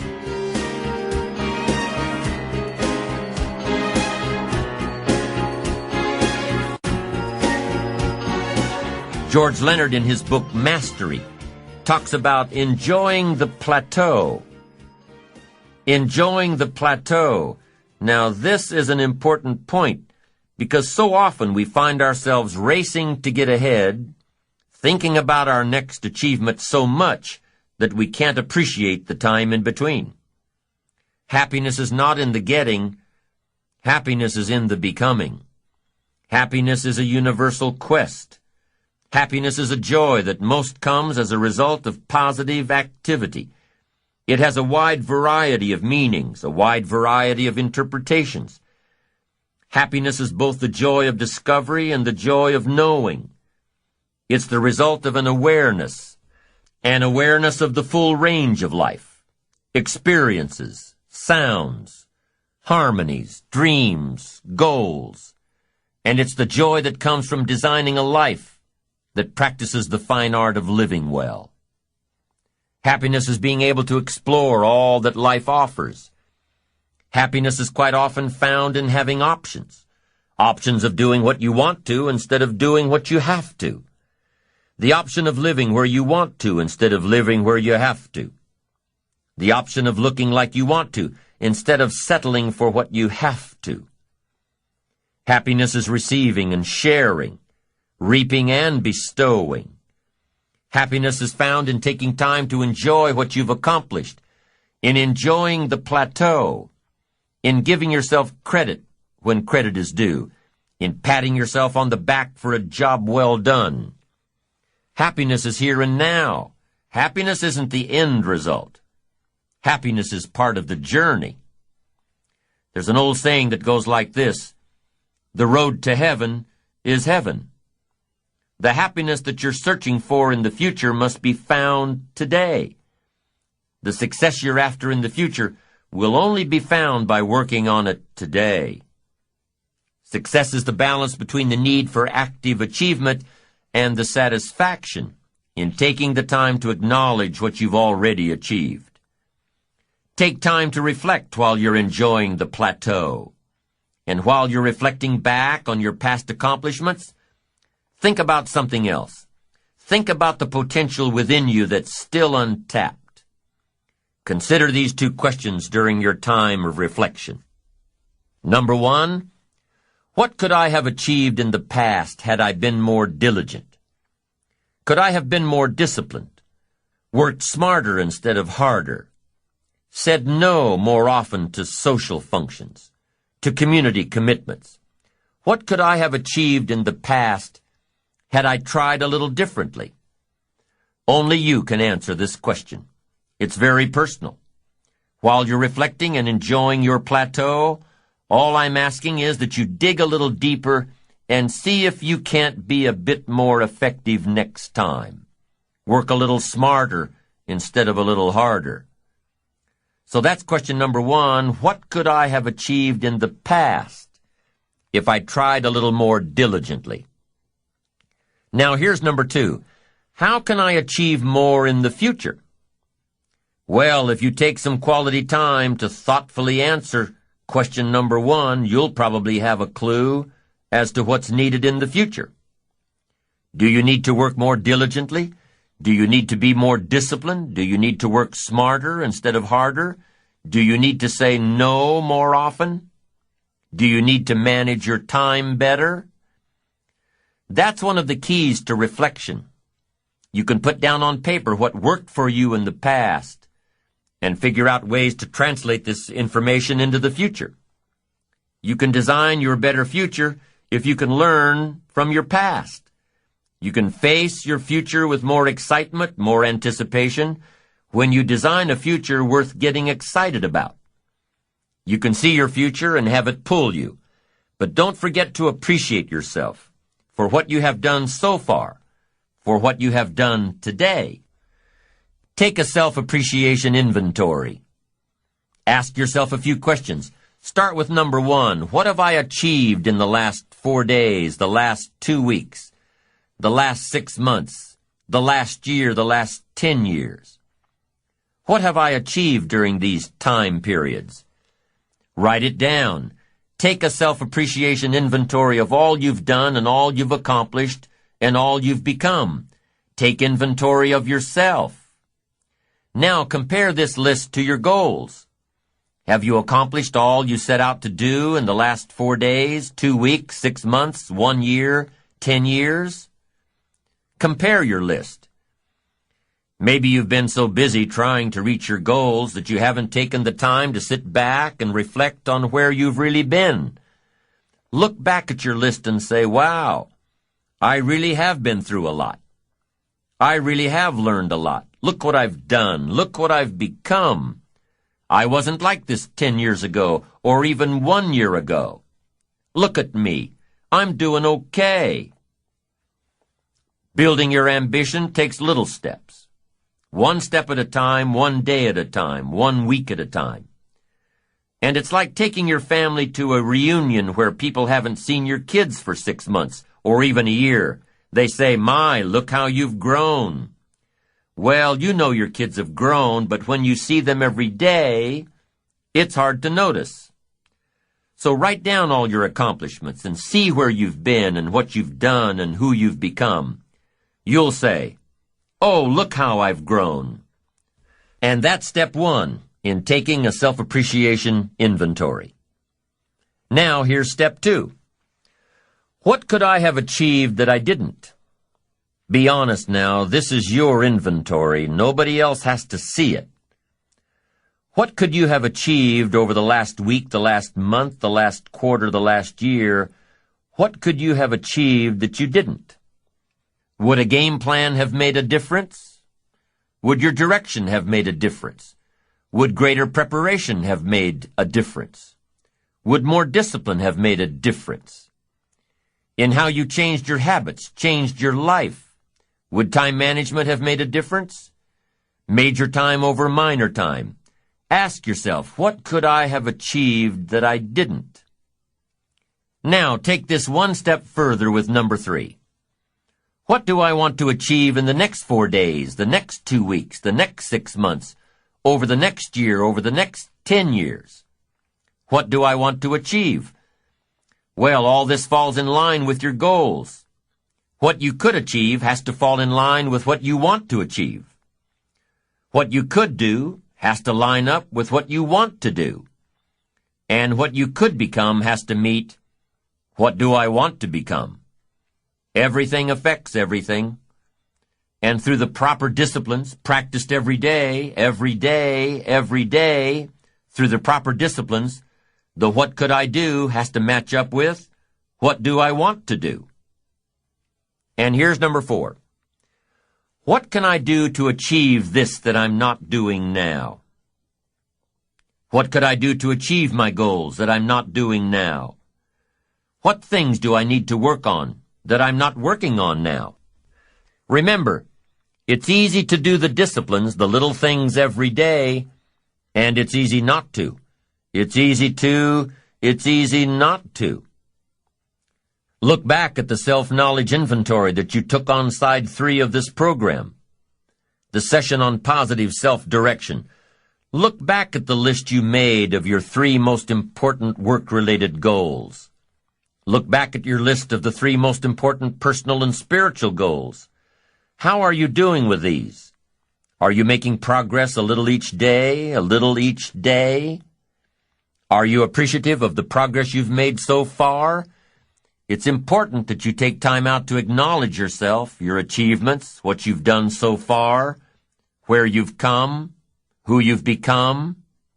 Self-appreciation is a stage in building ambition that takes a little more maturity, a greater resolve, knowing that you'll do it until you get it done, and taking the time out to acknowledge yourself for doing it.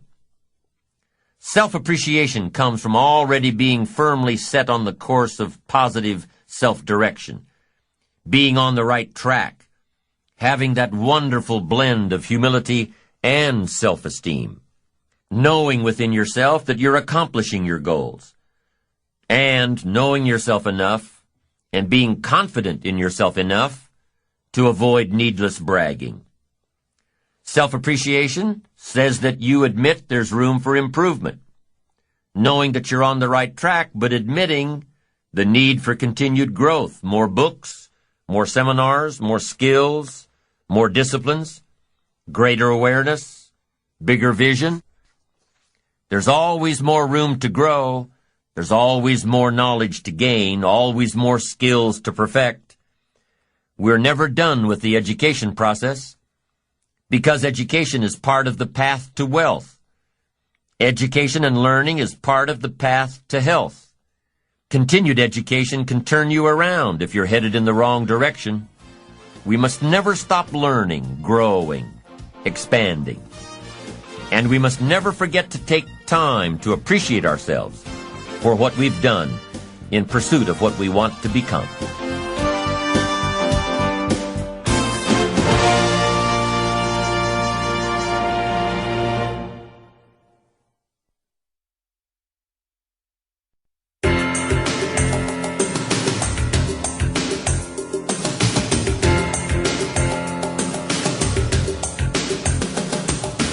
So far in this series on the power of ambition, we've addressed a brief history of ambition in this great country of ours. And we've talked about the 6 steps of building our ambition. Before we go into how ambition affects our personal lives, let me just review the steps we've covered so far. Step 1, positive self-direction, knowing who you are and where you want to go with your life. Step 2 is self-reliance, taking responsibility for your own life and taking responsibility for all that happens in your life. Step 3, self-discipline, addressing ambition at the daily level, doing all you can every day, and doing it until you get there, knowing that the pain of discipline weighs ounces and the pain of regret weighs tons.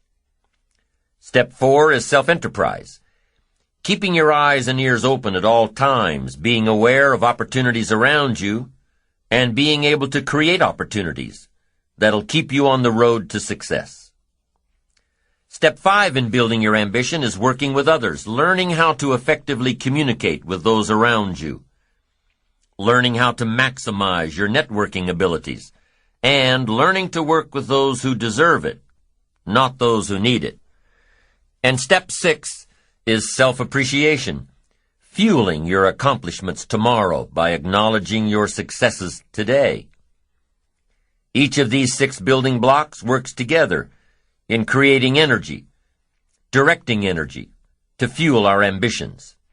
So as we talk now about ambition and how it affects our personal life, let's make sure to remember the building blocks that we've already discussed. Balancing your personal life with your professional life is key to making your ambition work for you.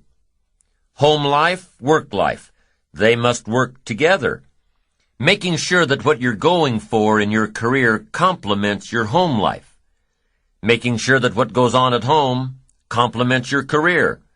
One won't work well if the other doesn't. Lady gets into work early in the morning, is the last one to leave every night. This keeps going on week after week, month after month. Doesn't seem like she gets that much more accomplished than everyone else. Matter of fact, it seems like she's using the office to escape from home. Something's wrong here. Better fix it. Chances are that whatever's bothering her at home is affecting her work anyway. A guy's always late for work.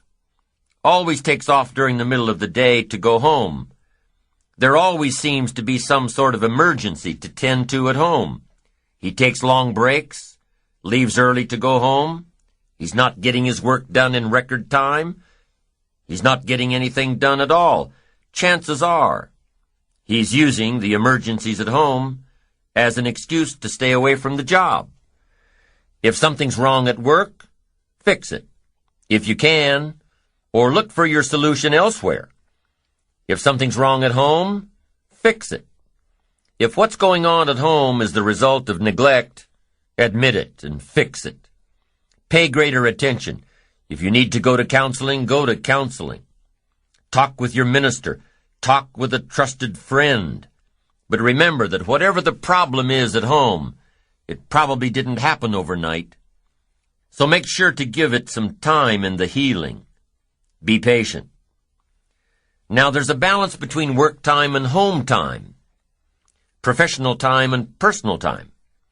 They both have to be working well in order to maximize your ambition and maximize your potential. Problems at home affect work. Problems at work affect home. Even when things are going well in both areas, sometimes special circumstances call for the work time to take away from the home time. And if that's the case, make sure everybody at home knows when to expect the light at the end of the tunnel.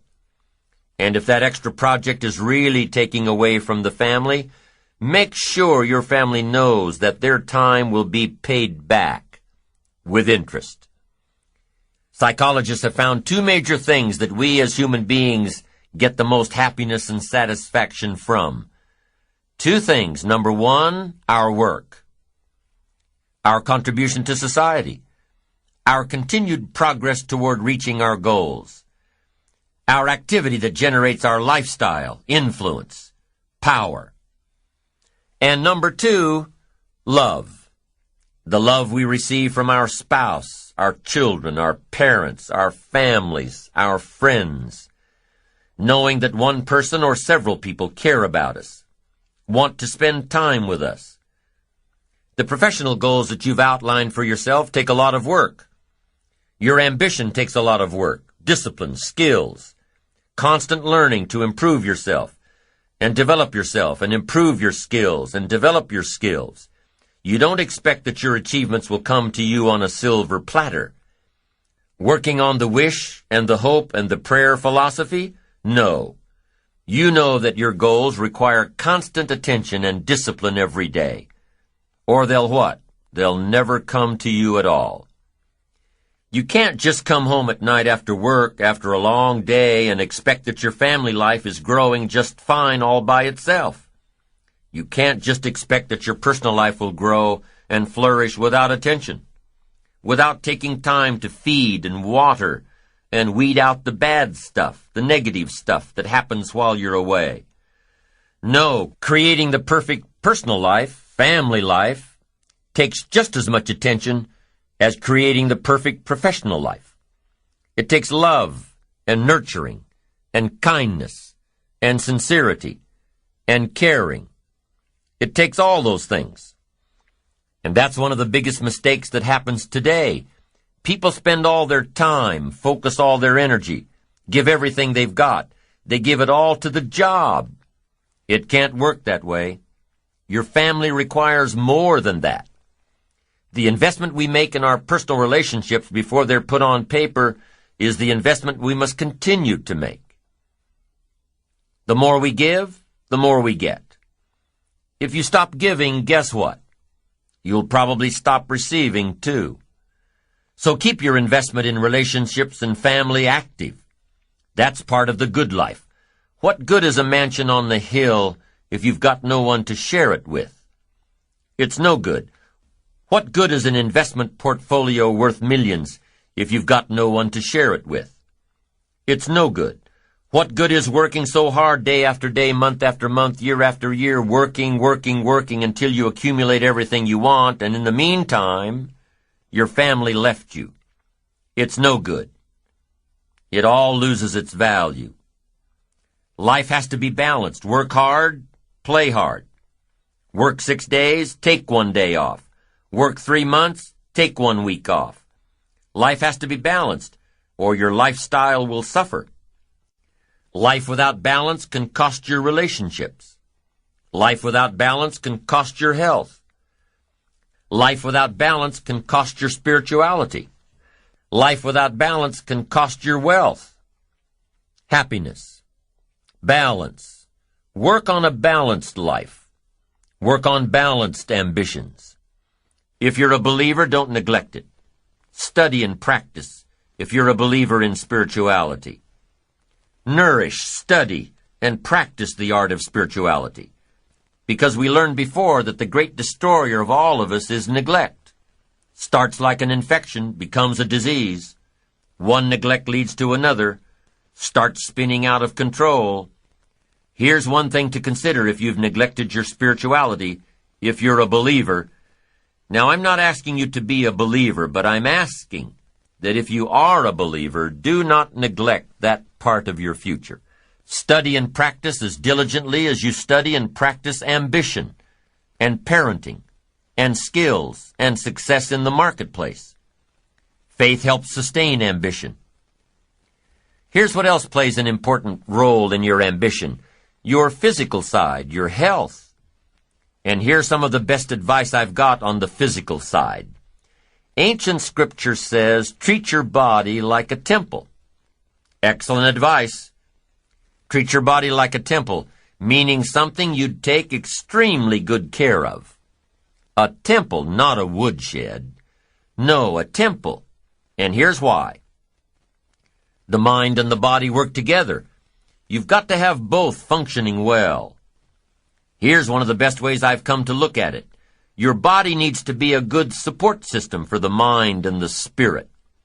A good support system that can take you where you want to go, support you with strength and energy and power and vitality. Here's a major part of success: vitality. I'm telling you, some people don't do well simply because they don't feel well. Now, feeling well is a personal responsibility by taking care of the temple. It's the only place you've got to live. Your physical body. Cherish it. Ancient scripture says this: sometimes the spirit is willing, but the body is weak. See, that's a sad combination, a willing spirit and a weak body. You can't think of a much more pitiful combination.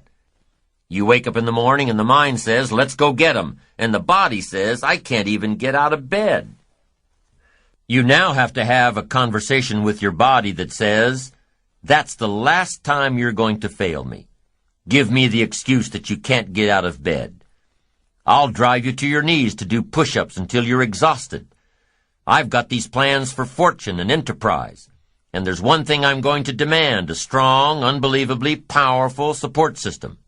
From now on, I'm going to have a support system that will take me wherever I want to go. Support me with power. Support me with vitality, strength, uniqueness, zest. Anything less than that, I will not settle for. I'm telling you, you've got to take care of this physical side because it's so important. Be conscious of self, of your support system. Be conscious of self, but not self-conscious. Don't work on it too much, more than you need to. You don't have to spend 6 hours a day to have a good support system. You don't have to. 30 minutes a day, 1 hour a day, and you can have a strong, healthy body. Exercise, you can do just a few simple things. Take the stairs instead of the elevator, unless you're on the 50th floor in New York.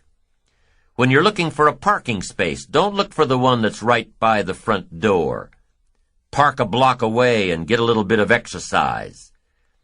But here's the best exercise program in the world, the one that'll work for you, the one that you'll do, the program that won't bore you or hurt you. If you don't like to jog, if your joints can't handle it, go for a walk. If you don't like to walk, take up swimming half a mile a few times a week. If you don't like exercise that seems like exercise, get into a sport, like tennis or racquetball or basketball or softball. You don't have to do too much, just enough to keep your body a good support system. Here's what else happens when you participate in a regular exercise program. You just plain feel better. Not just your body, but your mind. It's kind of a paradox, but the more physical activity you do, the less sleep you need. The more physical activity you do, the better your mind works. We've all heard of the runner's high. Well, it's true. 20 to 30 minutes of sustained activity starts releasing endorphins in our bloodstream. And endorphins are our body's natural secretion of morphine. No wonder they call it a runner's high. It is. Take care of the physical so that it becomes a happy support system. It'll have the muscle and the strength and the vitality to take you wherever you want to go, accomplish whatever you want to accomplish. Develop a good support system to take care of you, and make all of your dreams come true. Because you've got to have the physical. Okay, and here's what else you need to pay attention to in the physical. Those things that could hurt you, like overeating and smoking and too much alcohol. These things can destroy your temple just as surely as pure neglect. Now, a fine glass of wine with dinner is one of the joys of life, lifestyle, but drinking too much too often will tear down your temple, and it'll do more than that. Drinking too much at business dinners or social dinners will end up alienating you from the professionals who know their limits. Make sure you know your limits. A fine glass of wine, yes. A bottle of wine, probably not. Know your limits. Pay attention to your behavior in the marketplace, lest it cost you more than you'd like to pay. It's all about balance in life, how your ambition in the marketplace translates into a balanced life at home. If you're giving too much at work, pay it back to your family with interest. Balance. It's important. If you don't have balance, you have what? You'll end up paying too high a price, sacrificing your family for your work, being careful with your clients and careless with your children. Without balance, there's a price to pay, and we must all pay the price. And sometimes the price is just too high. So evaluate the price before you begin. What must I give up to achieve this goal? What must I become? Evaluate it all. Now, do you think your disciplines at work can affect your personal life? Do you think the skills you perfect at work affect your personal life? Of course. The skills you bring from work have an enormous bearing on your personal life. All disciplines affect each other. Nothing stands alone. Everything affects everything. Everything matters. Yes, there are some things that don't matter as much, but there isn't anything that doesn't matter. Nothing at all. Be not casual in your approach to life and business and family. Don't be casual. Everything matters. How you treat your children will undoubtedly affect how you treat your clients. How you run your office will undoubtedly affect how you run your life, your home. Everything matters.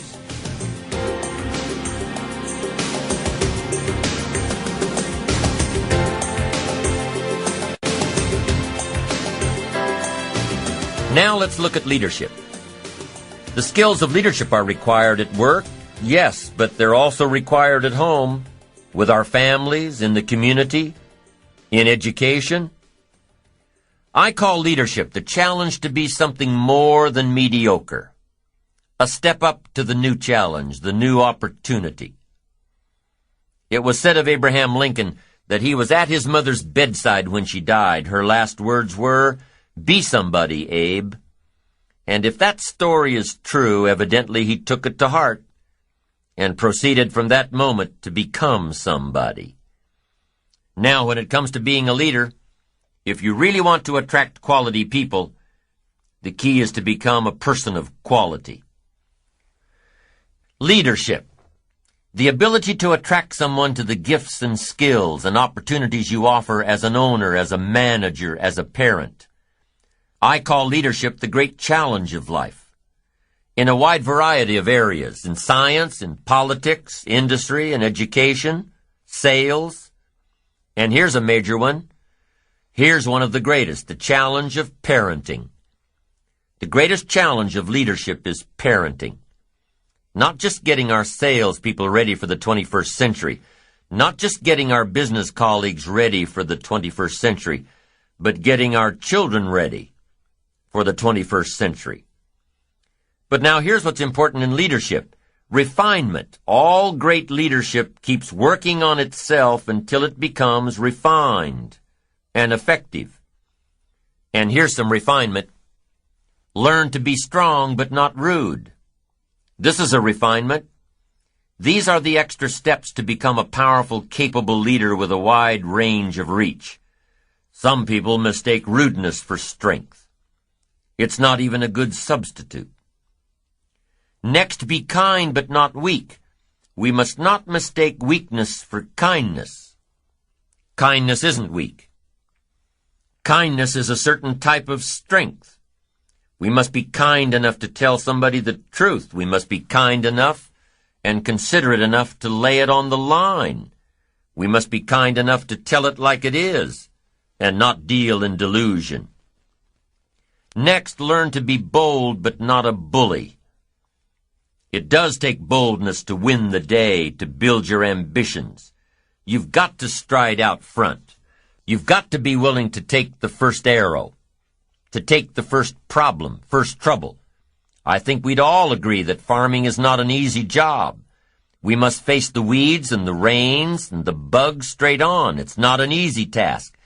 But if you want any value at harvest, you've got to press, you've got to be bold, you've got to seize it.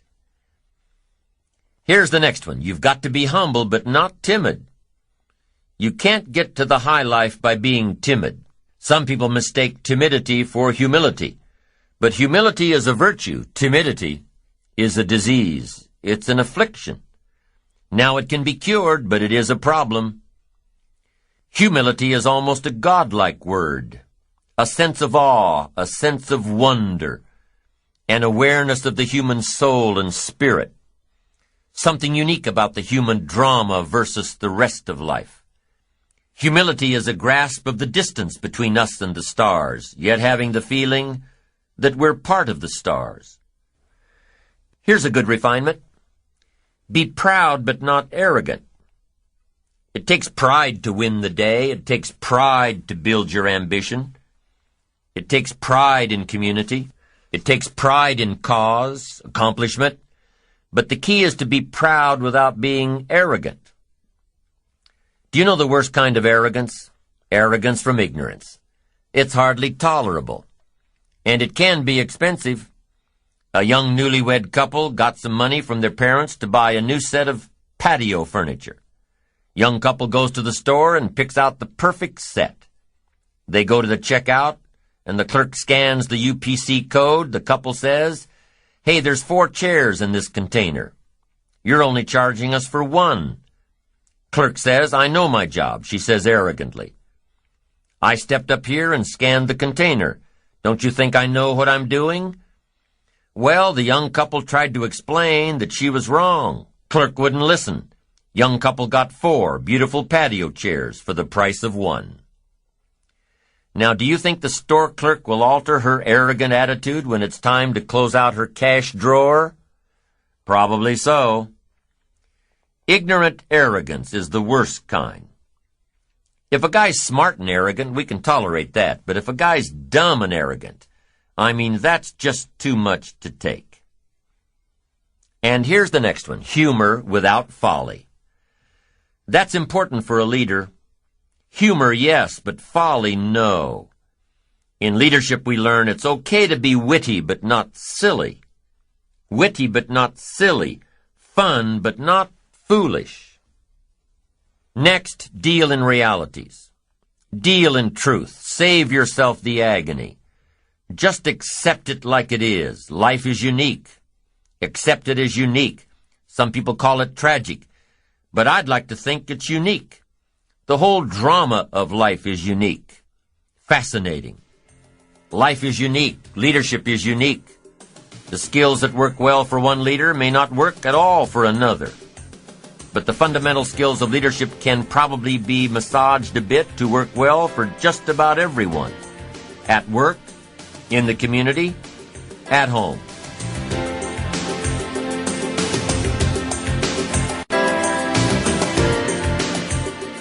Many people assume that the skills involved in having a good, solid family come naturally. To who? They don't teach how to raise a family 101, how to raise a family 102 in school. They don't. They should, but they don't. People tend to assume that good leaders in the community are automatically good leaders at home. So what are some of the skills involved in raising a good, solid family? Communication is number 1. Every member of the family has to know that they have a voice and that their voice is respected. Every person in the family has to know that their opinions count, that the family is a democracy, that if there's an issue, they can put it on the table. And that's what's so important about the dinner table. It's not just a place for the evening meal. No, it's a place to bring out all the issues, to talk about the day, to share experiences, to ask questions and hope for answers around the dinner table. Now, in today's society, there are a lot of broken homes, divorced parents that share custody of the kids. How do you raise good, solid kids when they're split between 2 households? Make sure the philosophies in both households are compatible. Now, obviously, the reigning philosophies are different. That's why the home is split. But for you parents facing this kind of challenge, put away the personal differences and develop one set of philosophies by which to raise the kids. Why? Because if you don't, the kids will be a mess. One set of rules for one house, another set of rules for another house. No, you can't do this, because if you do, the kids will grow up confused as to what's right and what's wrong. So regardless of how your household is set up, make sure that communication plays a vital role. Everybody needs a voice. Everybody has to be heard. And everybody has to acknowledge that everyone else's voice counts. That's number 1, communication. Here's number 2 in raising a solid family, activity. There was a study done a while back that surveyed a large group of happy families, and here's what they all had in common. First thing, they made a regular habit out of eating dinner together as often as possible. Second thing, They were all involved in one physical activity or another: walks, tennis, swimming, basketball. They planned family physical fitness activities. Third thing, they made a regular habit of spending Sunday mornings in church. And the fourth common denominator between successful families: the parents scheduled quality, personal time together. Alone. So why would the parents' personal time affect the entire family so dramatically? Because when the parents are happy with each other and invest in each other, they present a unified front to the kids. Personal time together, it's important. So the second key in raising a solid family is activity. Outside activity, planned activity, bike rides in the summer, ski trips in the winter, boating, fishing, trips to the zoo, frisbee in the yard, baseball, softball, basketball, whatever interest your family has. Make sure you take time to schedule these kinds of activities, outside activities, on a regular basis. And then schedule inside activities, doing things together at home on a regular basis. If you've got a young family that's gotten used to plopping down in front of the TV during every spare moment, start weaning them off this activity one day a week. Plan one evening a week without the TV. And during this time, read together, work on household projects together, go through the family picture albums and videos together, plan vacations together. Start a family journal. Write in it once a week what all you did, where all you went, and what all you saw, and how all you felt. Family journals are a wonderful way of tracking the growth of your family and the growth of your kids. When you look back on these family journals, you'll find they're one of the greatest treasures you have. And here's another fun way to log the history of your family. A friend of mine tells that when she was a kid, one of 3, in a family where sibling rivalry was at its height, her parents used to hide a tape recorder under the dining room table every so often and tape the family dinner conversation. Wow, those kids get together now and have a great time with this stuff. They're grown now, but when they look back and listen to their upbringing, it has a way of rekindling the family bond. And here's the third most important key to raising a strong, healthy family with bonds that'll last a lifetime: a spiritual connection. Now, I know that your beliefs are your own, and whether or not you call the power behind our existence God or not is entirely up to you. But whatever your faith is, whatever your beliefs are, share them with your family, share them with your children. Make time frequently to discuss the spiritual aspects of life. Give your kids the opportunity of choice by giving them a basis of knowledge. There are all sorts of wonderful programs at churches these days, aside from the Sunday sermon that's so valuable. There's Sunday school for kids, vacation, Bible school, camping trips, family outings, weekly Bible studies, picnics, plays, musicals, concerts. If you're searching for a new church home, visit several churches to find out which one is right for you. There are many things you can do with your family to build strong bonds and healthy relationships. The tips I gave you are just a few. You may have other ideas, and that's great. Just remember that the more energy you expend on your family, the more time and attention you give to your family, the more love and attention you'll receive in return. Your children will love you unconditionally when they're young. Just make sure that when they grow up and know better, that you've given them a reason to continue their unconditional love. So be together with your family. Go to church together, spend time together, talk with each other. Get to know your children, who they are, what their dreams are, their visions of the future. Get to know your children. They're not just miniature versions of you. They're special little people with their own personalities. The greatest satisfaction after a productive day's work, the greatest satisfaction is coming home to a harmonious family. Balance, it's part of lifestyle. It's where ambition can lead you, if you deem it part of your course.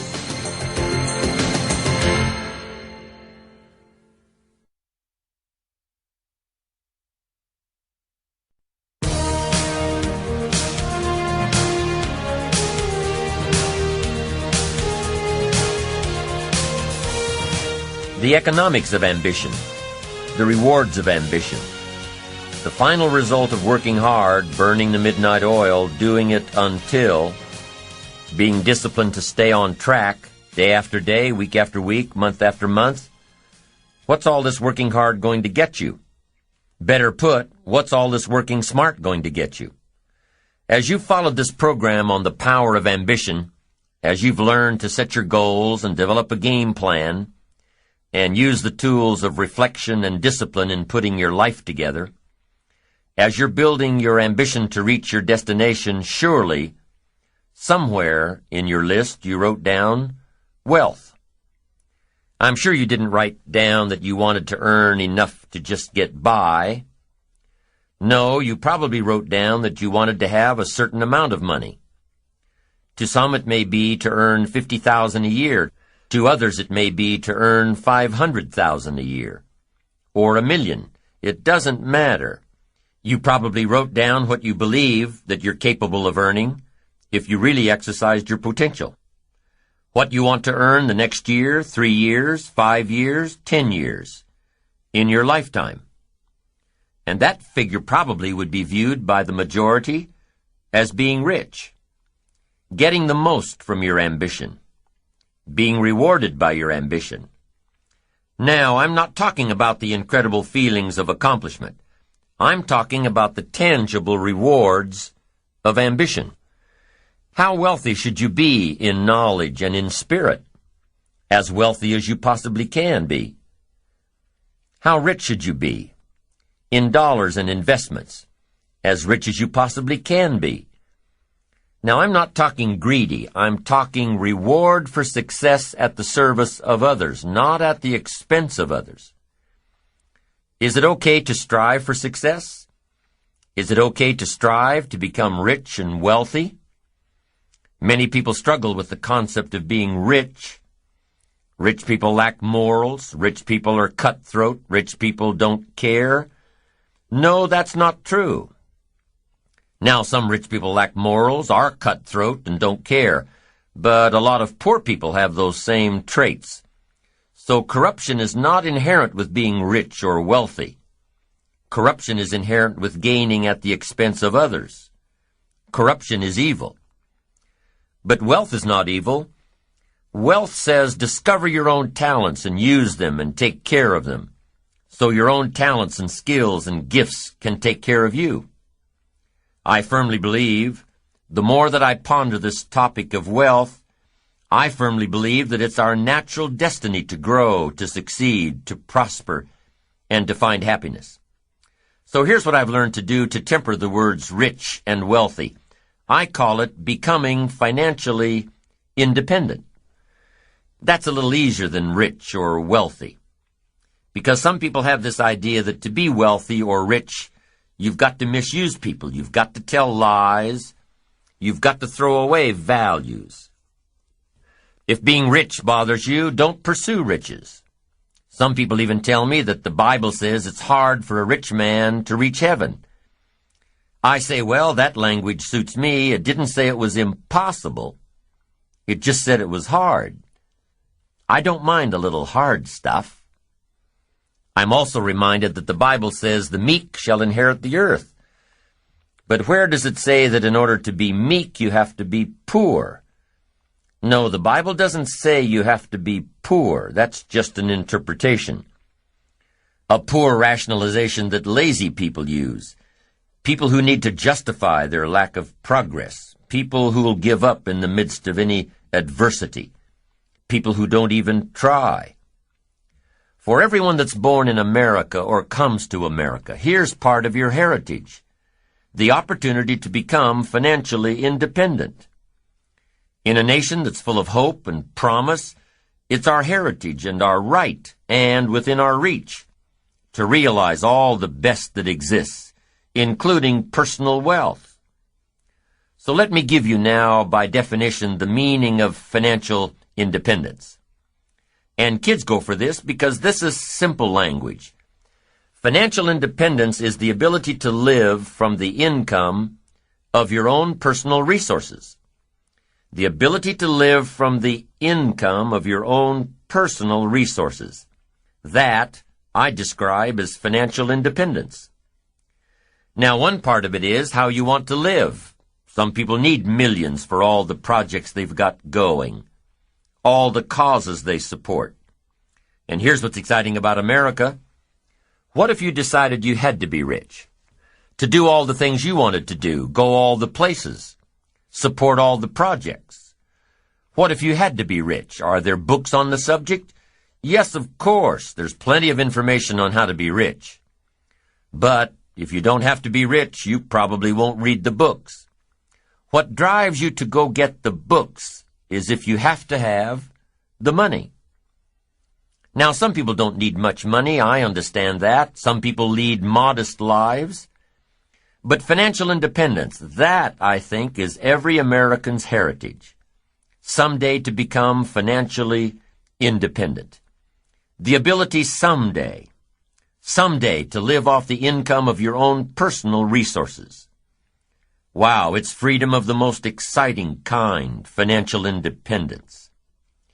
Now, to get there, I assume that you've got this money thing settled, that it's okay to be rich and wealthy.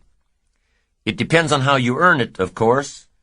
Success at the service of others, not at the expense of others. Wealth by rendering wealthy amounts of service. Everybody has got to weigh this for themselves. I understand that. But let's say that you'd like to go for becoming financially independent. Here's number one. It's a matter first of philosophy. The philosophy of the rich. Rich people invest their money and spend what's left. The difference in your economic future is going to be not the economy. The difference in your economic future is going to be your philosophy. Now, I had one lady chastise me severely. She said, Mr. Rohn, you can't promise young people that they can become rich and wealthy, financially independent.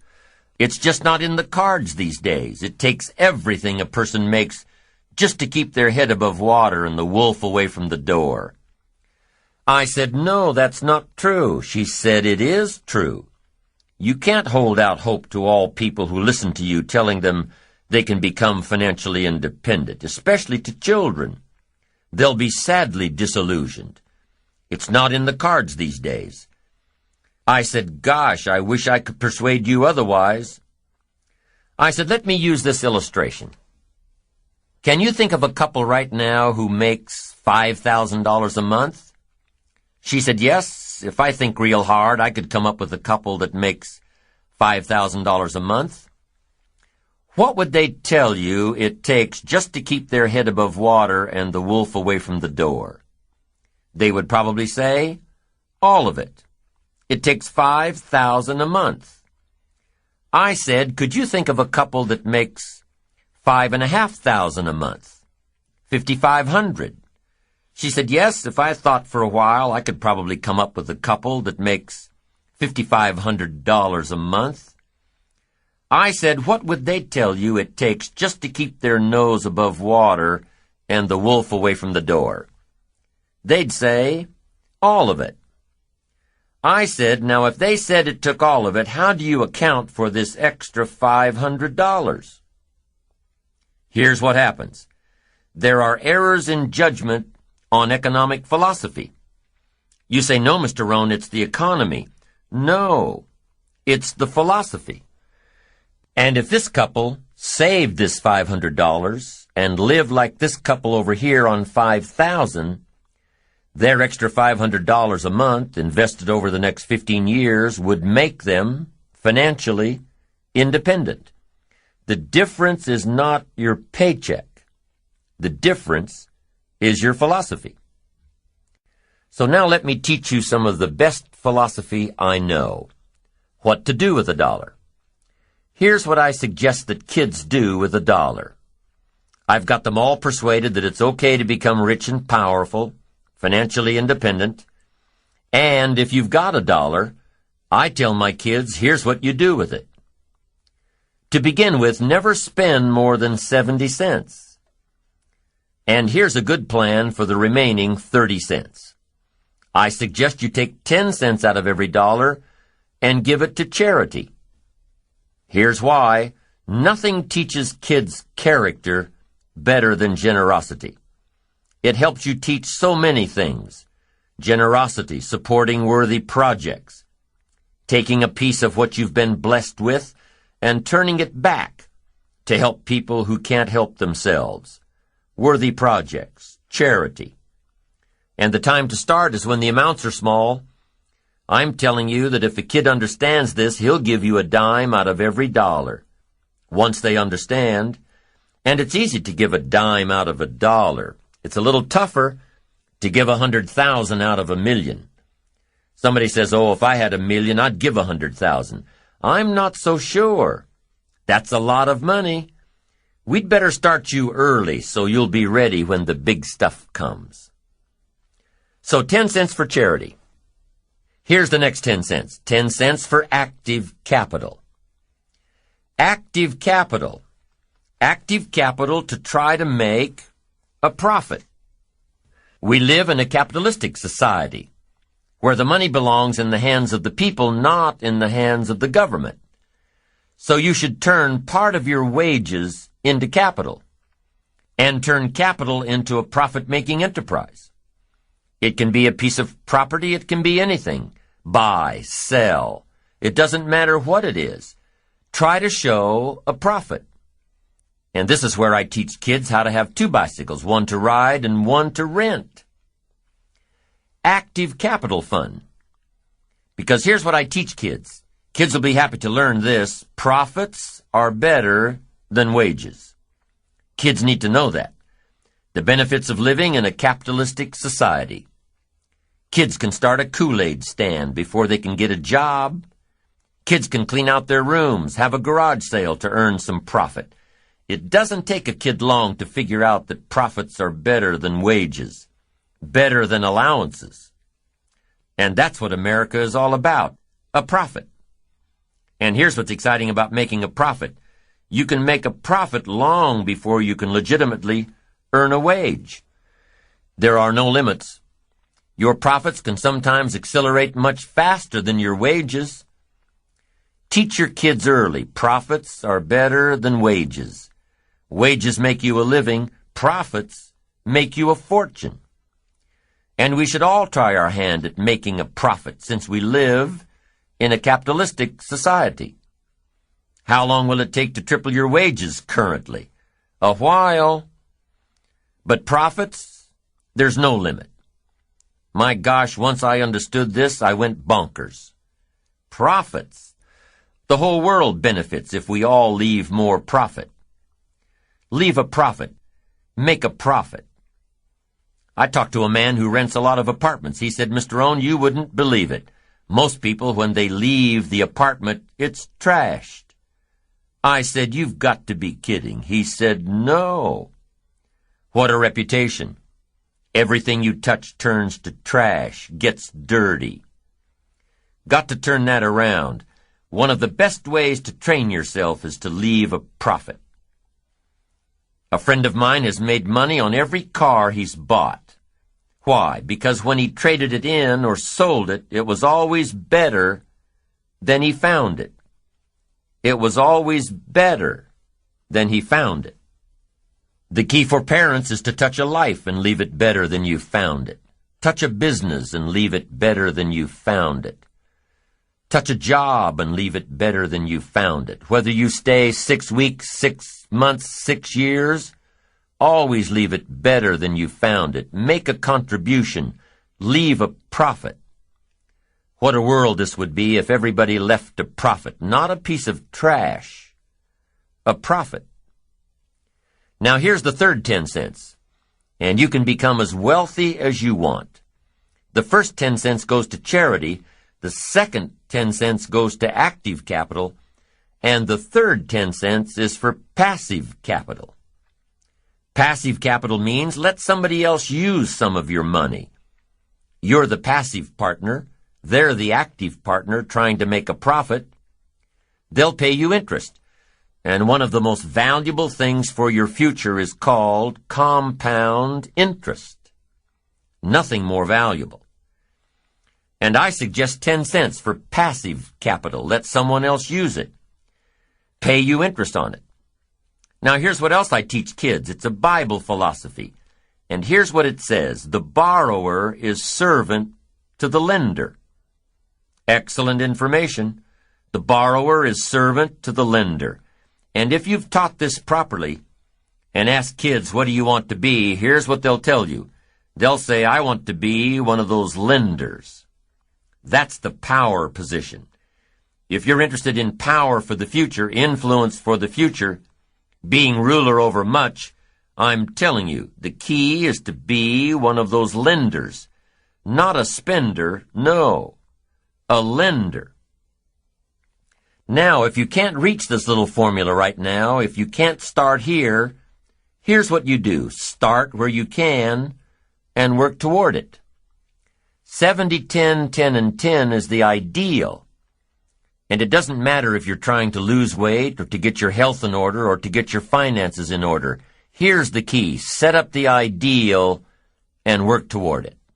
Set up the ideal and work toward it. Next in building your financial independence is to keep strict accounts. Don't let yourself or anyone else talk you out of keeping strict accounts. You've got to know exactly where it comes from. You've got to know exactly where it's all going. Don't fall into the I don't know where it all goes trap. Don't fall into that. It just gets away from me. No, keep strict accounts. It's much easier than it used to be with personal computers and so many households and the software that's readily available. It's as easy as entering your deposits and checks and receipts, and the computer will tell you exactly where you stand. And it does more than that. If you're really wondering where it all goes, the computer will tell you that, too. Most of the programs let you categorize your expenditures. Print it out, and you'll know exactly by category where it all goes. And when it's right there in front of you, you'll be able to evaluate what you're buying and what you're wasting.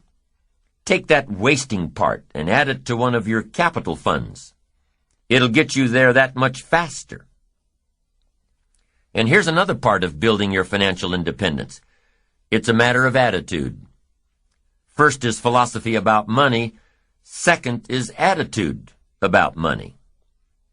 Here's the best attitude. All of us must pay for democracy and freedom and free enterprise and a marketplace and a country second to none with gifts brought here from all over the world.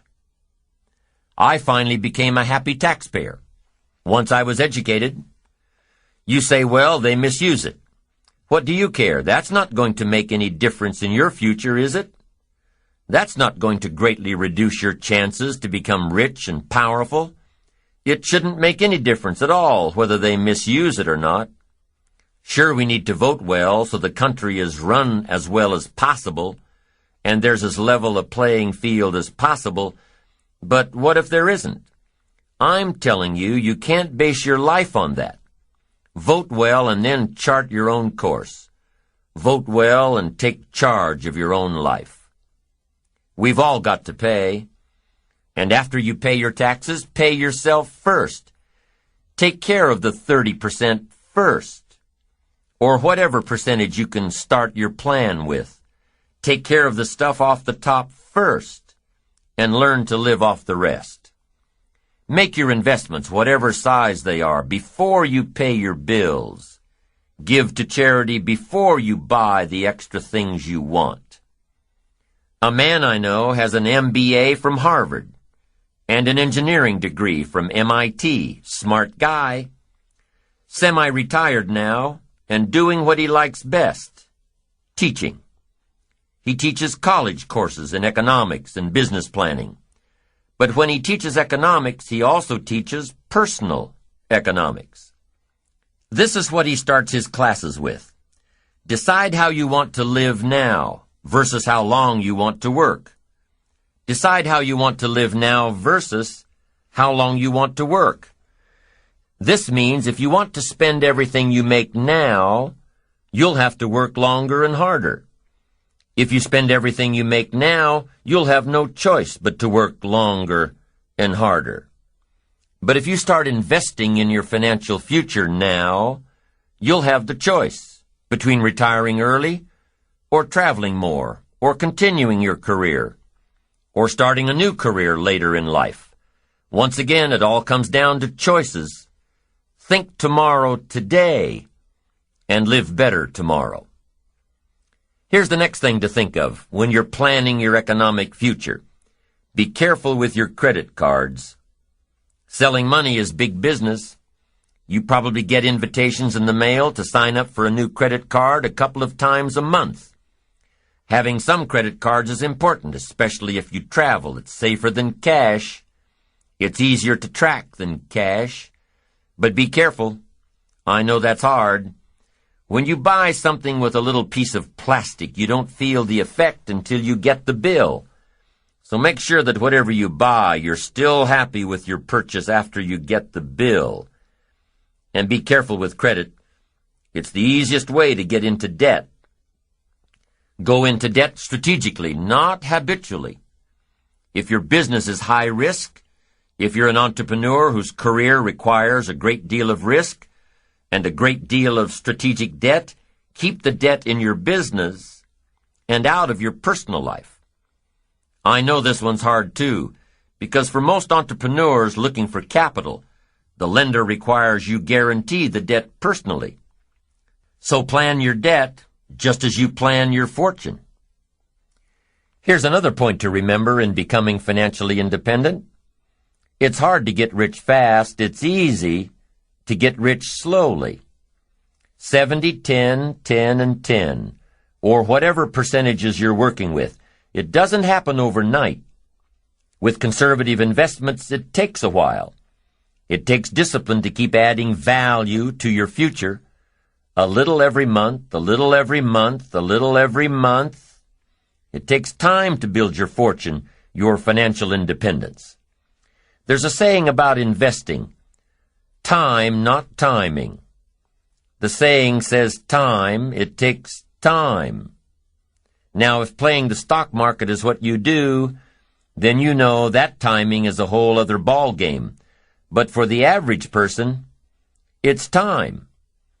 A study was done a while back that analyzed stock market investments. The study took two scenarios into consideration. The first one took place over 40 years. In the first scenario, stocks were bought at the very worst possible time and sold at the very worst possible time. Bought high and sold low. And after 40 years, the average return was around 10%. Scenario 1 dealt with time. Now, in the second scenario, stocks were analyzed over a 10-year period. The second scenario dealt with timing. Stocks were purchased at the best possible time and sold at the best possible time. After 10 years, the average return was around 10%. Be patient in building your financial independence. It will come small steps at a time, little advantages after little advantages. It's hard to be patient, but it's just like building your ambition and achieving your goals. It happens one step at a time. And what if patience has nothing to do with building financial independence? What about those trust fund babies that are handed their financial independence on a silver platter, never having to work a day in their lives? First car is a Porsche. First house is a mansion. First job is at daddy's company. What about those people born rich? Some guy says, "It isn't fair that I'm working like crazy all day, all week, all month, all my life. It just isn't fair. I'll never have that kind of money." Well, some things aren't fair. Inheriting money. But what does that have to do with you, really? If your goal is to have greater financial independence than some of those you know, then you'd better start working harder and smarter on your goals, your own visions, and stop pondering what's fair and what isn't. Start examining what's keeping you back instead of what's keeping them ahead. Start looking at what you're doing. Start looking at you instead of it. There are plenty of stories and examples and experiences of people who began their careers destitute and had enough resolve to do it until.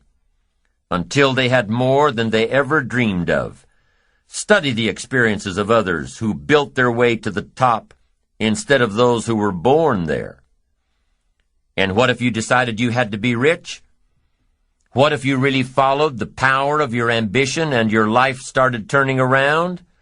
Well, aside from getting on the right track, increasing your earning potential, decreasing the percent you spend, increasing the percent you save, invest, give away, aside from all the benefits of achieving, there will also come some disappointments. Disappointments in the circle of friends you started with. One of the disappointments that come from achieving all you can be is in the people who choose to remain right where they are. They will chastise you for your accomplishments. They will abandon you for trying to become better. They will remain behind and say, "Boy, he's forgotten us now that he lives so well." And they'll probably say more than that. They'll probably gather in their little group and say all sorts of things to justify their own mediocrity.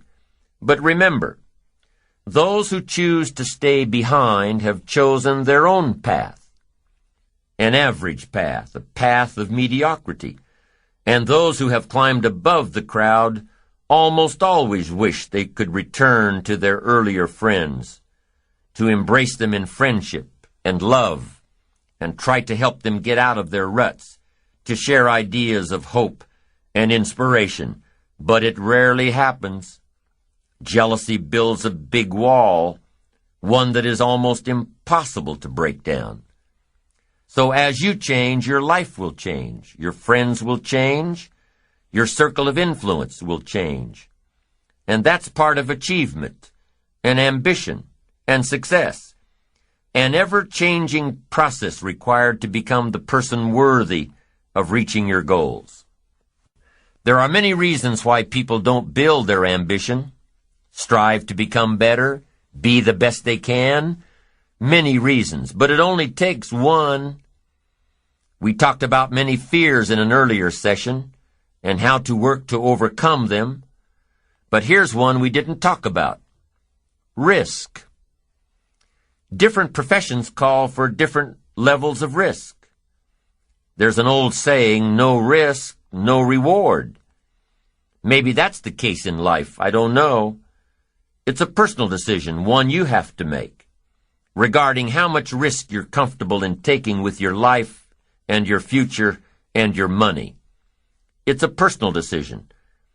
What I do know is that there are different types of ambition, different types, and each has its own reward. The ambitions of a salesperson are different than the ambitions of a manager. The ambitions of a manager or an executive are different than the ambitions of an entrepreneur. The ambitions of an entrepreneur are different than the ambitions of an artist or a scientist or a teacher. With different levels of ambition come different levels of risk and different levels of reward. Salespeople are probably more able to handle risk than managers and professionals. And the higher the risk, the higher the earning potential. Entrepreneurs are probably even more risk-oriented. They have to be. An entrepreneur's ambition must overpower the risk of losing it all in an attempt to gain their dream. Your level of ambition may or may not be equated with your ability to take on risk. Most people can't deal with so much failure to reach success.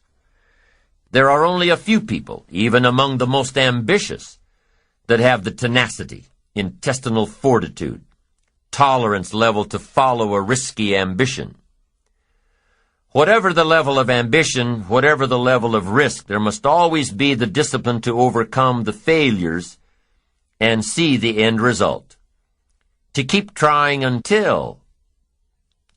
Jonas Salk kept working through his failures until he developed the polio vaccine. Whatever your level of ambition, keep doing it until you get there. The riskier the ambition, the greater need for stability in your personal life. If you've got everything on the line in your business, you'll want to make sure everything is in line at home.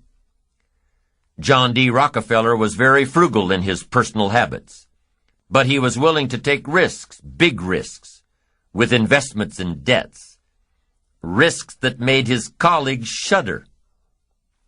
So as you're developing your own plan for financial independence, as you're working toward the ideal of living off of 70% of what you make, remember the first step is to define a plan. It may not be ideal, but you're taking the first steps. And when you follow your plan, the money you put away today will help you build your financial independence tomorrow. And with financial independence, the result of your ambition, the reward of your ambition, with financial independence comes freedom like you've never known before. Freedom and options. To live where you want to live, to do what you want to do, to go where you want to go, to drive what you want to drive, to support the causes you want to support. With financial independence comes the freedom of choice. It's okay to be rich. It's okay to be wealthy. It's okay to be successful, as long as it's at the service of others, not at their expense.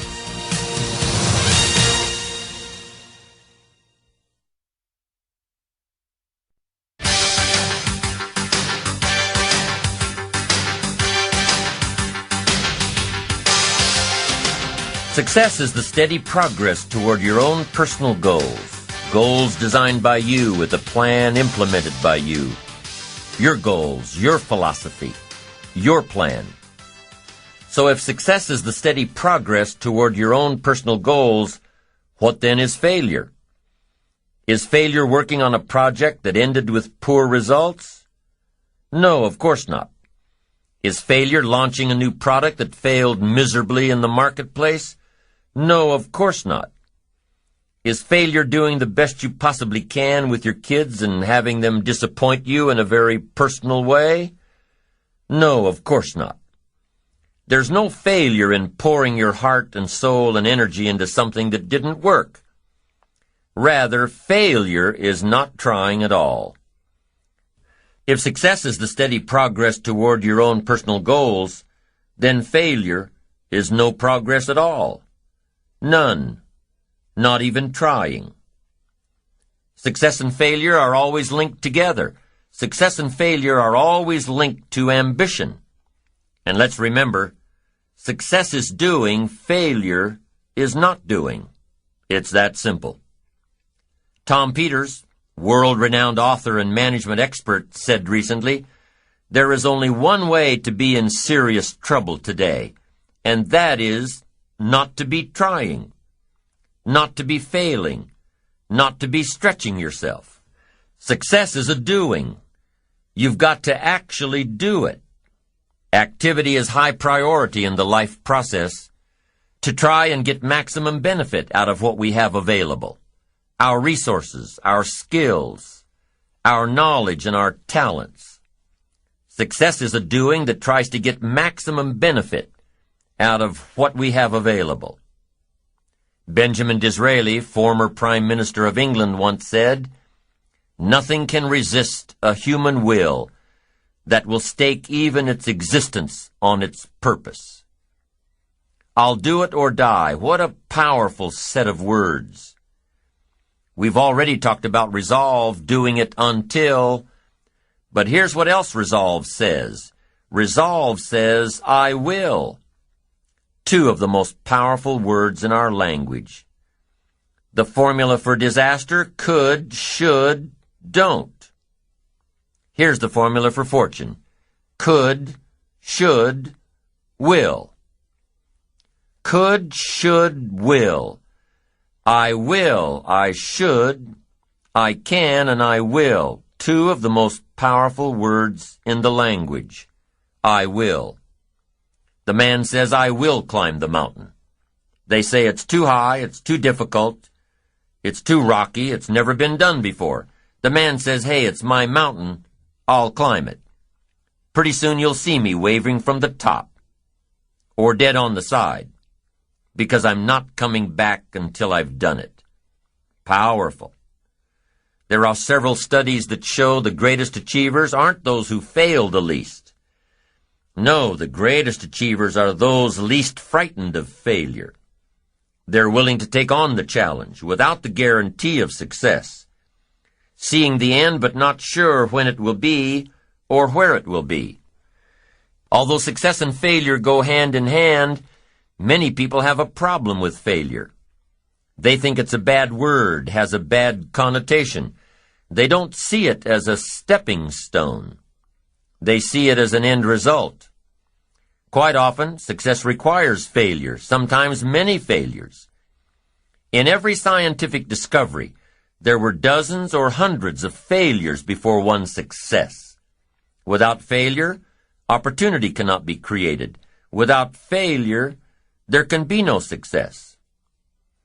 But what is the measure of success? How do you know if you're successful, really successful? How do you know, especially when your success could be so vastly different from someone else's success? Here's how you measure. Results. Making measurable progress in reasonable time. That's all life asks. Making measurable progress in reasonable time. So you've got to be reasonable with time.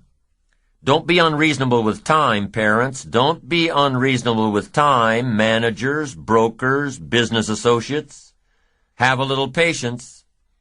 You can't ask somebody every 5 minutes, "How are you doing now?" That's too soon. The guy says, "I haven't left the building yet. Give me a break." So 5 minutes is too soon to ask. So 5 years is what? Too long and too late. So what is reasonable time to ask for results as a measure of progress? Here's number 1. At the end of the day.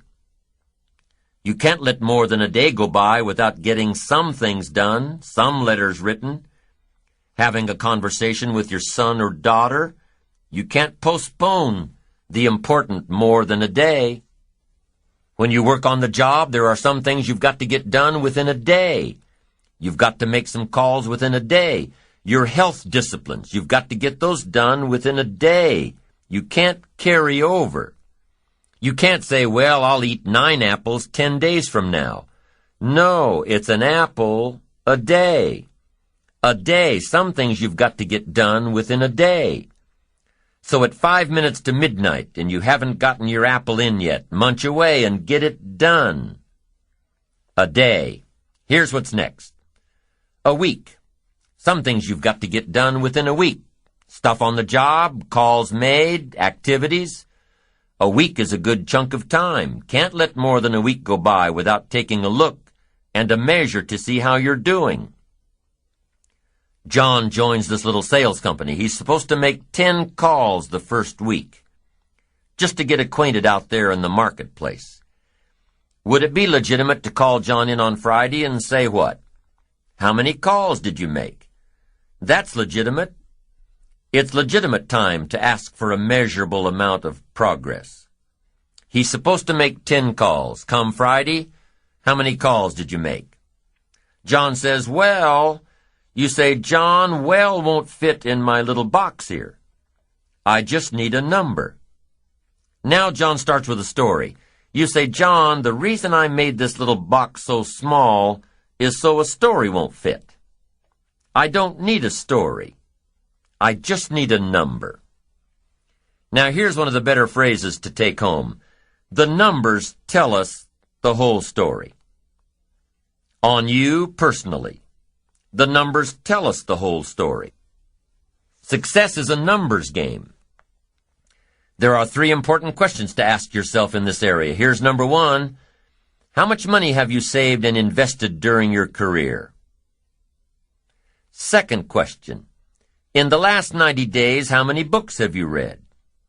To invest in the miracle of your mind, give you ideas to ponder, fashion your future with meticulous care. How many books have you read in the last 90 days? Third question. In the last 6 months, how many classes have you taken to improve your skills or to develop new skills for your future and your family? How many classes in the last 6 months? I'm telling you, numbers tell us everything. Success is a numbers game.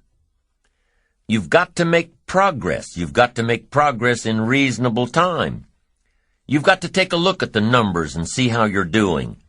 It's the name of the game. How often should you weigh the new baby? Well, you say, I'll weigh the new baby next spring.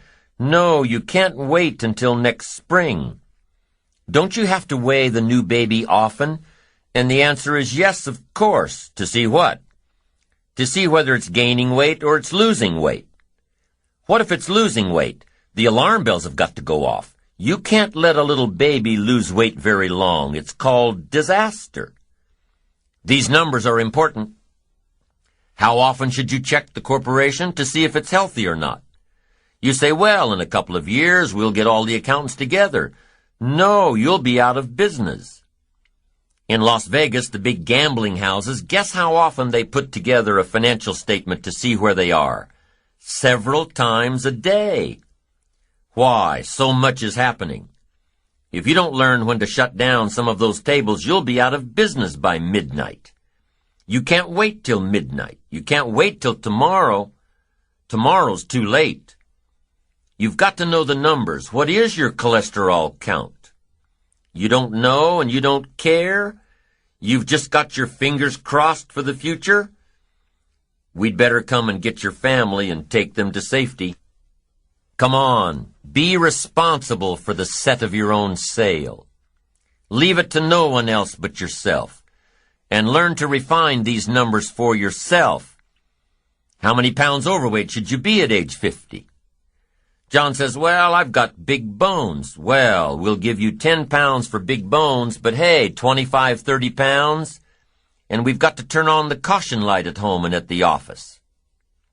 Somebody says, what's that flashing caution light? John's up about 20, 25 pounds.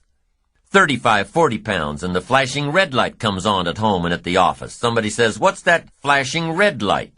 John's up about 40 pounds. 50 pounds, and the siren goes off. Somebody says, what's that siren? John's over 50 pounds. I'm asking you to take charge of your own life. Be responsible for your own life. Be responsible for your own retirement. Be responsible for your own health. Don't just drift along with the crowd. Those who don't care to be responsible about the numbers, meticulous about the numbers. Some of these numbers have got to be coming down, like your cholesterol. Some of these numbers have got to be going up, like the number of books in your library. Don't be satisfied until you've looked at all your own numbers, and be responsible. Don't wait for somebody to come along. What if nobody comes along? You've got to be responsible yourself. Results are the name of the game. Let's check the numbers. Don't be satisfied with anything less than the best of numbers. Jesus walked along one day and saw a fig tree. Interesting story. And as Jesus looked suspiciously at this fig tree, he said to his disciples, does that fig tree have any figs? Do you think that's an important question? I'm telling you, for a fig tree, it's an all-important question. Does it have any figs? His disciples said, no, sir, of all the trees you were to pick, this particular fig tree does not have any figs. The story says Jesus lost his cool. One of the few times he lost his cool. Why? I think to make a point.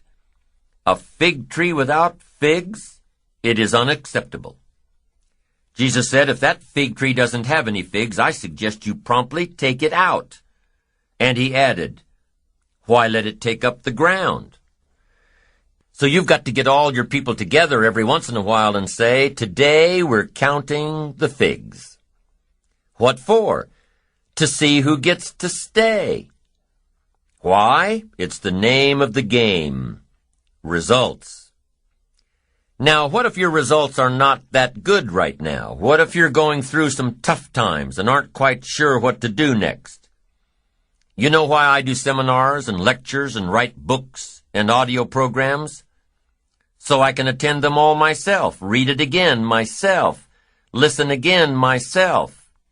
I don't do it just to hear myself talk. And I don't do it for the money. I do it because the teacher always receives the greatest lessons he seeks to teach others. What's the best way out of a blue mood? Talk somebody else through theirs.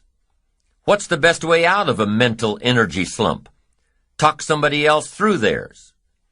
What's the best way to start solving your own problems? Talk to somebody else about theirs.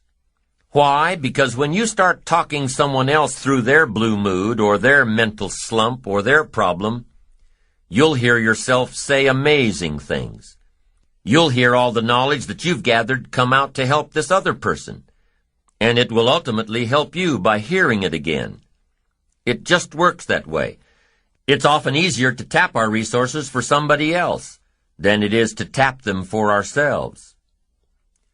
Sometimes defeat is the best beginning. Why? Well, for one, if you're at the very bottom, there's only one way to go: up. But more importantly, if you're flat on your back mentally and financially, you'll usually become sufficiently disgusted to reach way down deep inside yourself and pull out miracles. Pull out talents and pull out abilities and pull out desires and determination. When you're flat broke or flat miserable, you'll eventually become so disgusted that you'll pull out the basic essentials required to make everything better. And it's in the face of adversity that things begin to change, that you begin to change. With enough disgust, desire, and determination to change your life, you'll start saying, "I've had it. Enough of this. No more. Never again." Here's where the miracle begins. I've had it. Enough. No more. Never again. These words and these thoughts really rattle the power of time and fate and circumstances. And these three things, time and fate and circumstances, all get together and say, Okay. We can see that we have no power here. We're facing some major resolve. This guy's not going to give up. He's had it. He's done with all this nonsense. We better step aside and let this guy get by. Resolve. Inspiration through disgust. But a lot of people don't change themselves. They wait for change. Circumstances to change, the government to change, life to change. What'll that do? Not much. These poor unfortunate folks accept their defeats and wallow in their self-pity. Why? Because they refuse to take control of the situation. They refuse to take control of their life, their career, their health, their relationships, their finances. They refuse to take control and take responsibility and get sufficiently disgusted to change it. But if you are disgusted, if you are making changes, if this program finds you in the middle of your own personal slump, then I have some words to offer you. Your present failure is a temporary condition. It is only a temporary condition. You will rebound from failure just as surely as you gravitated into failure. Somebody once suggested to me in a bout of failure that I should tell myself that this too shall pass. I firmly believe that you're only given as much as you can handle, as much negativity, as much failure, as much disappointment. This too shall pass if you grasp for a new beginning, if you pull yourself up and move back into the world with a plan. So as foolish as it might sound, be thankful for your current limitations or failures, for they are building blocks from which to create greatness. You can go where you want to go. You can do what you want to do. You can become what you want to become. You can do it all, starting now, starting right where you are. A father talks about his daughter. She's gone through some pretty tough times. And as he tells it, she's a pretty tough person. He has a unique way of describing his daughter's situation, though. While most parents would be frantic, even of their kids who are grown and gone, this man just smiles and says that his daughter is like a frog in a jar of cream. She keeps kicking and kicking and kicking, and pretty soon the milk will turn into a lump of butter, and she'll be able to jump out. That's an interesting way to look at it, an interesting illustration of tenacity, but that's how it works. You've got to keep trying and trying and trying. You've got to have enough resolve to do it until. So be grateful for adversity. But for your future, make it work for you, not against you. Make your failures give birth to great opportunity, not prolonged agony. Make your disgust lead to inspiration, not depression. The world will willingly sit by and let you wallow in your sorrows until you die broke and alone. And here's what else the world will do. The world will step aside and let you by. Once you decide that your present situation is only temporary. Once you decide to get back on your feet and make your mark. The world doesn't care which choice you make, to stop here or to go on. The world doesn't really care. So you have to. You have to care. In your own enlightened self-interest, give a run at adventure. Keep your eyes firmly on the achievement, on your ambition, and not merely existence and self-pity. Make a commitment to excellence. And remember, it is your challenge, your own personal challenge, to use all your gifts and skills and talents and knowledge to succeed.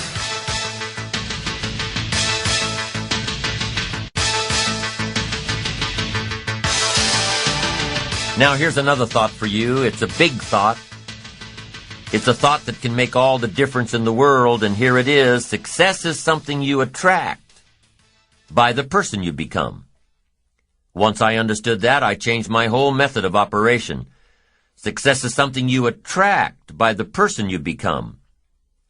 Success is not something you pursue.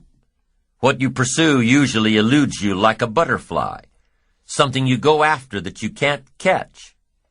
Success is something you attract like a magnet by the person you become. To attract attractive people, we've talked about this before. To attract attractive people, you must be attractive. To attract powerful people, you must be powerful. To attract committed people, you must be committed. Instead of going to work on them, you go to work on yourself. You work harder on yourself than you work on the job. And if you become, you can attract. The whole key is to make yourself valuable. The key is to make yourself attractive. The key is to make yourself skillful, competent, willing, powerful, unique, sophisticated, cultured, being able to manage, in control, healthy. The whole key really to the future is personal development. Because the greatest gift you can give to someone else is your personal development, self-development, self-investment. The greatest gift you can give is your own personal development. If I become 10 times wiser, 10 times stronger, 10 times brighter, 10 times more competent, think of what that will do for my success. If I grow, think of what that will do for my future. Self-development earns success. Self-investment earns respect. And the only way to make a better and better and better investment in your future is to become better and stronger and wiser and more competent. And the more attractive you become, the more attractive you are. And the more attractive you are, the more you attract success. Self-development, self-investment attracts success. That's powerful. Now here's what would be pitiful if your income grew and you didn't grow. Because here's what usually happens. If your income takes some jumps, it's best that you grow quickly up to where your income is. Why? Because otherwise your income will soon come back to where you are.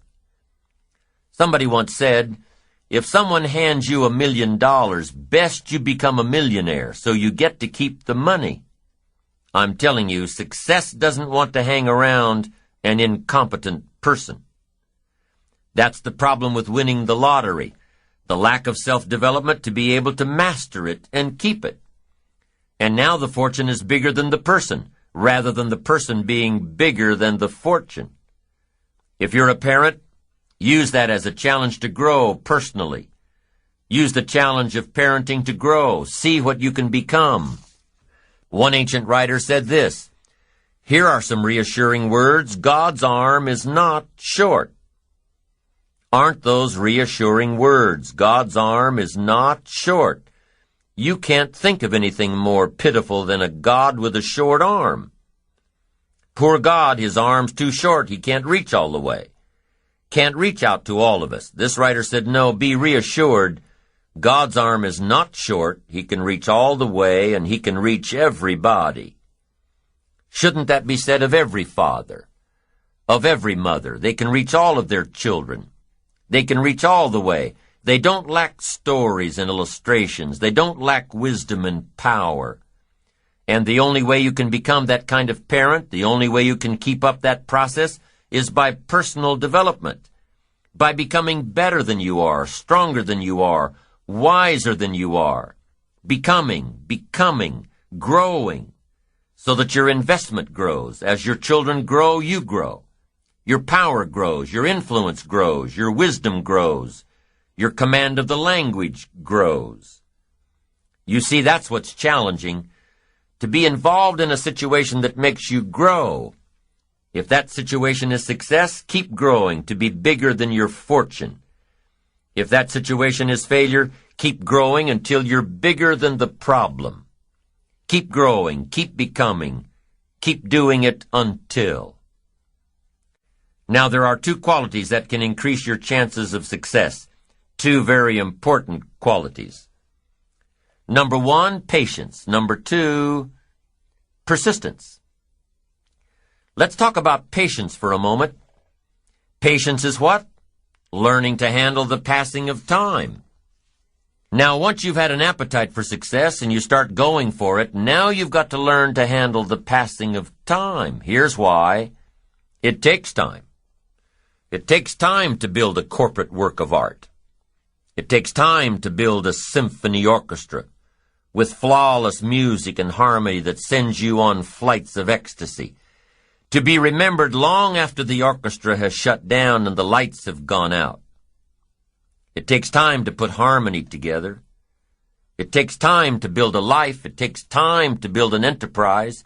It takes time to get through school. It takes time to develop and grow. So give your enterprise time. Give your business time. If you're in management, give your people time. If you're a parent, give your kids time. Don't be too short, too quick. Give them time. Now, not forever, but time. It takes time. Here's the ultimate challenge. You've got to have patience with yourself. It takes time to make changes in habit and discipline. It takes time to correct old errors in judgment and to finally give up old blame and pick up new responsibility. I'm telling you, it took me some time. I used to blame the government and blame taxes and blame the company and blame the marketplace. It took me a long time to give that up. That was a pretty comfortable list to explain my empty bank account, pennies in my pocket, nothing in the bank, not doing well, embarrassed by my situation. It took time to give that up and only blame myself. That took a while. So have patience with yourself, number one. And number two, while you're dealing with the passing of time, number two is to keep doing it. Be persistent. Be tenacious. Keep doing it until. As long as you are patient and persistent, it's hard to elude success. As long as you maintain patience and persistence, tenacity, there's only one person, just one person, that will draw the line between success and failure. One person, and that person is you. So be patient. Be persistent. You need both patience and persistence together, and here's why. Lack of patience is probably the worst enemy of ambition. While your ambition keeps growing, keeps moving, keeps looking for new ways to succeed, impatience tends to grow frustrated. Impatience won't allow for persistence. Impatience wants to give up. Impatience calls discouragement failure. But your ambition won't let you give up so easily, not if you're persistent. What others may call failure, ambition calls a learning opportunity, a chance to make adjustments along the charted course to success. Ambition knows something else too. Ambition knows that the longer the achievement is in coming, the more valued it is. So let me give you a few aspects of patience, some examples that might help illustrate just how valuable it is. There are 6 aspects of patience, and here's number 1. Knowing when an opportunity is right and when more preparation is needed. Let's say you're opening up a restaurant specializing in fresh seafood. You're all excited to get going, get the money coming in instead of it all going out. You're all excited. So because you're all excited, you want to open early. Your impatience gets the best of you. And so you do, open before your scheduled grand opening. Customers start coming in. They're all excited about this new great restaurant. And everybody wants some fresh seafood. They're all ordering fresh seafood from the menu. But now you panic. You haven't got any. You're not ready. The fresh seafood shipment won't come in for a week. Impatience has just killed the restaurant. Now let's say you've got a great new product that's scheduled to come out on the market in the next several months. Everything's going according to plan, so you start planning your ads, start planning big public relations events. You're so sure that it's going to happen that you set a date.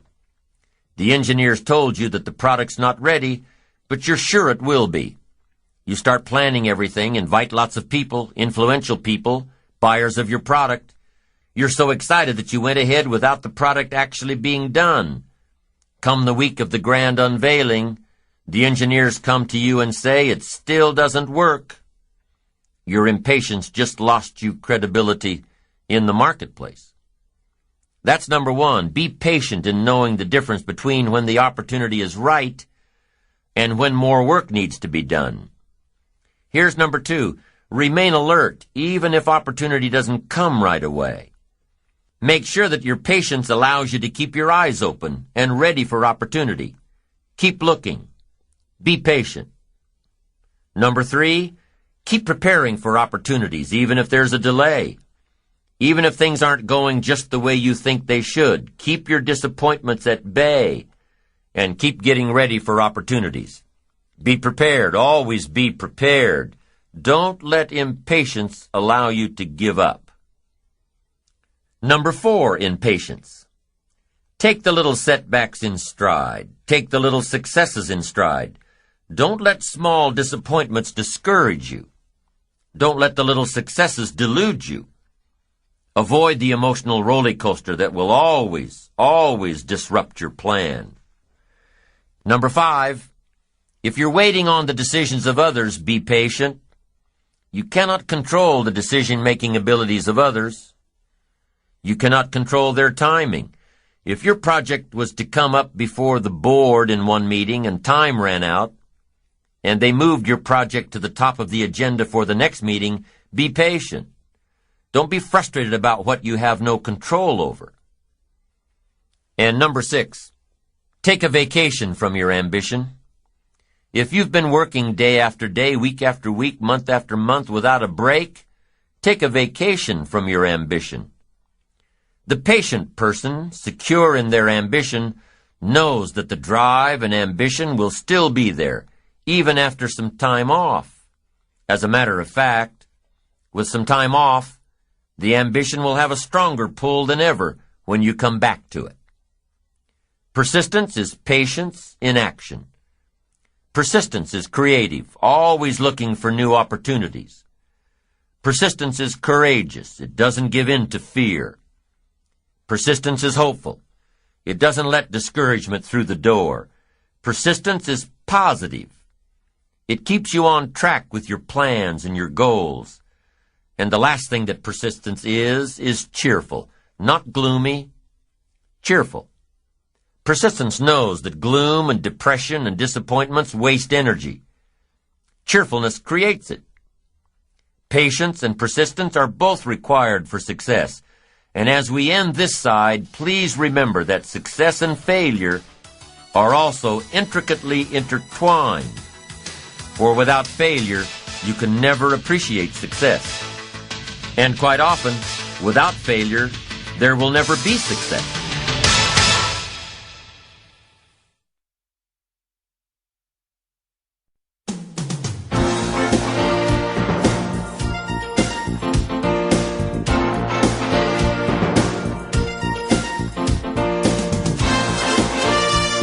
You are more than your ambition.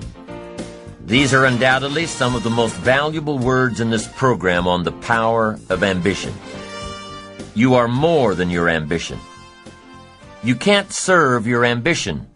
No, your ambition must serve you. If you serve your ambition, you become less than your ambition. If you don't allow your ambition to serve you, your ambition won't have any resources to pull from, to grow, to maintain. It won't have a reservoir of strength and discipline and ingenuity and creativity. If you serve your ambition, it will be weakened. There will be nothing to revive it, replenish it. So how do you make sure that your ambition is serving you? Let's review the methods for building your ambition. The principles for building your ambition, the building blocks, the fundamental philosophies that we must continue to work on so our ambition will continue to serve us, work for us. Let's go through these one more time, because these building blocks help develop the foundation of good, strong ambition. Here they are. Principle number 1, positive self-direction. Positive self-direction says, I know who I am. I know where I want to go. I am working on my plan to get there. In positive self-direction, you accumulate knowledge and experiences and feelings and philosophies. You gather all that you can to help you decide where you want to go, how you want to get there, how to keep on track. Positive self-direction, that's number 1. The second principle in building your ambition is self-reliance. Taking responsibility for your own life. Taking full responsibility for whatever happens to you. Taking the credit or the blame for the result of yesterday's activities. Changing what's in your power to change. Being responsible. Working with others, yes, but doing all you can to bring the most value to the table, to the marketplace.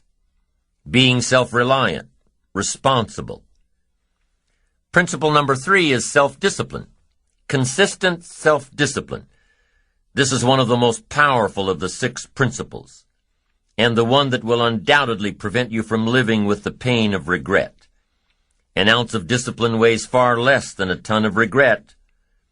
The pain of regret.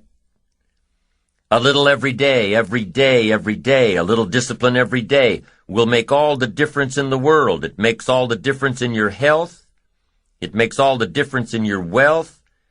It makes all the difference today, and this discipline, consistent self-discipline, practiced at the daily level, will make all the difference in your tomorrows. Here's number 4. The 4th principle for building your ambition is self-enterprise. To keep your eyes open and your mind active, to recognize an opportunity and to grasp it. To consistently create opportunity. To be disciplined enough and prepared enough to take advantage of the opportunities around you.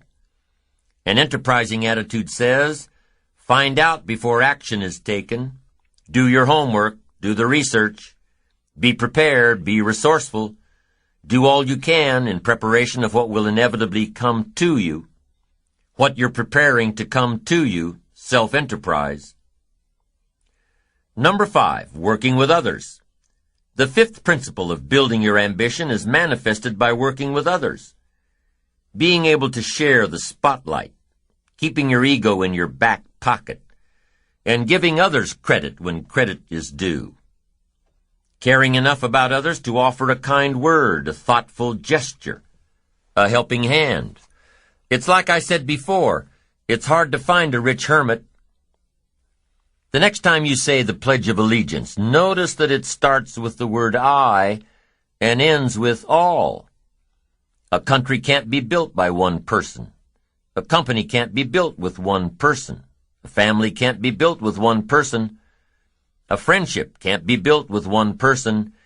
Each of us needs all of us to succeed. Each of us must learn to work with others to achieve our goals, to finish our tasks. Here's number 6. The 6th principle for building your ambition is self-appreciation. You must develop a strong appreciation for the conclusions that you have made, for the sail you have set, for the philosophies you have adopted, for your own methods, your own style, your own model of success. Remember here that success is the steady progress toward your own personal goals, and self-appreciation is crucial in keeping you moving toward those goals. So there you have a review of the 6 principles necessary to build your ambition. During our past sessions, we have also learned how to bring balance to our work and personal lives, to understand the rewards of ambition, that it's okay to be rich and wealthy, and to come to understand that success and failure are part of the same process. Through the consistent practice of everything we have covered in this series, you will begin to develop 3 cornerstones of the ambitious life: focused concentration, resilience, and integrity. Focused concentration, resilience, and integrity. By developing these traits, by incorporating them into your character deep within your very being, you will allow your ambition to serve you. You'll be able to direct your ambition to achieve even your wildest dreams, and you'll have the satisfaction of knowing you're on the right course. Together, these 3 cornerstones bring stability to your ambition. Stability, which is the most valuable asset in pursuit of achievement. We'll cover each of these, focused concentration, resilience, and integrity, in depth, but the key point here is that each of these cornerstones is cultivated only through the practice of the 6 principles of building your ambition. The 6 principles, worked on consistently and simultaneously, will develop these 3 traits in your character. Here's number 1, concentration. Focused concentration. We talked about this in time management, but the key to building your ambition, keeping on track with all of the principles, is focused concentration. You've just got to zero in. You've got to identify your target and let nothing stand in your way. You've got to keep your eye on the target until you've released the arrow. Let nothing capture your attention unless it's in the best interest of your ambition. Let not an obstacle come before you without getting around it, going over it, going under it, trying a different path until you get there. Concentration in sports is crucial. The consummate professional on the field or on the court won't hear the jeering of the crowd. Their concentration keeps all noise and clutter at bay. They have one thing in mind, and that's moving the ball. You have to have just one thing in mind, keeping on track, closing out all the noise and the clutter that gets in your way, going around all the obstacles of negativity and influence. In a tennis match, how long does it take for your opponent to return the ball? Not very long. And what if you lose your concentration? Game's over. One little slip of concentration, just that fast, one little slip of concentration. Your opponent puts the ball by your feet, and there goes the tennis match. In a major presentation, just lose your concentration for a flash of a second, and I'm telling you, you could lose it all the hard work, all the long hours, all the preparation, all the momentum building to that crucial presentation could be gone if you don't keep your concentration. If you don't watch your audience, if you don't keep your mind on what you're doing, if you don't keep focused on the task at hand, it could slip right on by you. Wherever you are, be there. Whatever you're supposed to be doing for the moment, do it. You can't be thinking of everything you have to do at one time. All the time. You have to concentrate on just one thing at a time. One project, one job. You have to take it one task at a time and complete it. Do what you've set out to do. Keep your mind only on that one task. Why? If you don't, you won't accomplish anything. Concentration takes a lot of discipline. It takes a lot of discipline to demand privacy, to keep the Do Not Disturb sign on your door while you're in the middle of an important job? It takes a lot of discipline not to answer the phone every time it rings at home. That's why they make voicemail and answering machines, so you don't have to answer the phone every time it rings. Your family will appreciate an uninterrupted dinner hour. Your night work will get done a whole lot faster. Concentrate on the work at hand, and demand of yourself the discipline to stay focused. If you have a long list of things to get done within a day, do the toughest ones while your concentration is at its peak. If you're a morning person, get the job done in the morning. Don't wait until the evening when your energy is all spent. No, do the jobs that need the most concentration when your body is best able to handle them. If you're a night person, save those tough jobs for the night, not in the morning when you've still got cobwebs in your brain. Learn your body's rhythms and do the jobs that need the most concentration when you're able to do them best. When you're at work, be at work. When you're in a conference, be in that conference. When you're at your kid's school play or soccer game or dance recital, be there. Don't let your mind wander. Stay focused. Stay focused on the task at hand or the company you're with. Don't let your mind wander during conversations. You never know what important points you'll miss.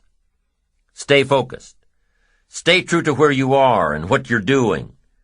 Use your discipline to keep your mind in line. When you recognize the need to concentrate more, when you recognize this need, and when you discipline yourself to stay focused, it will come easier and easier. Focused concentration can be learned. Focused concentration can become a habit. If you work on it a little every day, the easier it comes, the less energy you'll waste on making your mind you.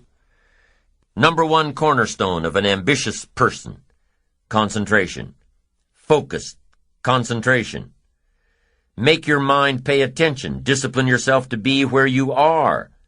Work at work and play at play. Don't mix the two. Concentrate. Give your job the attention it deserves. Give your family the attention they deserve. Give your colleagues the attention they deserve. Wherever you are, be there. Concentrate. That's number one. Here's number two: resilience. Resilience, the ability to return to the original form after being bent or being stretched or being compressed. That's the dictionary's definition of resilience. The ability to readily recover from illness or depression or adversity. Resilience, being able to withstand setbacks, broken hearts and broken dreams, financial crisis, loss of loved ones, loss of enterprise, and loss of health. How would you ever handle it if you lost everything you had today? What would your next step be? How long would you be depressed and upset and angry? What would it take for you to pull yourself up and start all over again? How resilient are you? Could you handle it? Could you learn from all your disappointments and start all over again? What would it take? Well, number one, it would take a lot of self-discipline. It would take a lot of positive self-talk to muster up the energy to begin again. It would take a lot of concentration to block out the noise and the clutter of all the negative voices trying to get through, your negative voices, and the negative voices of others around you. It would take a lot of discipline to balance the fear and anxiety with the knowing that if you did it once, you can do it all over again. It would also take what? A lot of self-reliance. Whether your losses had anything to do with you or not, your future success has everything to do with you. It would take a lot of self-reliance to avoid blame. What's happened has happened. You would need to get on with your life and begin again. It would take a lot of faith. It would take a lot of faith and trust in God to move ahead. If you lost everything tomorrow and were gathering all the courage to try again, it would take a lot of self-appreciation, knowing that you have the skills and the talent and the strength to do it one more time. Resilience, the ability to bounce back from adversity, no matter how large or how small. You lose a client, one of your biggest ones. Accounts for over 25% of your gross revenues. Losing this client is going to hurt financially and emotionally. Losing this client is going to negatively affect things for a while. The first thing you do is to figure out why you lost this business. What role did you play? What part are you responsible for? You just can't rant and rave around the office yelling and screaming at those around you. Even if it was the wrongdoing of someone else, you can't act like this. It's not professional. No, you'll lose respect.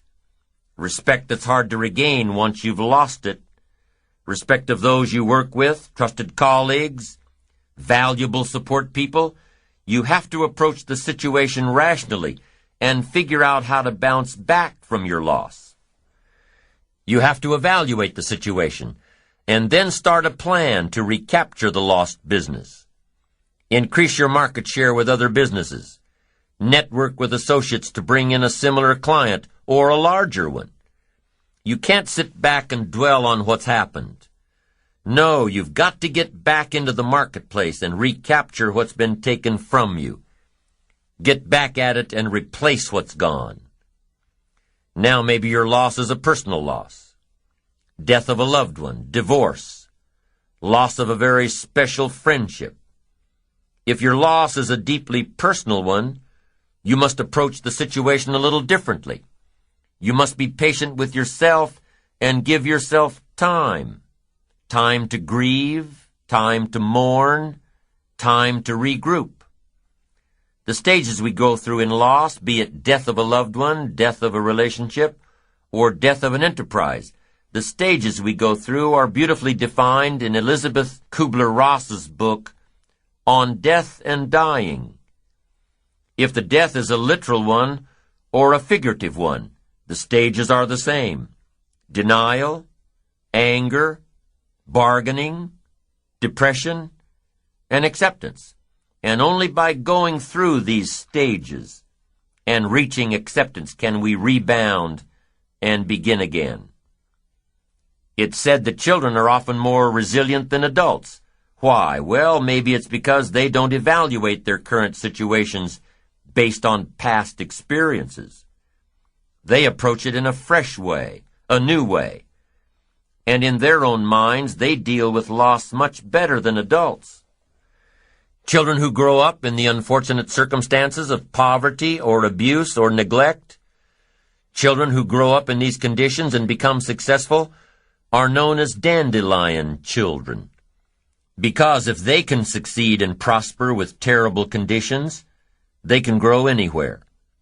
It's important to be more like a dandelion child, to be able to grow and prosper and succeed despite our current conditions, to be able to grow and prosper and succeed despite our losses, to be resilient. Cultivating a resilient character turns what others would call failure into success. A resilient person won't give up. A resilient person will, in spite of all obstacles and setbacks, keep doing it until. In their book, The Resilient Self, Stephen and Sybil Wolin have studied the characteristics of resilience and have found 7 key skills which comprise it. To build a resilient character, you must have, number 1, insight. The ability to ask tough questions of yourself and be honest with your answers. If you had something to do with your loss, be honest and responsible for it. Number 2, resilience is independent. A resilient person counts only on themselves to bounce back into life. Number 3, although resilience is independent, it's also tied to others. The more people you are responsible to, the greater the motivation to begin again. The stronger the reason, the stronger the action. The 4th component of resilience is initiative. The ability to take charge of the situation, the ability to take charge of the problem, the ability to stand up and do whatever is necessary to get back on course. A resilient person is, number 5, Creative. Being able to look at the situation and creatively determine the best way out. To look for solutions. To be enterprising in your approach towards starting over. A resilient person has humor. Number 6, a sense of humor. They may cry till they start laughing, but a sense of humor is so important when turning your life around. You've got to take your ambition seriously, and you've got to take yourself seriously, but you've also got to be able to laugh at yourself sometimes, your situation. Somebody says, you'll look back on this and laugh someday. Well, maybe today is the day to start. A sense of humor, number 6. And here's the last one, morality. Whatever you do to get back on your feet, whatever you do to bounce back into life, make sure it's moral. Make sure that your upcoming success is at the service of others, not at the expense of others. I have made this point several times during this series, but only because it's so important. Success, if it is yours to keep, must be at the service of others. Number 1 cornerstone for an ambitious life is concentration. Number 2, resilience. And here's number 3, integrity. Integrity is adhering to the moral principles of life. Integrity is doing things with honor. Integrity is honesty. Without integrity, ambition loses its unifying focus that comes from integrated goals, from really knowing what you want. Integrity says, I wish to pay fair price for all value. Getting something for nothing makes nothing of me. Getting it cheap makes me cheap. Truly, in your own enlightened self-interest, this is one of the better statements. I wish to pay fair price for every value. I wish to pay fair price. This is self-interest, and it's also integrity. I wish to pay fair price for every value. Why? For what it will make of me. For what paying for it will make of me. If I have to pay, that will make something of me. And by paying, you have the integrity not to take advantage of others. You hear of greedy people boasting about the great deal they just got, the best value, how they negotiated the price down to nothing, how they nickel and dimed the other person out of making a profit. Good integrity won't let you do that. We all shop for the greatest value at the best price, but not at the expense of others. Not when your great deal cheated someone out of their profit. You hire someone to do a job for you. Take on a project. You've got to pay fair price. Fair value for someone else to do the work for you, because if you don't, what? They'll never work for you again. They don't want to work long, hard hours to make you look good and not get compensated for it. No, and your integrity won't allow that to happen. Pay an honest price for an honest value. Make it good for everybody involved. Leave a profit. Don't be cheap, be fair. It's your integrity that's on the line, not just a few bucks. Your integrity. If I want something badly enough, I have to earn it. If I want something badly enough, I have to pay for it. Why? Because of what paying for it will make of me. And if I wish to have more, I must become more. I must earn more. And how much should you earn? As much as you possibly can. You must always strive to do all you possibly can. The essence of life is growth. Doing, becoming, striving, growing, achieving. Be like the tree that grows as high as it can. Be like the bird that soars as high as it can. Be like the flowers that bloom as much as they can. Whatever course you set your sail to, do as much as you can to get there. It's part of integrity. Honestly doing all you can in pursuit of what you want, in pursuit of what you'll become. And whatever you sign up for, finish it. Here's a great story about integrity. The Apostle Paul, this great man, said, I'm about to go, and here's the reputation I want when I'm gone. Here's what I want people to say about me. He said 3 things, and here's number 1. I fought a good fight. Let that be your reputation. You fought a good fight. You kept out the ideology that wanted to capture your children, threatened every enemy that ever threatened you, fought like a parent protecting children in the home front. Let that be your reputation. You fought a good fight, and whether or not you won, at least let your reputation be that you fought a good fight. Fought for your rights, fought for the game. You fought for your integrity. You fought for honesty. You fought for success. You didn't leave any energy unspent. You fought. The major key to have success of any kind, you've got to leave this reputation behind. I've fought a good fight. Wow. And here's the second thing Apostle Paul said. Number 2, I finished the task. I stayed until it was done. They gave me a task, and I finished it. I didn't leave it half done. I never walked off the court in the 3rd quarter. I stayed. I finished it.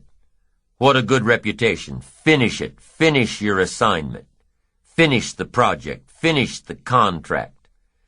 Finish it. Finish whatever you've signed up for.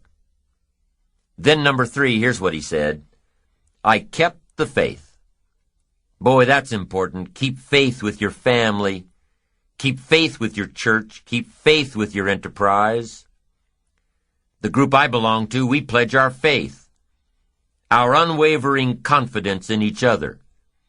Each of us pledge that to all of us. And I wish for you to be in a group that has so much integrity. You want to be involved with people who pledge and keep your confidences. Allstate says you're in good hands. That should be the reputation of all of us. Develop the reputation of good hands so that no matter where you go, you will represent your family well, represent your company well, have integrity, honesty, success at the service of others, not at the expense of others.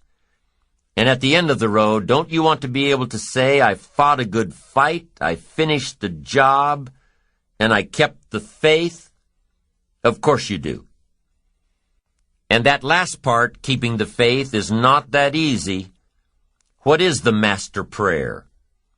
Lead us not into temptation, but deliver us from evil. Help us keep integrity in spite of the evil, in spite of going through the valley of the shadow of darkness, that we will not fear that evil will dislodge us from our integrity.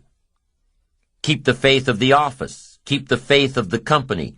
Keep the faith of the family, of your spouse and of your children. Keep the faith of the church. Keep the faith of the community. Wherever you go, represent your family well. Wherever you go, represent your group well.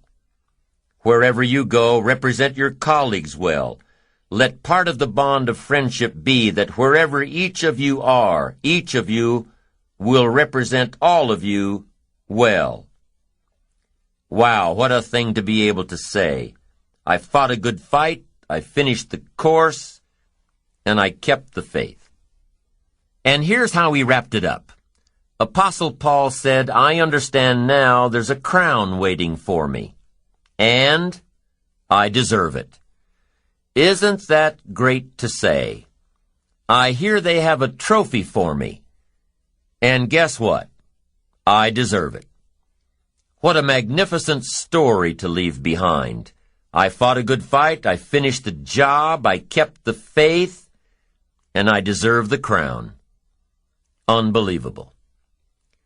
Now others around you, others you associate with, may not have the ambition or the integrity to leave such a legacy behind. But guess what? Let other people lead small lives, but not you. In the challenge of building your ambition, and stepping up to the opportunity of giving someone else light and direction and refinement of thought and character, in all of this, let everybody else lead small lives, but not you. Let everybody else cry over small hurts, but not you. Let everybody else argue over non-essentials, but not you. Deal in things that matter, the larger challenge, the larger opportunity. Go for the challenge and the responsibility of being the absolute best you can, of doing your best, of creating your best, of being the best person, the best friend, the best spouse, the best parent, the best colleague. As you begin to understand and apply all of the principles in building your ambition, remember, ambition is an eager desire to achieve, to be successful at the service of others, not at the expense of others. An eager desire to get ahead in life, to do more for your family, to prosper in health and wealth and relationships. As you're building your ambition, inspiring and fueling your achievement, when you realize that you are more than your ambition, when you let your ambition serve you, you will develop greater concentration, greater resilience, greater integrity. These three aspects will inspire more ambition, ambition that stems from the need to be true and to express your innermost self. And with focused concentration, resilience, and integrity in our character on our side, working for us, we're constantly inspiring the ambitious part of our nature to reach to greater and greater heights. One of the most challenging experiences in life is seeing what you can do to help someone else. And one of the greatest thrills in life is being able to invest life into life. You've given me that opportunity in this program on the power of ambition, and I want to thank you for that. I've invested a bit of my life into your life, and I consider it time worth taking. I want to thank you for this chance and this opportunity. I wish for you the ultimate understanding of your own power. I wish for you heightened ambition. I wish for you achievement. I wish for you influence. I wish for you treasures of the soul and of the spirit and of the mind and of the wallet. And hopefully, what I have shared with you has given you extra perception in sharpening your skills and making your life unique. Let your ambition serve you. Let your ambition lead you to greatness. Let your ambition allow you to go and touch somebody else.